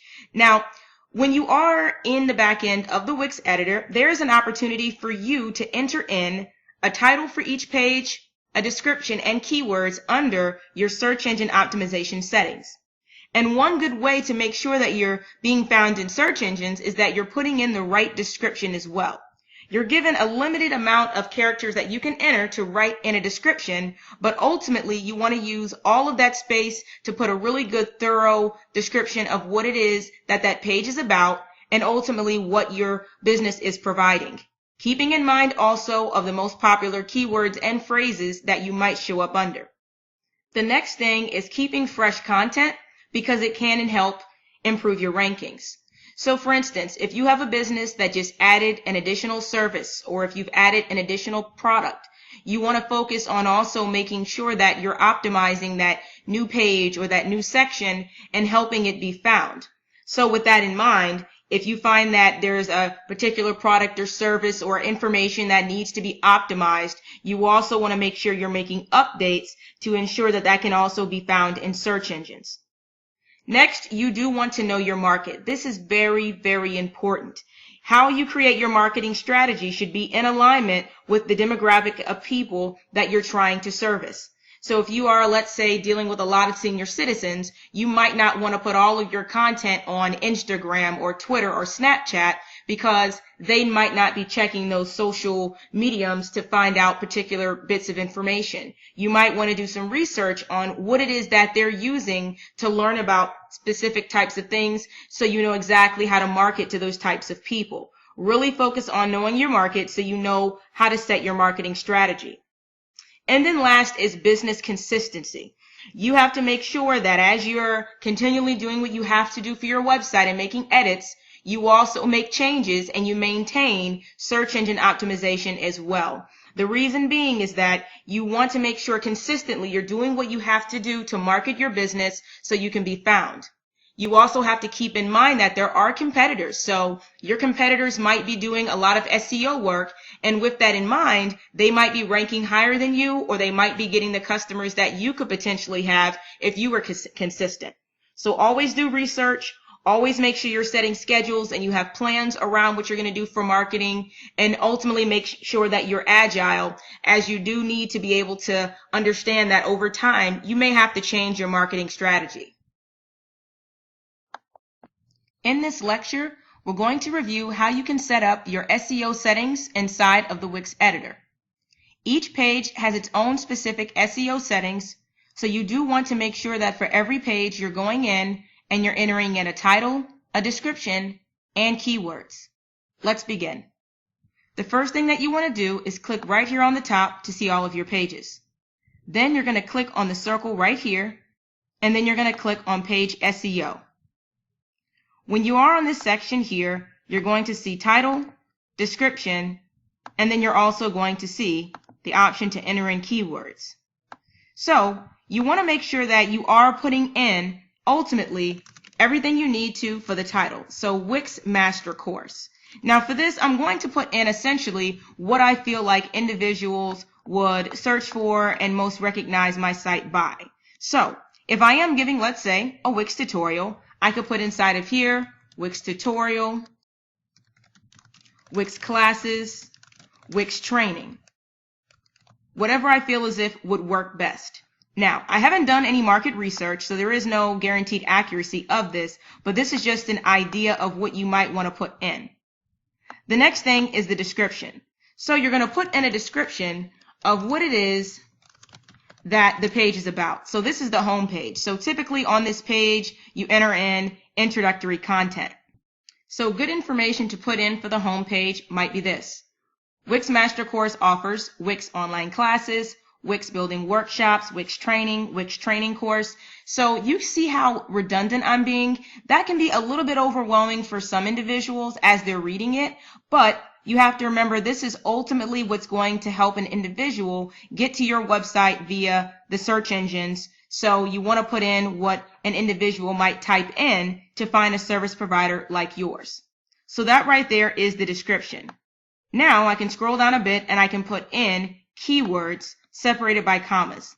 So good keywords for this might be Wix, Wix online classes, Wix training. Essentially, I'm putting in what I feel as if that a user might put in as they're trying to find a service provider like me.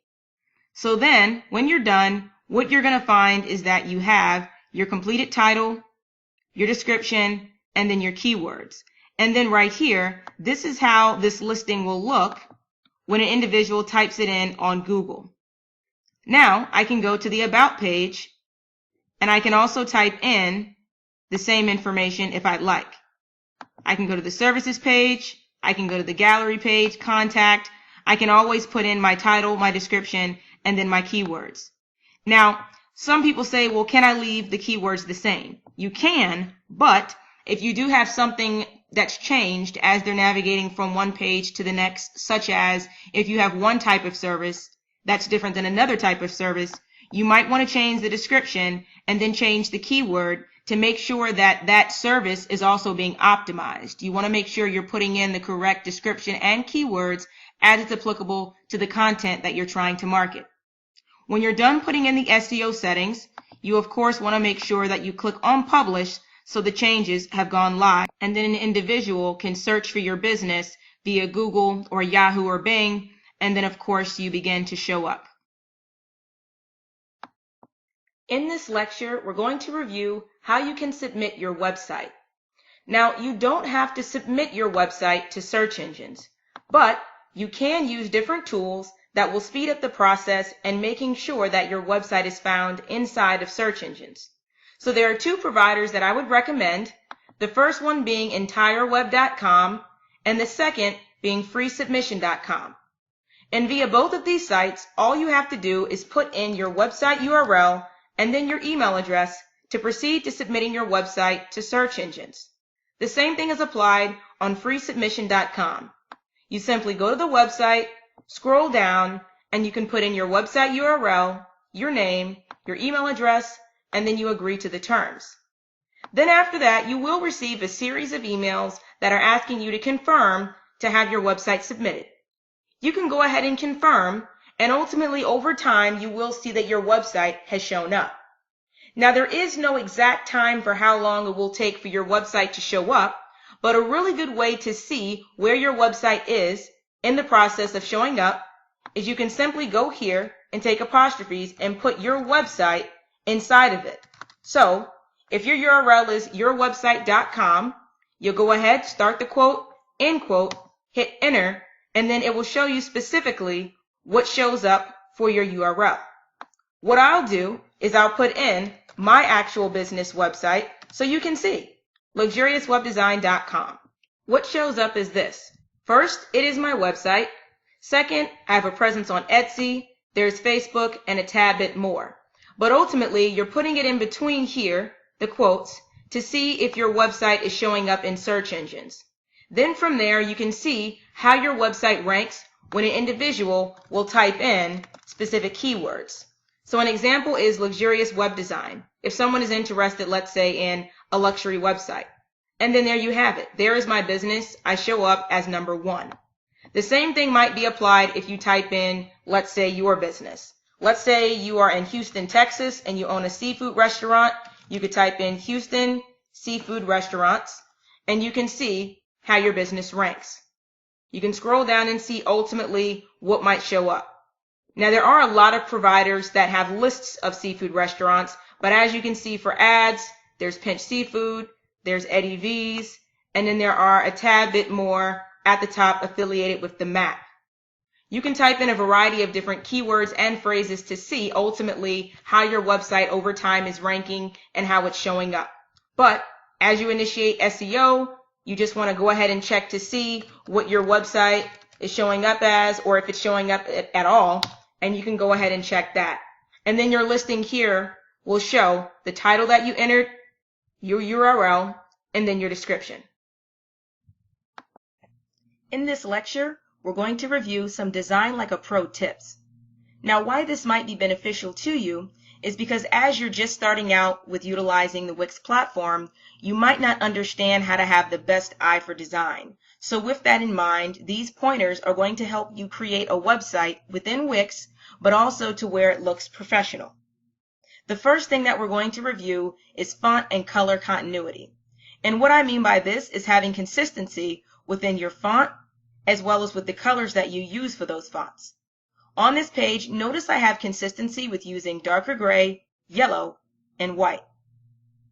Also notice how I have pretty much the same types of font. Right here, it's DIN Next Light. I also have DIN Next Light here. And the same thing in this section. And then also in the remainder of the bottom of this page. I also pretty much have the same font across all of my other pages. Now, I'm going to show you another page that's the exact same as this, but things are just a little different. This is the same exact layout, but notice how things are a tad bit off. Right here to begin, I have different types of font, they're differently sized, and I'm using colors that aren't consistent. Remember my colors were darker gray, yellow, and white. Here I have light blue and red. Also in this section, it looks a little bit off. Notice how I'm using different types of font in the title and in the paragraph. Also here, I have different types of font with different colors, and they're not sized correctly. These two columns look great, but this one is not necessarily lined up. So for best practices, I'd want to have my second column the same as my first and my third. And then scrolling down a bit more, this is a tad bit off as well. It's bold, it's green, and it doesn't go with my theme of darker gray, yellow, and white. So that's the first tip, having some consistency with the fonts that you use and the colors that you choose on your website. The next tip is to have your elements properly spaced. Now what I mean by this is as you put together your website, it's very common that you have certain things that are overlapping or you have too much space in between certain elements. On this page, things are spaced properly. You can see under the slider, there's a good amount of space. Then in this section, there's a good amount of space before you get to the columns. And then beneath the columns, there's a good amount of space before you get to the picture, and then this paragraph. And then right before the footer, there's a good amount of space as well. Now, an example of the same exact layout where things are not spaced correctly is here. Right here on this page, you can see how the top line of text is a little bit too close to the one beneath it. Another example is right here. You can see how everything is pretty much close together. You would want to space that out. As I'm scrolling down, you can see how there's a little bit too much space here because the columns are too far away from the buttons. And then scrolling down a bit more, you can see how the paragraph is not next to the photo that it might be describing. And then scrolling down a tad bit more, there's too much space here above the footer. I would want to eliminate this space and give myself just a little bit of space above the footer. There would be no need to have this blank space here unless I was going to add something else. The next tip is text and image balancing. And what this is having a good combination of text and images on the page so things flow correctly. Let me show you an example. This right here is the services page. And what you see at the top is the services title, a little bit of information maybe about the services, and then you give a user the opportunity, if they want to learn more, to click on service 1, 2, or 3. Therefore, you don't have all of the information listed for each service on the one page. That could be a little bit too much for a user if, let's say, they're only interested in one service. This way, it gives them the opportunity to click on what they want. Also notice that I do have a photo and then I have a paragraph. Overall, this page is quite balanced. You have a little bit of the intro, you have your columns and buttons, you have an image and text, and it's properly spaced. Now, an example of the same exact thing would be this Services 2 page. So, what you see here is only one title. Then you see two columns with no separate titles, so you don't know what they're about, and then you have a lot more text. This could be overwhelming for the user, especially when they're just trying to read what it is that they're looking for. Having something just like I showed right here on this page would be a little bit more appropriate, because then if a user wanted to read something specifically, they could click on the button, or if there were a particular title, they would at least know what it is that they're reading about. The next tip is quality image selection. Now, if you use pretty much any Wix image that's already in the Wix database, you typically just don't have to worry about there being a quality issue with that image. But if you are uploading your own images, there might be a quality issue if the image isn't high enough resolution and the dimensions aren't necessarily big as they need to be, especially for backgrounds and things of that purpose. Let me show you how you can tell what dimensions that you have for your photo. Image 1, for example, I'll right click on it and I can click on properties, and then I can go to details and I can see that these dimensions show it's 268 by 185, which is very small. You can guarantee that if anything in the dimension says at least 1000 or 700 and or upwards, that the image is going to be a little bit bigger and it can look good in bigger spaces or small spaces. This image in particular would not look good as a background because it's so small, so when it's zoomed in, it's going to be very, very blurry. Now, this image being the same one, I click on properties again, I click on details, and for this one, it's about 1125 by 750. So this is a lot bigger, so it's going to look great in a larger space, and then it's also going to look great in a smaller space. And what I'm going to do is show you the comparison of both of these. So I'm going to upload both of these images into my Wix website. Image 1 and image 2. Image 1 is smaller than image 2.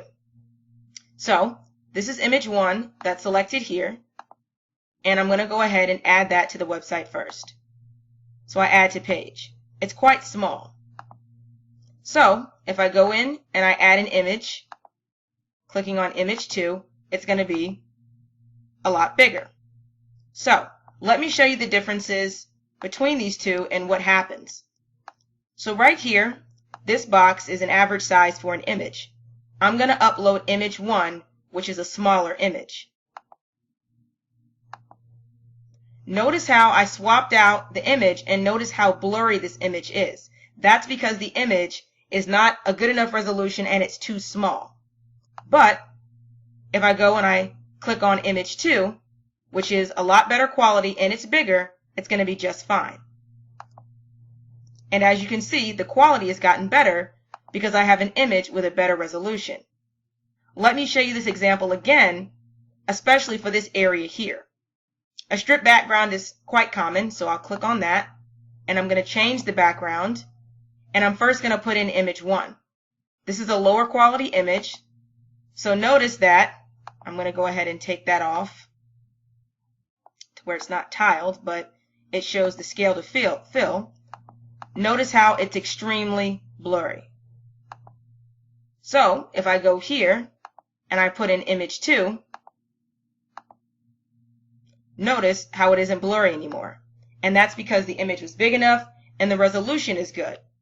When you select high quality images with a good resolution, it looks good in a big space, it looks good in a medium sized space, and it can also look good in a smaller space. This is why you really want to select quality images, because therefore they're going to be versatile anywhere you put them on the website. And the last tip is making sure that you have an all-inclusive header. And what I mean by that is you want to make sure you have enough content in your header. At the minimum, you should have a logo as well as a menu. Now, I would say for just an additional thing to add in, it might be to have a contact source appear, such as a phone number or an email. You maybe can add a button to go somewhere external or internal, like a page, and then social media as well. Social media is very, very common in the header, so of course, please make sure that you're being conscientious of including it here if you do have social media pages. Now, another thing to add in the header would be, let's say if you have a shopping cart for your store, maybe if you have booking on your site, you could make this button a Book Now button, and then anything else that you might find beneficial to the user to basically see across all pages, you want to include this here. Now, notice if I take away the menu, and let's say if I take away the call now and social media, that I really don't have exactly what I need. That's why you always want to make sure you have pretty much everything a user needs to transition from page to page and to contact you somewhere in the header. The same thing is also applied to the footer. On the footer, this is also going to show across all pages, so you want to include some information here.